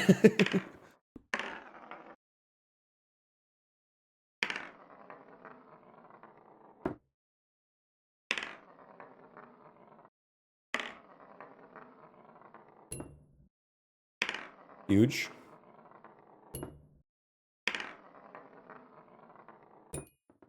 Thoughts on the A24 Tim Robinson movie? I haven't seen it. I was not invited to Sundance. Maybe next year, if they see my letterboxd. They'll be like, oh shit, this guy gives 3+ stars to literally every movie he sees. We need to have him at the fucking film festival, man. What can I say? I just love movies. Like, I guess I just love stories, man. Unless they're about tornadoes.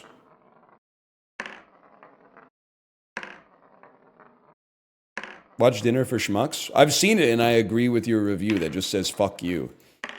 I don't know if I'd give it a half star, but I mean I'm not gonna let, you know, of the difference between a half and a 1.5 tear us apart. Let's put it that way.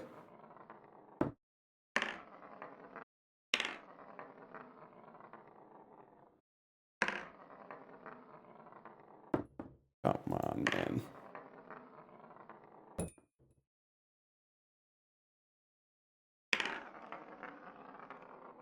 You know, it'd be a fun thing to do in chat.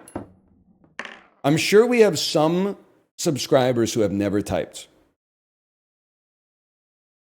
Is it possible to pair a long-term chat or a first-time chat message with a subscription anniversary message? Let's unearth some first-time chatters. What the frick?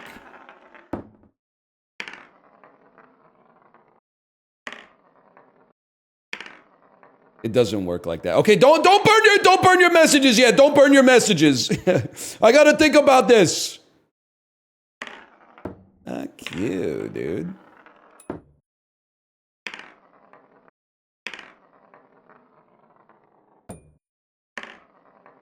Lurkers exposed.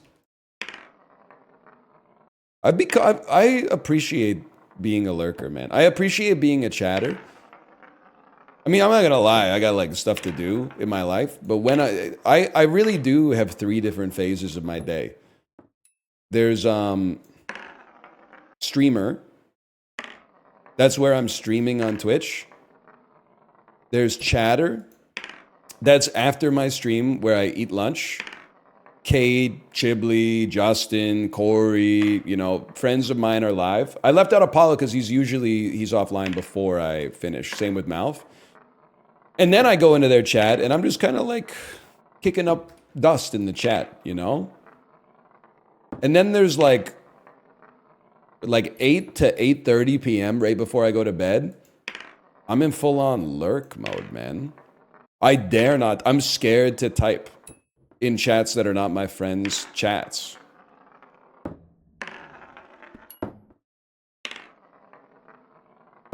Who do you lurk? I'm always lurking, man.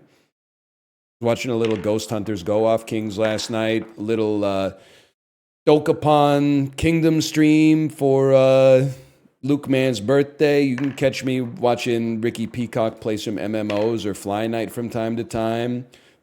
Catch me watching some DBJ.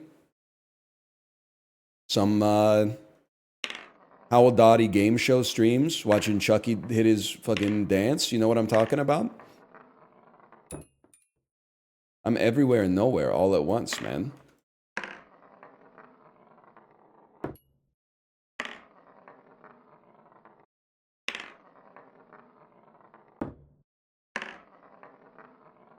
Yeah, I'd never seen Dokapon Kingdom till last night. I didn't realize that you can get...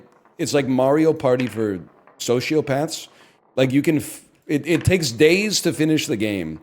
You can get in PvP with the people you're playing it with, and if you kill them, you can take their name.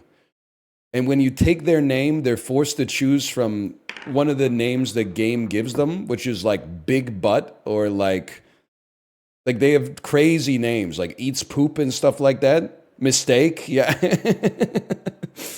They were going crazy with Dokapon Kingdom, man. You can also ruin their hair. What a fucking shot, people. What a fucking shot.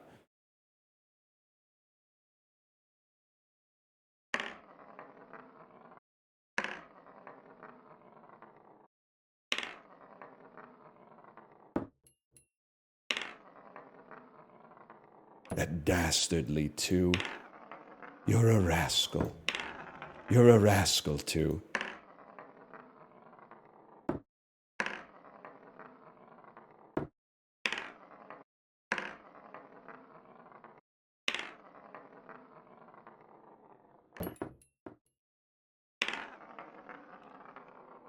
Tell me he hasn't been on the same map for 4 hours?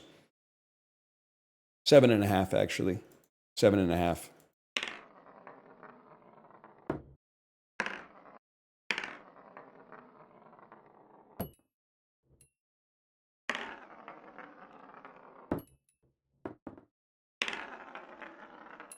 We're knocking, though. We're knocking. When I'm fucked up, that's the real me. Yes, sir. They must have played that song at like some middle school dances, right? When did that? That probably came out like 2004, 2015, maybe. It went crazy at my middle school dances. I only call you when I'm high as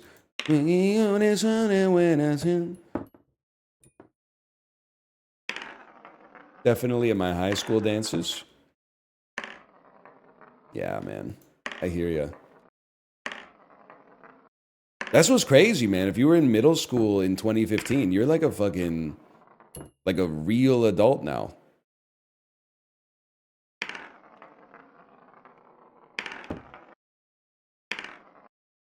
You're still really young. Like you're one of the youngest adults you could be. But like you're out here. You're in the fucking arena, man. You're older than the dudes running the Department of Treasury right now.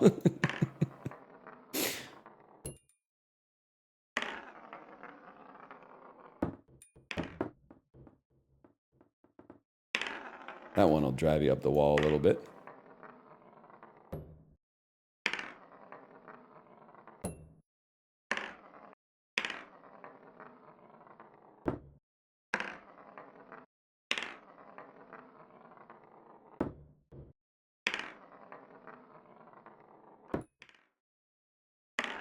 That's an interesting shot. Oh.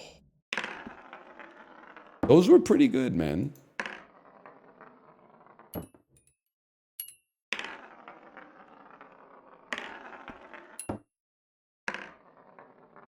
You have a hat collection? Nah, I just got the one hat, really. The one baseball hat, anyway. When it gets really cold, I also have a beanie, but I don't like wearing it because I think it makes me look like a middle-aged Nordic fisherman. I don't have cool beanie head. I have like functional beanie head.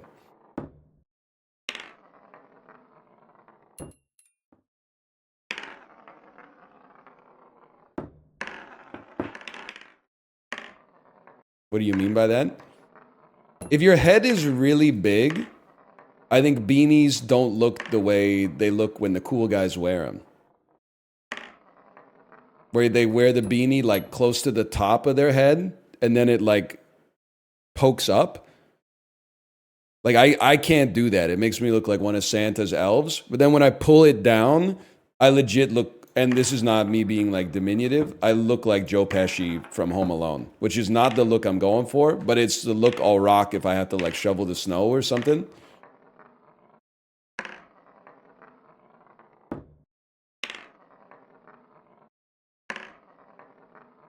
No, we won't be rocking the flat cap. I'm sorry, it's just not going to happen. I'm not going to say I've never done it, but it's that phase of my life is definitely over. Why not? It's like like we're talking about the Peaky Blinders extra hat, right? I find it kind of like it's, and again, I've done it. but it's kind of fedora core. It's kind of like, you know, swag is for boys, class is for men core.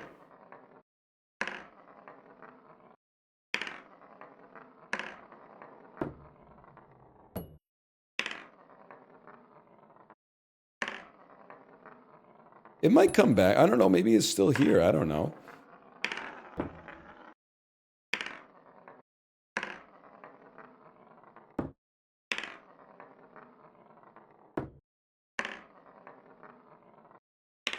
I can't tell if this is live or a replay from yesterday. I gotta hold up today's newspaper, I guess. Here, I'll date the video. Let me see what the top post on Reddit is for me right now. That way you'll know that this is live, okay? Not from our Bob Dylan. I gotta X out of that real quick. Let me see here. Am I overreacting? Mother stole $60K that was supposed to be for mortgage expenses. That was posted 5 hours ago on Am I Overreacting? am I overreacting? My mom robbed me.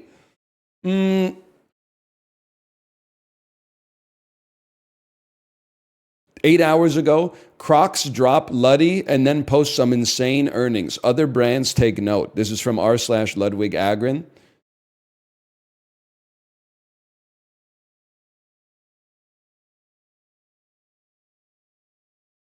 When Michael Jackson first performed the Moonwalk live, how about that one?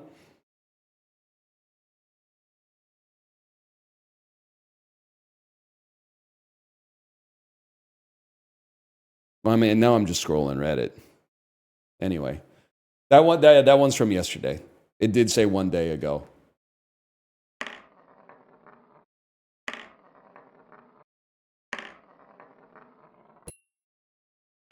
I think that one went in.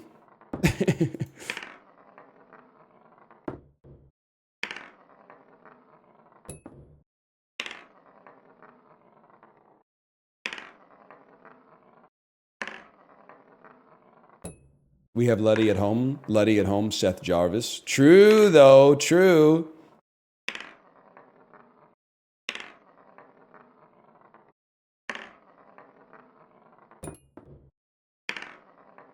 Bro, what do you mean you can't watch as long as I'm fumbling the bag? I'm not fumbling the bag, brother. This is gripping the sack.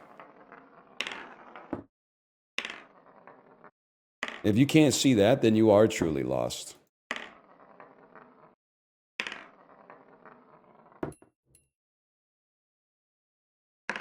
You can't say that. You can't say I'm gripping. One of the many things we can't say in the modern climate. I used to say I'm gripping all the time. now that my comfort phrase has been ruined, man.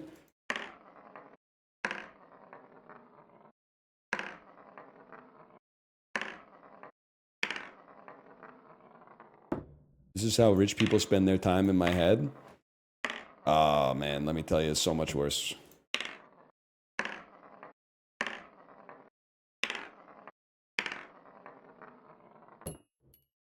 Ian McKay was not joking, man. They call you up and they talk about money.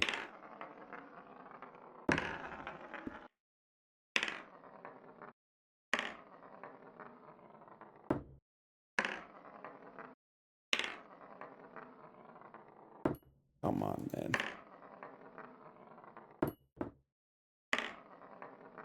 Opinions on porno being saved to your phone being the equivalent of tier 7 gooning? Chibli,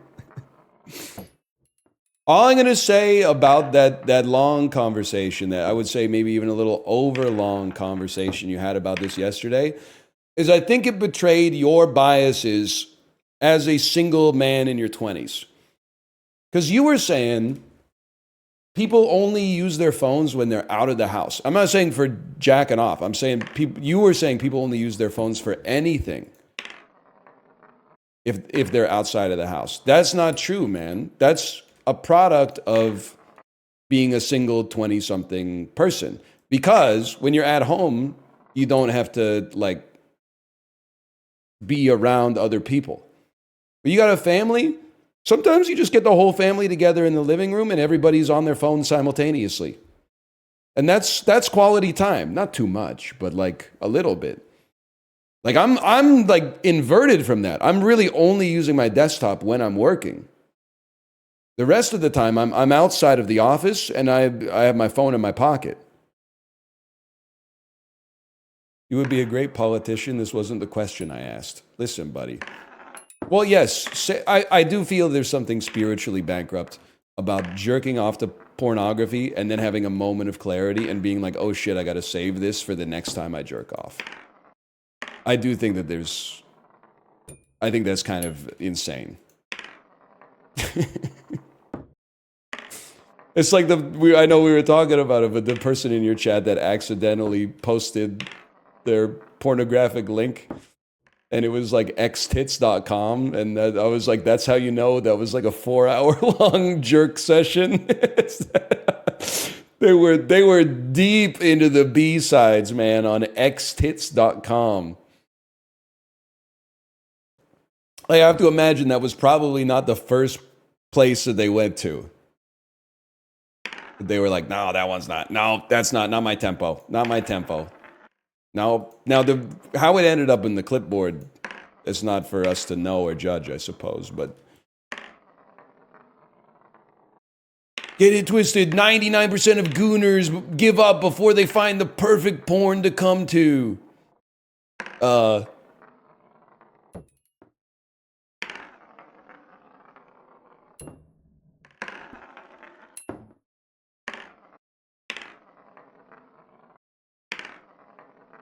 I watched it. It was mid anyway. Well, it wasn't for you. It was for them, man. You're like kink shaming or whatever.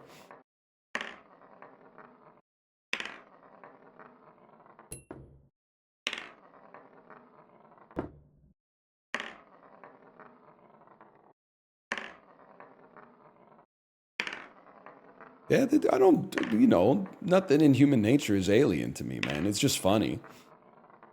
Almost everything in human nature is fucking funny to me, I guess. Is there a clock? Yeah. There's like a egg timer or something.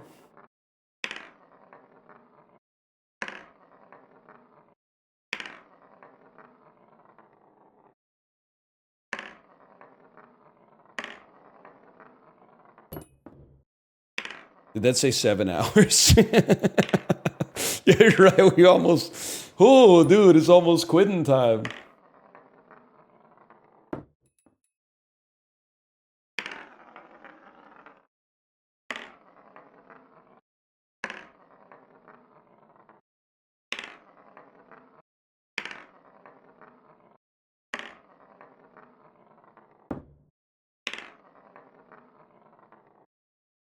Is actually like more meaningful than the average job. To be honest, it does more good for society. If you're a firefighter, I'm not talking about you, but everybody else, you're on notice. You know what pissed me off? It's not worth it.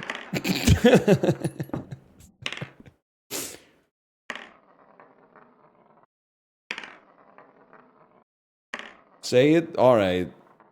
I had to get a copy of my home insurance policy yesterday. So first they have the AI chatbot, whatever.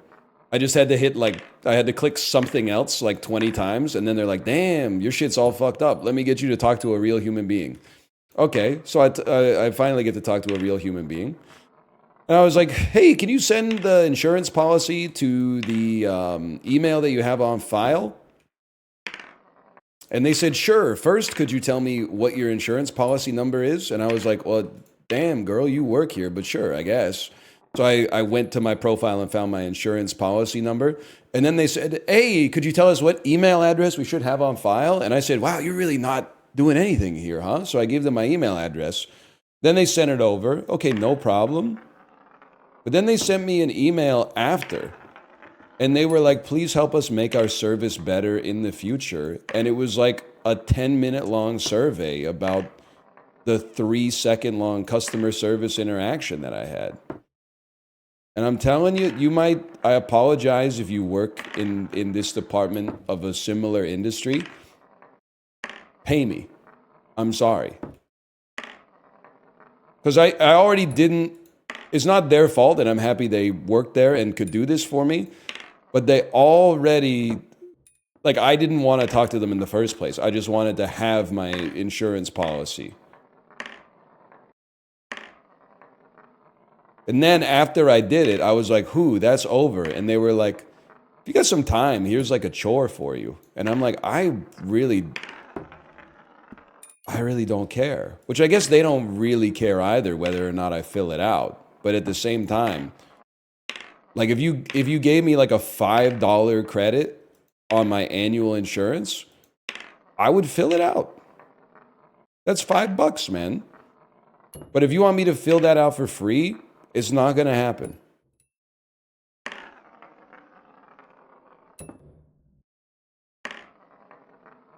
They can't do it, it's illegal? Well then, enjoy only getting responses from the elderly. I'm sorry. Plus, I know that no matter what I fucking fill out, you're just gonna go with the cheapest option anyway. So quite frankly, I don't see why I should waste my time. Because I'm sure that every survey that you've sent out before, people were like, do you prefer talking to a robot or a real human being? And they were like, oh, definitely a real human. Last year when I needed a copy of my insurance policy, I clicked the chat button. I was talking to a real motherfucker in like 30 seconds. This time I had to exhaust all the dialogue options on ChatGPT first.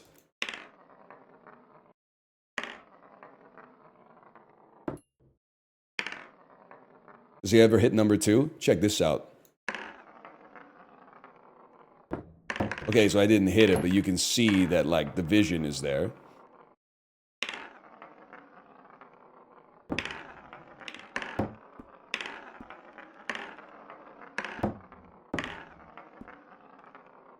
You can see the vision is there. Just got my first Coke Zero because of you. It's revolting. Can I ask you a question? Are you a French guy in like 1962? I have a photo that you would fucking love, man.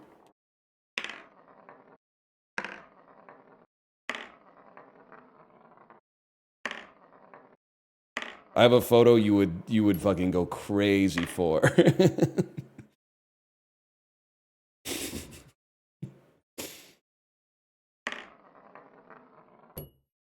I'm not plus twoing what Chad is saying, by the way. They're free thinkers. They can say whatever they choose. I just knew what they were gonna say, and I couldn't say it myself because it would be offensive. Wait, oh, never mind. I misread your comment. You said it was delicious. Never mind.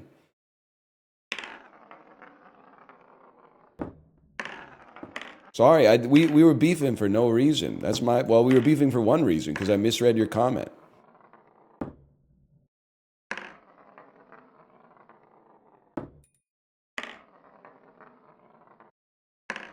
Reading comprehension? Well, you try fucking having good reading comprehension when someone's pulling the book up like 3 lines a second. That shit is hard, man. It's like the book's on a fucking treadmill, man. It's not hard, but it's like it's not as easy as if it wasn't moving, at least. Oh, it doesn't have any spin.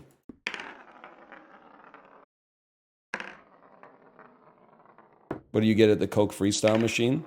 Coke Zero?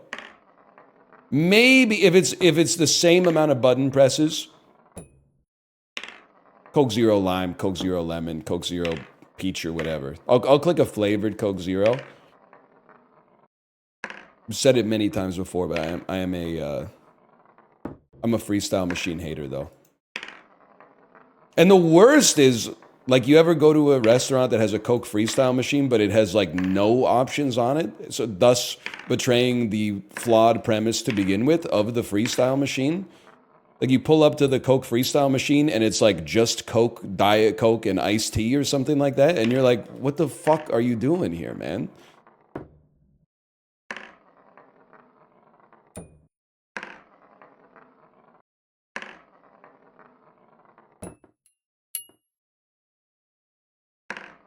They're a bitch to clean? I believe it must be like fucking like in a Ridley Scott movie where they like disembowel an alien and it's just like tubes and pipes and shit. Or disembowel an android. Bet you open up that freestyle machine, it's like a fucking scramble. Just clear plastic tubes everywhere.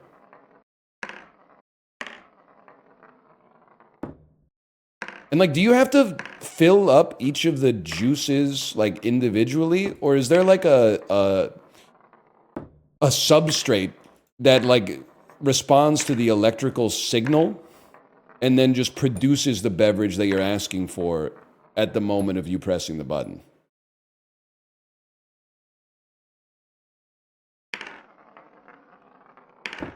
It's concentrate? Dude, Coke from concentrate. I bet that shit would be fucking delicious, man. That must be how they make it, but I've never I never considered that to this. Oh, you don't like it? Yeah, okay. Well, enjoy your fresh squeezed Coca-Cola. What do you mean you don't like it? Isn't it all made from Coca-Cola concentrate? I like it when the game matumbos me a little bit. There's a few things on my bucket list, man. I should go to Belleville, Ontario and taste a Hawkins cheesy right off the line. I bet, like, that shit is pretty good in the bags. But I bet, like, a Hawkins cheesy or a Cool Ranch Dorito fresh off the fucking line is, like, the best thing that mankind has ever created in the realm of food.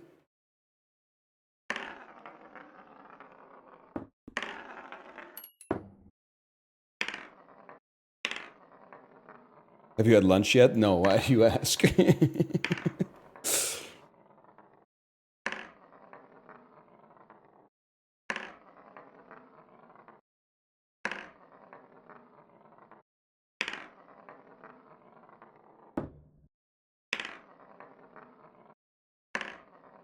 Just don't get stabbed on the way? I'm not worried about anybody in Bell Vegas, bro. I grew up on the streets of Odessa, man. You don't know shit about that. You don't know shit about the old Babcock Mill. You don't know shit about Murray's Grocer and the post office.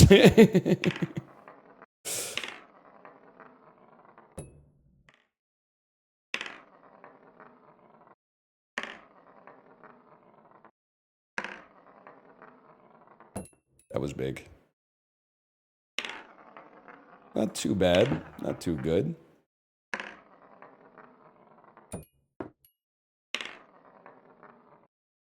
Talking about some lunch breaks. Yes, sir. You don't know shit about eating a fucking horrendous ham and cheese sandwich from the Pop-In, bro.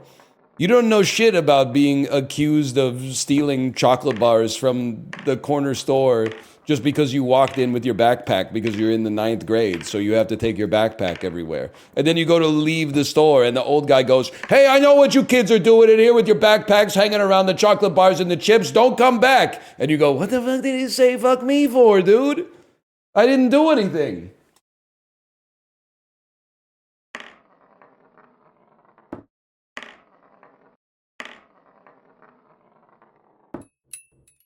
Old? Whole time you were stealing Takis? Dude, Takis didn't come to Canada until I was like 27 years old, I think. Thank you, though. Thank you.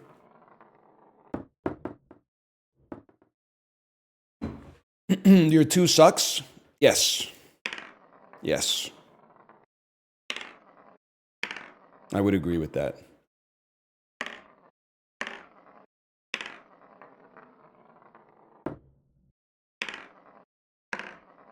What happened to bald Peloton groceries tags? I don't know, honestly. Did Twitch deprecate the function? Listen to me like I know what I'm talking about. Because I don't believe I touched them. Can I say something without judgment? You know what I haven't seen in chat in a while? Someone chatting with a wrench icon. That used to be like a daily occurrence.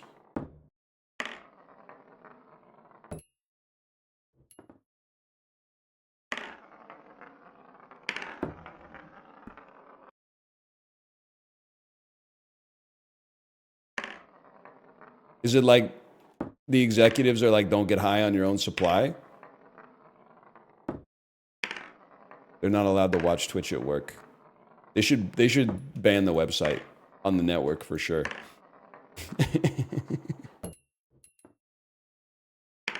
What the fuck?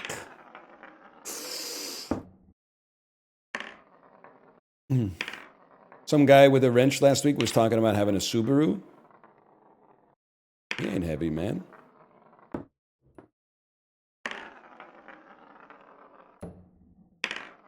Dude, you're so right. The dev branch of Twitch must go insane. What, they're gonna give me another one, man!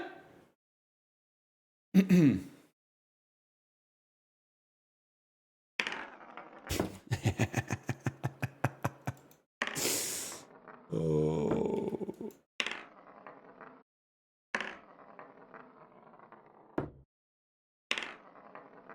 This game would honestly go insane. If this came out on the Wii, like the third week of December, when you were in high school or college, this game would have gone insane. Coming back after Christmas break to college. How'd you spend your Christmas break? Oh, man. Can I show you something? Can I show you something that's gonna blow your mind? And I don't know if you, because a lot of people are hating on this game. You can't picture yourself in this situation? Your friend intros this game. And I'm talking about your friend, not like a motherfucker who you tolerate, but like your friend. They show you this game. First 15 minutes, you'd probably be like, this is the dumbest shit I've ever seen in my life. 2 minutes later, here, hand me the controller.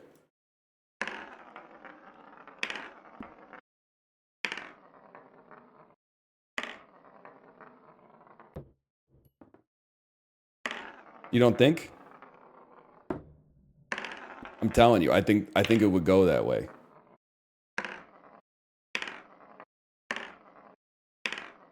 No. You could never. This is content that can only exist in the 2020s on Twitch. You can't be posting YouTube Let's Plays of Trick Shot Simulator in 2014 because the fucking.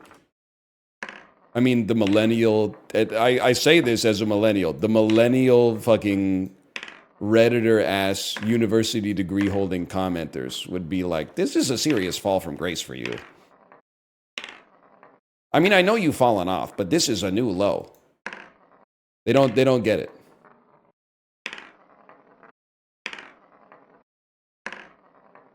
Really? The 7th Civilization game just came out and you're playing Trick Shot Simulator? Some of you get it at least. A lot of you get it. And I appreciate that.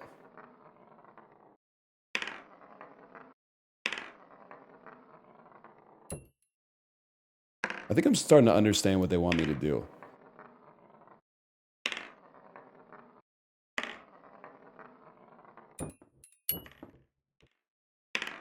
Happens from time to time.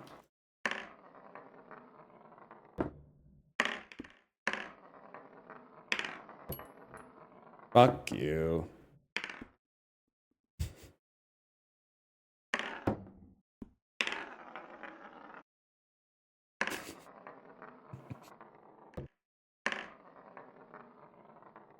It's peak now. We've come back.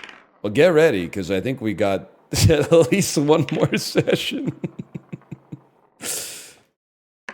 What the hell? Pass me some Subway Surfers. Yes, dude. Yes, you get it, man.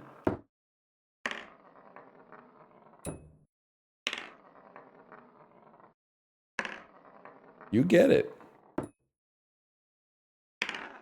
That might loop around.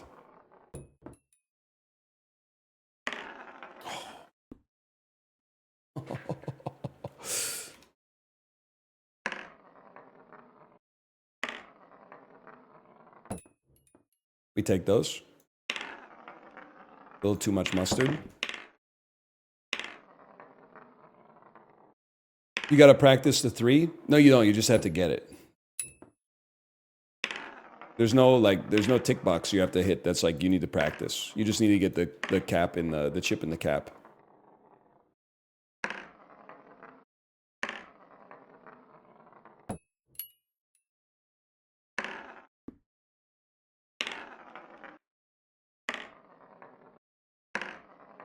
Okay, what'd you get for lunch? I can't smell it.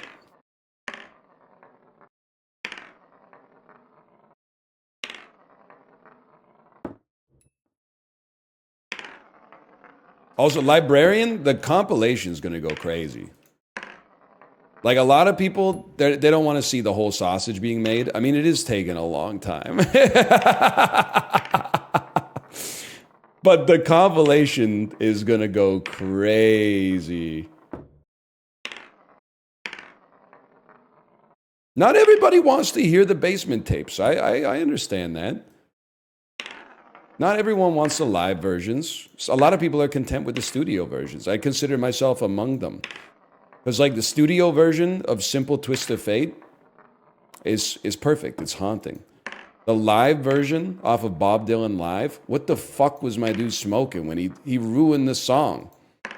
Changed the fucking key, changed the fucking tempo, changed half the words, isn't singing it the way he sang it on the fucking album. What's he doing, man? It's not, he's still, I respect it. He wrote it. He could do whatever he wants, but like, take me back to track 2, Blood on the Tracks, man.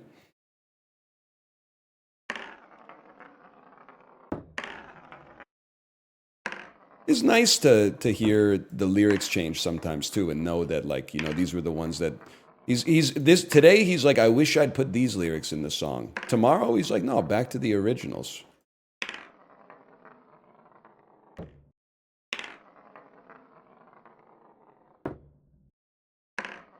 Does this feel therapeutic for you? It does in a way. It's like when you're on an airplane and you don't have the internet, so like no one can bother you from the outside world. For me, this is like, it takes life, which can sometimes feel large and unmanageable, and it breaks it down to a smaller size. There's nothing else. You don't have to worry about anything else. You just have to worry about putting the chip in the cap. Wouldn't it be nice if life was this simple all the time, and all you had to do was put the chip in the cap? Now, it can't be like that. Oh. But digitally speaking, it can be.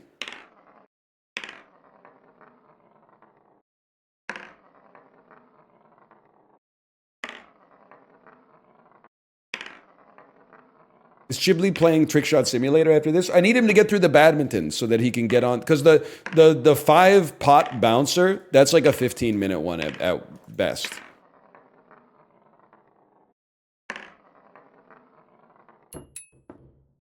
You finally discovered hobbies? I mean, I've been riding the bike a lot, but whenever I mention it, people just tell me to shut the fuck up. And I play tennis, but it's too cold to play it outside right now. Plus, the courts are still covered in snow. Plus, when I have the tennis lesson, it's 90 minutes long, but there's only like 3 minutes of actual tennis. Because first, you got to hit the balls when they feed it with the hands. Then you got to hit the balls when they feed it with the racket. Then you do like a little cooperative rallying with whoever your partner is. Then they give you like a little bit of instruction. And then like, you know, at that point, there's only 10 minutes left in the class. And they're like, play a little tennis. And I'm like, I got to go.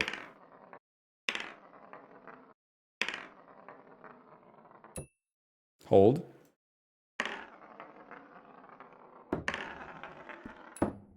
I'll live with that.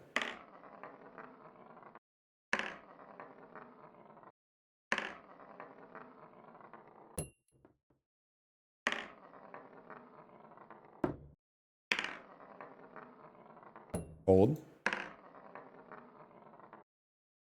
Hold.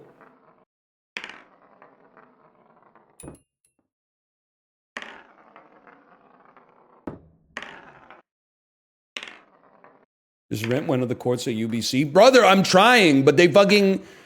apparently UBC is like the only school that actually cares about its alumni.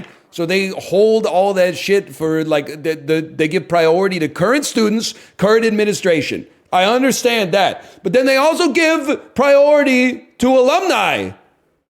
And I'm like, brother, I live in the city where the university is. That's like 80% of the people that live here.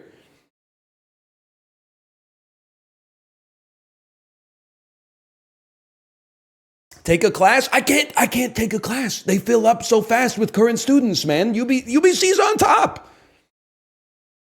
That's you are a lot. Actually, Kate, you might be able to get yourself into the UBC classes now that I think about it. I'm not an alumnus, unfortunately.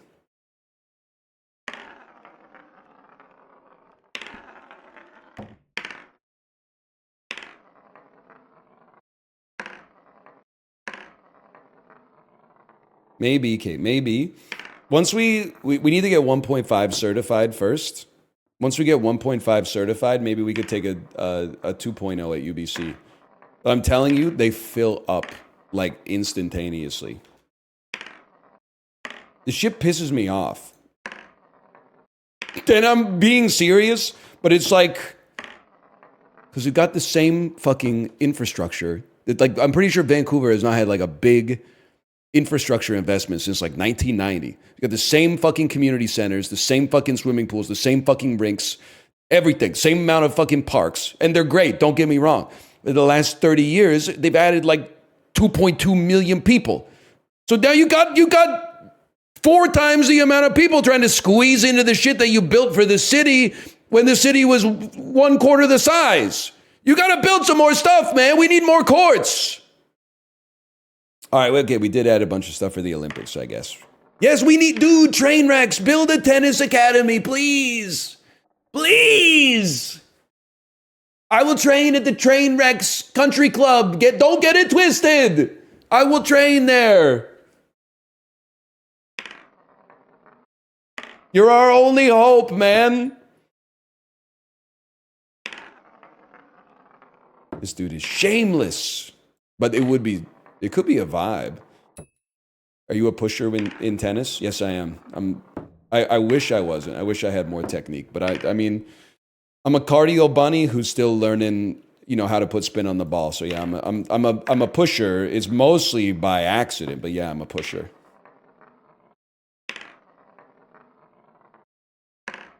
What's a pusher? It's hard to get the ball by them, but the shots that they hit back are very low danger. That's me. With the cardio and the foundations, I can usually return the ball, but I do think that playing against me is a little bit like playing against the wall. Except if you hit me with a fucking wicked slice, I'm done.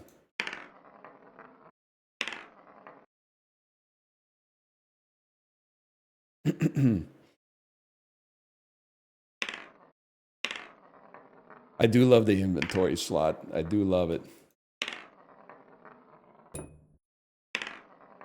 1.5, playing against me is playing against the wall. Lol. Excuse me. Didn't you hear me say my coach last week? Kate, you heard it, right? Coach said that backhand was a 3.0. And then he said, I laughed and he said, I'm being honest. So I have flashes of greatness, okay?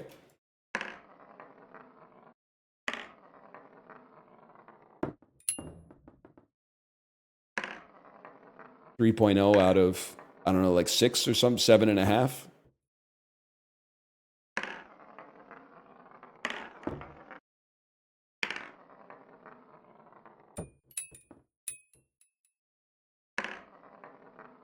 Any good tips for serving? Nope.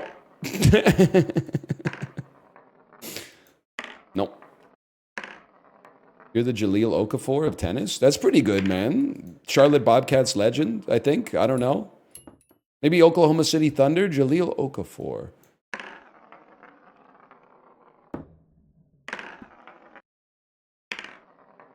Sixers legend?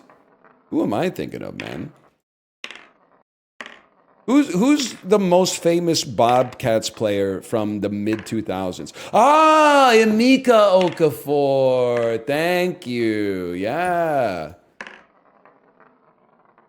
I got my Okafors confused. I owned NBA 2K4 with Shaq in the Miami Heat jersey on the cover.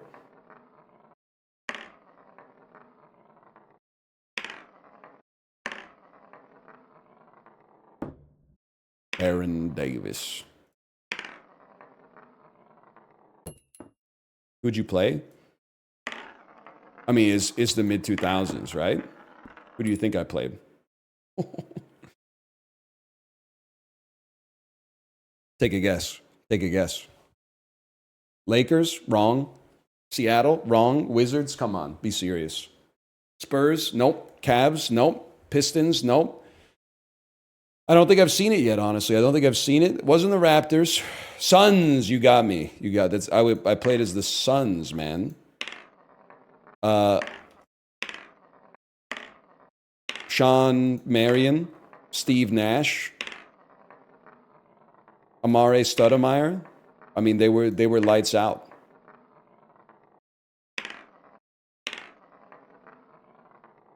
Now I kind of sucked ass at the game, but like, it wasn't their fault.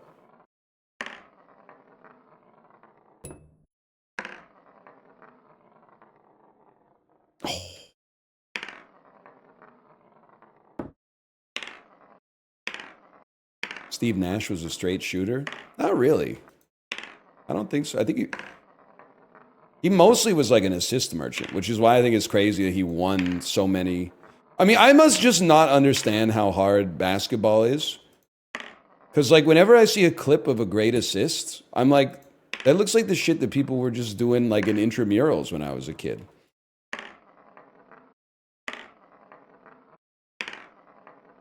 Like, I don't know. I'm impressed with the shots. By the way, I'm saying this is a me problem. I'm very rarely impressed with the assists. I mean, most of the time I see a good assist, I'm like, honestly, they're just height merchants. If like try it. Yeah. I'm talking about Jokic, okay?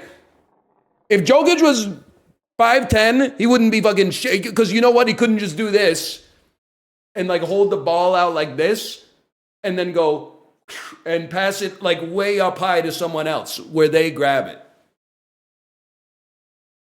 Of course, if I was 7 feet tall, I could do that shit too. How hard could it be, man?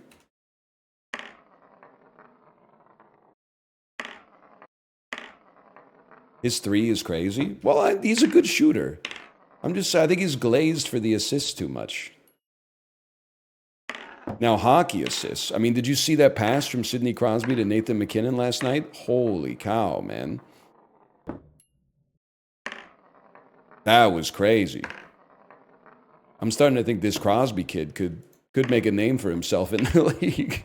Ekholm did sell, but it's not his fault, people. It's not his fault. He's no Victor Hedman. He's good enough to make it to Team Sweden, but he's no Victor Hedman.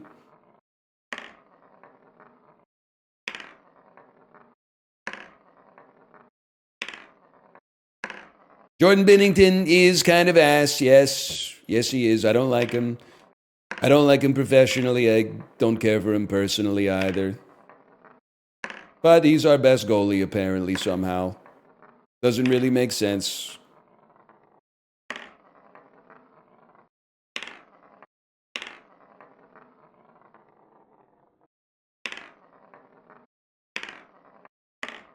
Where are we at here? Just a little bit more, man. Might stop one puck or maybe none. Who knows? Need a little time in my crease alone with myself to be by myself. Yeah, you're so right. Chinese Jordan Binnington Donald Trump impression. Might let in one goal or none. Who knows? There's layers to this shit, man. It just keeps getting deeper and deeper. Did you see Thatcher Demko has Kino taste in music? Hang on.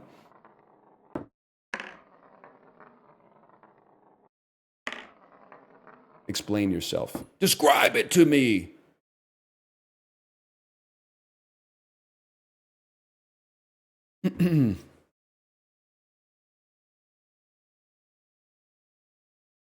Show me to me, Rachel. He listens to Boy Genius? I had a feeling Thatcher had good taste, man, because I saw him in line, like 8 people behind me at Lee's Donuts once on Granville Island. He listens to KKB. He could honestly, given his performance this year and his injury history, he should listen to Trampoline. Why, after he gets fucking blown out by the Los Angeles Kings, even if you're falling, there's a trampoline waiting for you. All you have to do is jump. She says something in Japanese. Let's go. He could use that, man. And I don't blame him. There's times I could use it too. Yeah, I listen to Kino.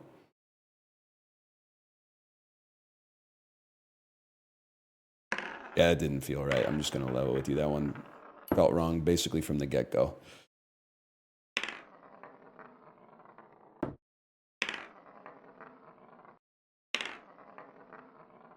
I smoked weed with KKB once. No, you didn't.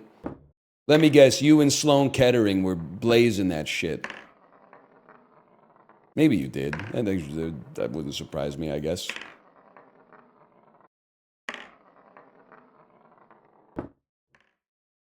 I lied. I don't know if he listens to KKB.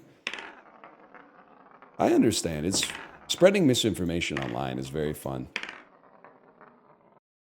Like, I have to stop myself. Whenever someone asks about a celebrity, it doesn't matter if they're like 12 or 100. First thing I want to type every single time is, oh, they died.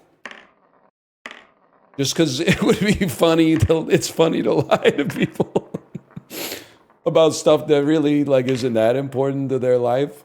Be like, oh yeah, no, he blew up. He died in an explosion. You didn't hear? It was everywhere, man. Yeah, it was a gas station explosion. A propane tank exploded.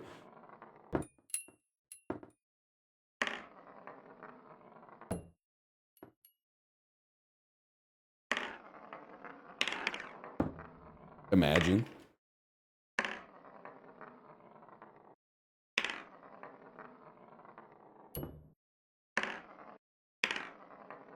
You happy JT Miller got traded?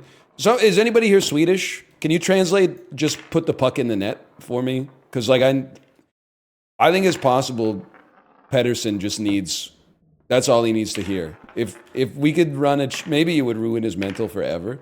But if we could just run a chant at the next home game where we all say, Sart bara pucken i nätet. Set pucken i nätet. If we all chant that, maybe. Imagine, let's not do that. Not that I have that kind of influence, but imagine, dude. If we all chanted it, I'm saying there's like a 75% chance it would fix all of his issues and a 25% chance he would never play another game in the Vancouver uniform for sure. Satbara Pokuninatet. How's my pronunciation?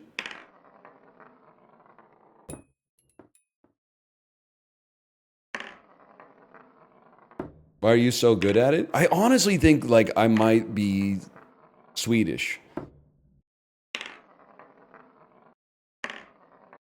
It sounded more German. Okay, they're literally like 75 kilometers away from each other. So cut me some fucking slack, man.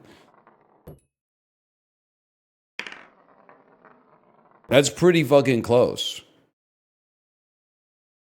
-2? They are!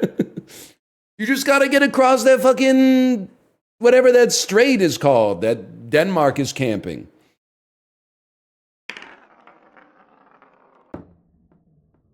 I don't want this stream to be over, man. That's the one, the North Sea.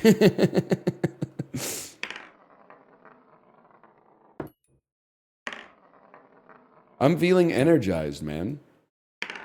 Plus, I have to break the terrible news to you that we're not going to be here tomorrow or Monday because it's a long weekend in British Columbia.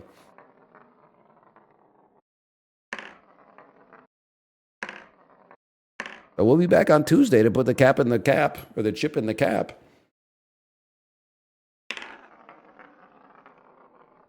Oh!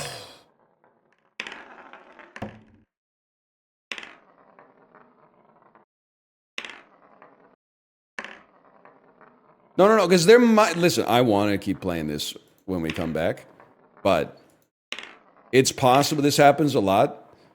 If I go away for like more than 2 days from stream, usually a 10 out of 10 indie game will come out. One of the first times I took like a week and a half off to go to Japan, came back, I was like, what's the new hotness? Motherfuckers were like, oh, everybody played 100 hours of Stardew Valley while you were gone. Dude, maybe Silk Song, man. Satbarin de Pokin de Natit. Wait, how does it go again? Can I get some dialect coaching?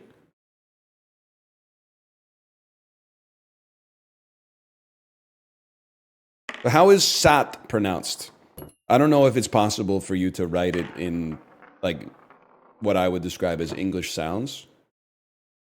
That's more like set. Okay, set. Regenbogens, Amerikaners, when the Regenbogenstrudel. It's been a while since I thought about that. And then bara. How's bara? Set.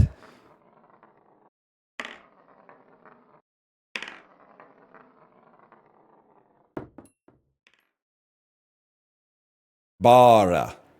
You need to roll your R? That can't happen. Bora. Set Bora. Oh, 2 hits and a ting.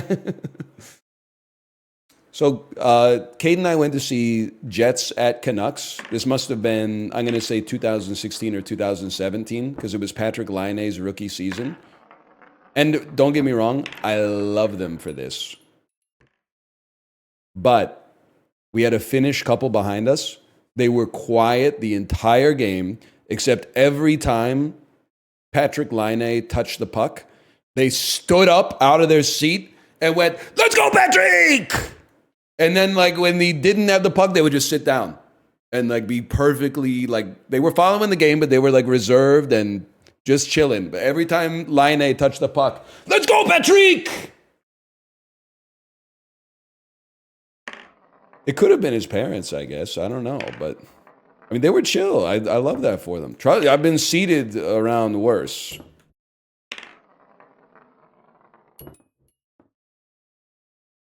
Set Bora.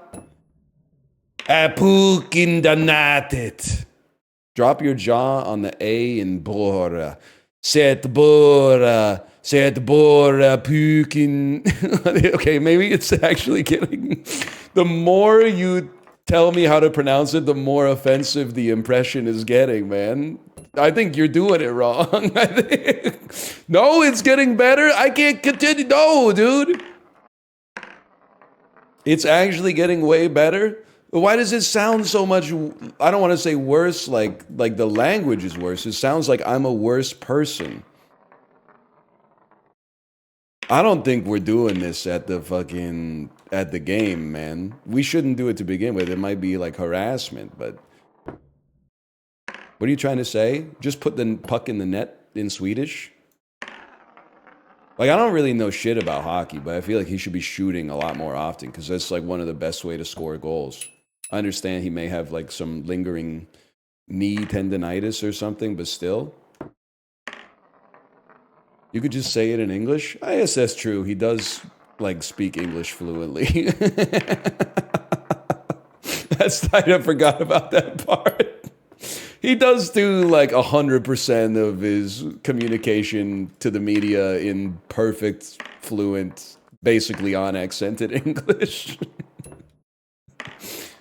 But I want him to know that we're talking to him and we support him.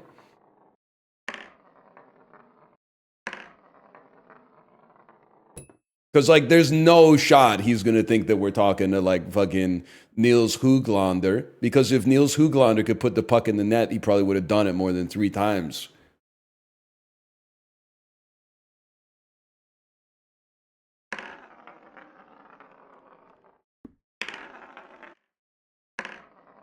Get his ass. I got no quarrel with him. I just want my team to score goals.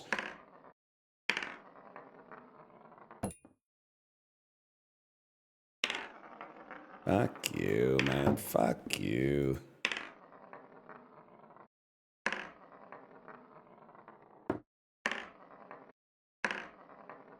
White guy orders Swedish in perfect German. Yes, man. You're a fan of my 3? Thanks for saying that. Here, take one on the house. Sorry, one good one. There you go. That one's for you. There's a chance we might just want to aim straight at 2. You're not, or like hit it with like it. Oh, but it's kind of like morally bankrupt to try to do that, I think.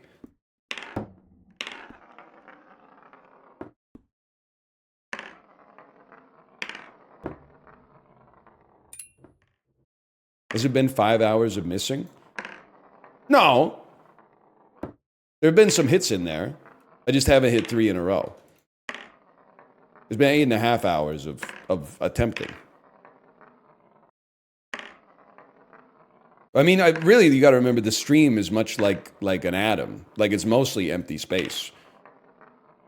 Like, if you want to say there's only been like 2 minutes of hits, well, yeah, there's only been like an hour and a half of misses. Most of it is just nothing.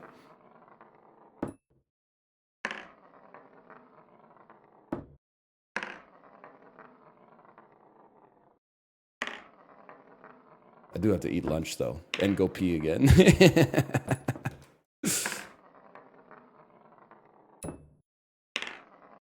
We're a couple pee breaks in there, and one poop break. Yeah, that's true.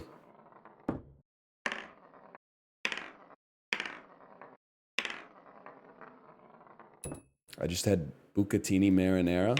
Okay, Action Bronson. I'm at Giuseppe's eating bucatini marinara with cat. That's more like Lin-Manuel Miranda. I'm eating bucatini marinara with Catherine O'Hara. She said, come over. I said, why? She said, I'm home alone. Pass the provolone. I got a Aaron Burr, sir. At the same time tomorrow, I'll worry about tomorrow. Yeah, Harrison Ford under the floorboards. Yeah, man. Yeah, with the Ford Taurus and the Ford Explorer. And divorcing Harrison Ford under the floorboards of my Ford Taurus.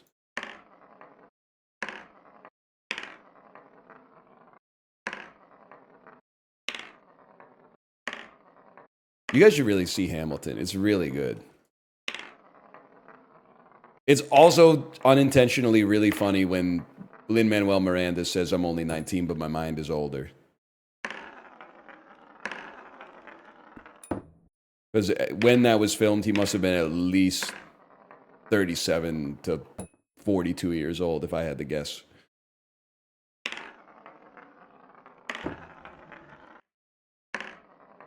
Don't tell me to put the chip in the cap in Swedish. We're supposed to use that in support of Elias Pettersson. You think I don't know what Setbara means?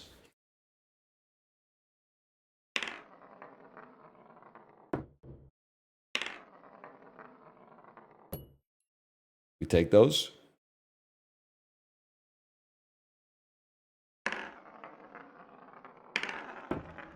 Stop trolling me in Swedish, man. I'm gonna lose my mind! Wait, I felt the heat coming off of that one. Amerikaners vända... What is it? Something Regenbogenstrudel. Regenbogenstrudel is so fucking funny. I mean, rainbow sprinkles is like it's also a funny expression, but Regenbogenstrudel is really funny.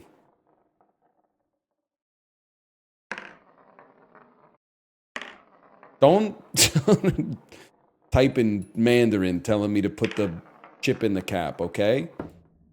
Oh, man. I'm getting harassed in multiple languages, man. I'm getting trolled in languages you've never heard of.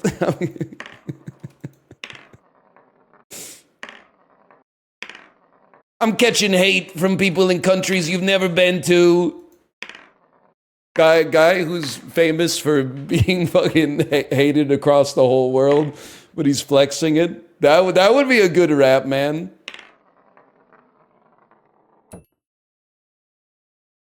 They're fucking hitting me with the They're hating on me in Hindi, man. I can't even sound that shit out. That shit's in Aramaic now. I don't even know what sound the symbols make. I don't even know if you can speak it. I think it might just be a written language. Can we go back to like Latin-based languages so I can at least sound it out?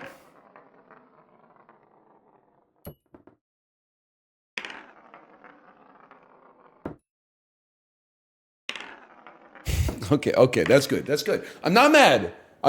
That's good. That's good. We did better today than yesterday.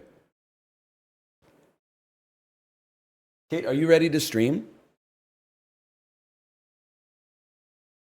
I'm going to call that Trick Shot Simulator 1.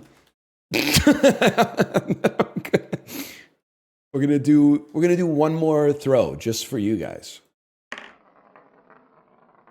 Like one more decent attempt. Just for the Twitch audience.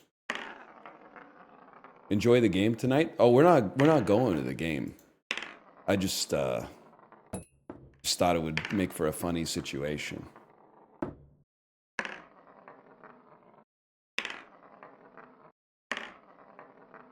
We get this next week. That's no problem. Dude, Dan is on to something, man. Coming up with something new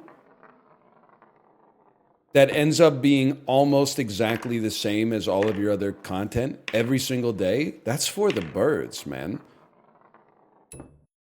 Dedicating yourself to one nearly impossible task instead, that's what it's all about, man.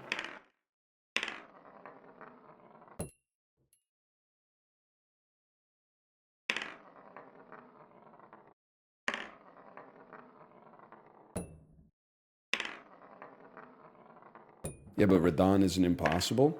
Well, neither is. In fact, I would say this is easy.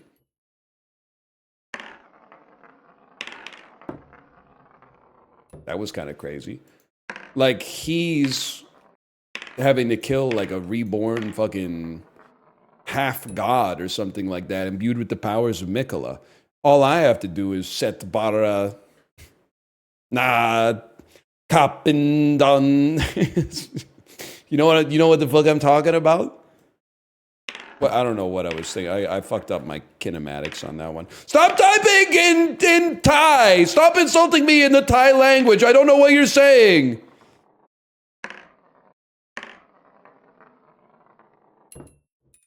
Oh, Jack talk Thai. Jack talk Thai very well. That's pretty good though. Okay, I can live with that. All right, let me see. Hello.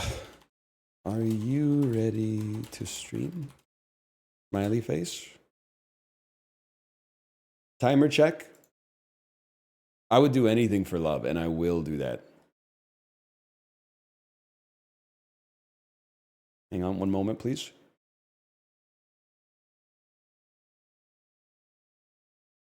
But close. 8 hours, 35 minutes, and counting.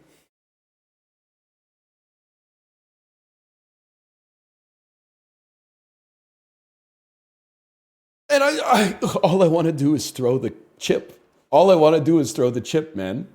And take your money. Highway skulls and bones. Sticks and stones and weed and bongs. Pick your poison, something. No one on the... What does she say? Not outside of the song, but just in the song. No one on the corner got swagger like us. Hit me on my... Because what I've always heard is... my Bell prepaid wireless. But I don't know if in other parts of the world they're fucking with... Burner makes way more sense. I thought she had a Canadian phone or something. Hit me on my burner. Yeah. I always heard, hit me on my Bell prepaid wireless. Oh, so it's fucking crazy that she would use Bell. But in the next line, she talks about UPS. And you just... fucking swallow it hook, line, and sinker. Okay. Then I close my fucking tab and I've got Najee Harris staring me in the fucking face. like he's about to play Cosette in Les Miserables or something like that from earlier in the stream. I don't know if Anne Hathaway played Cosette. That honestly, that seems more like an Amanda Seyfried role.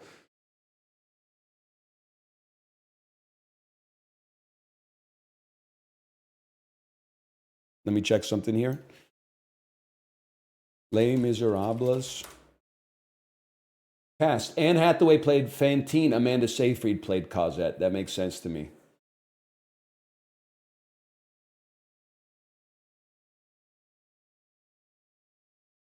Yeah, that sounds right. Oh, Russell Crowe was in this, huh?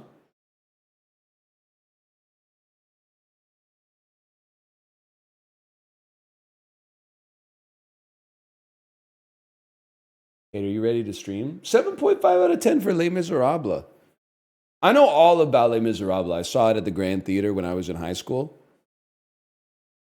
It's like, it's the French Revolution, and like this girl's in prison. And she's like, or she's like in servitude or something. And she's like in there for a while. And then she gets out. And when she gets out, there's carnage. I think that's what happens. It's been a while.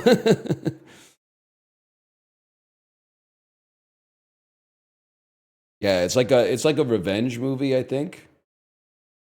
Damn, I'm losing. I'm reading the description for Les Miserables. I didn't get this shit from the play at all. Jean Valjean is the main character? I thought Cosette was the main character. Are you serious? Did I watch like Cosette's version or something like that? I thought Jean Valjean was like, he's like Stifler. Like he's in the movie, but he's just kind of there for like comic relief or whatever.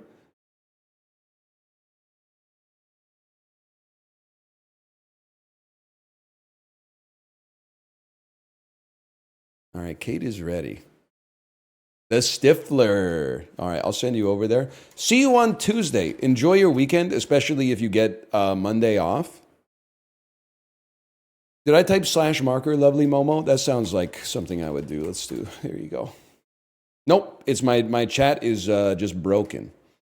You guys sent too many messages. My chat is not. It won't let me hit the raid button. You've broken my chat. Oh, no, there it is. Okay. Goodbye. See you on Tuesday.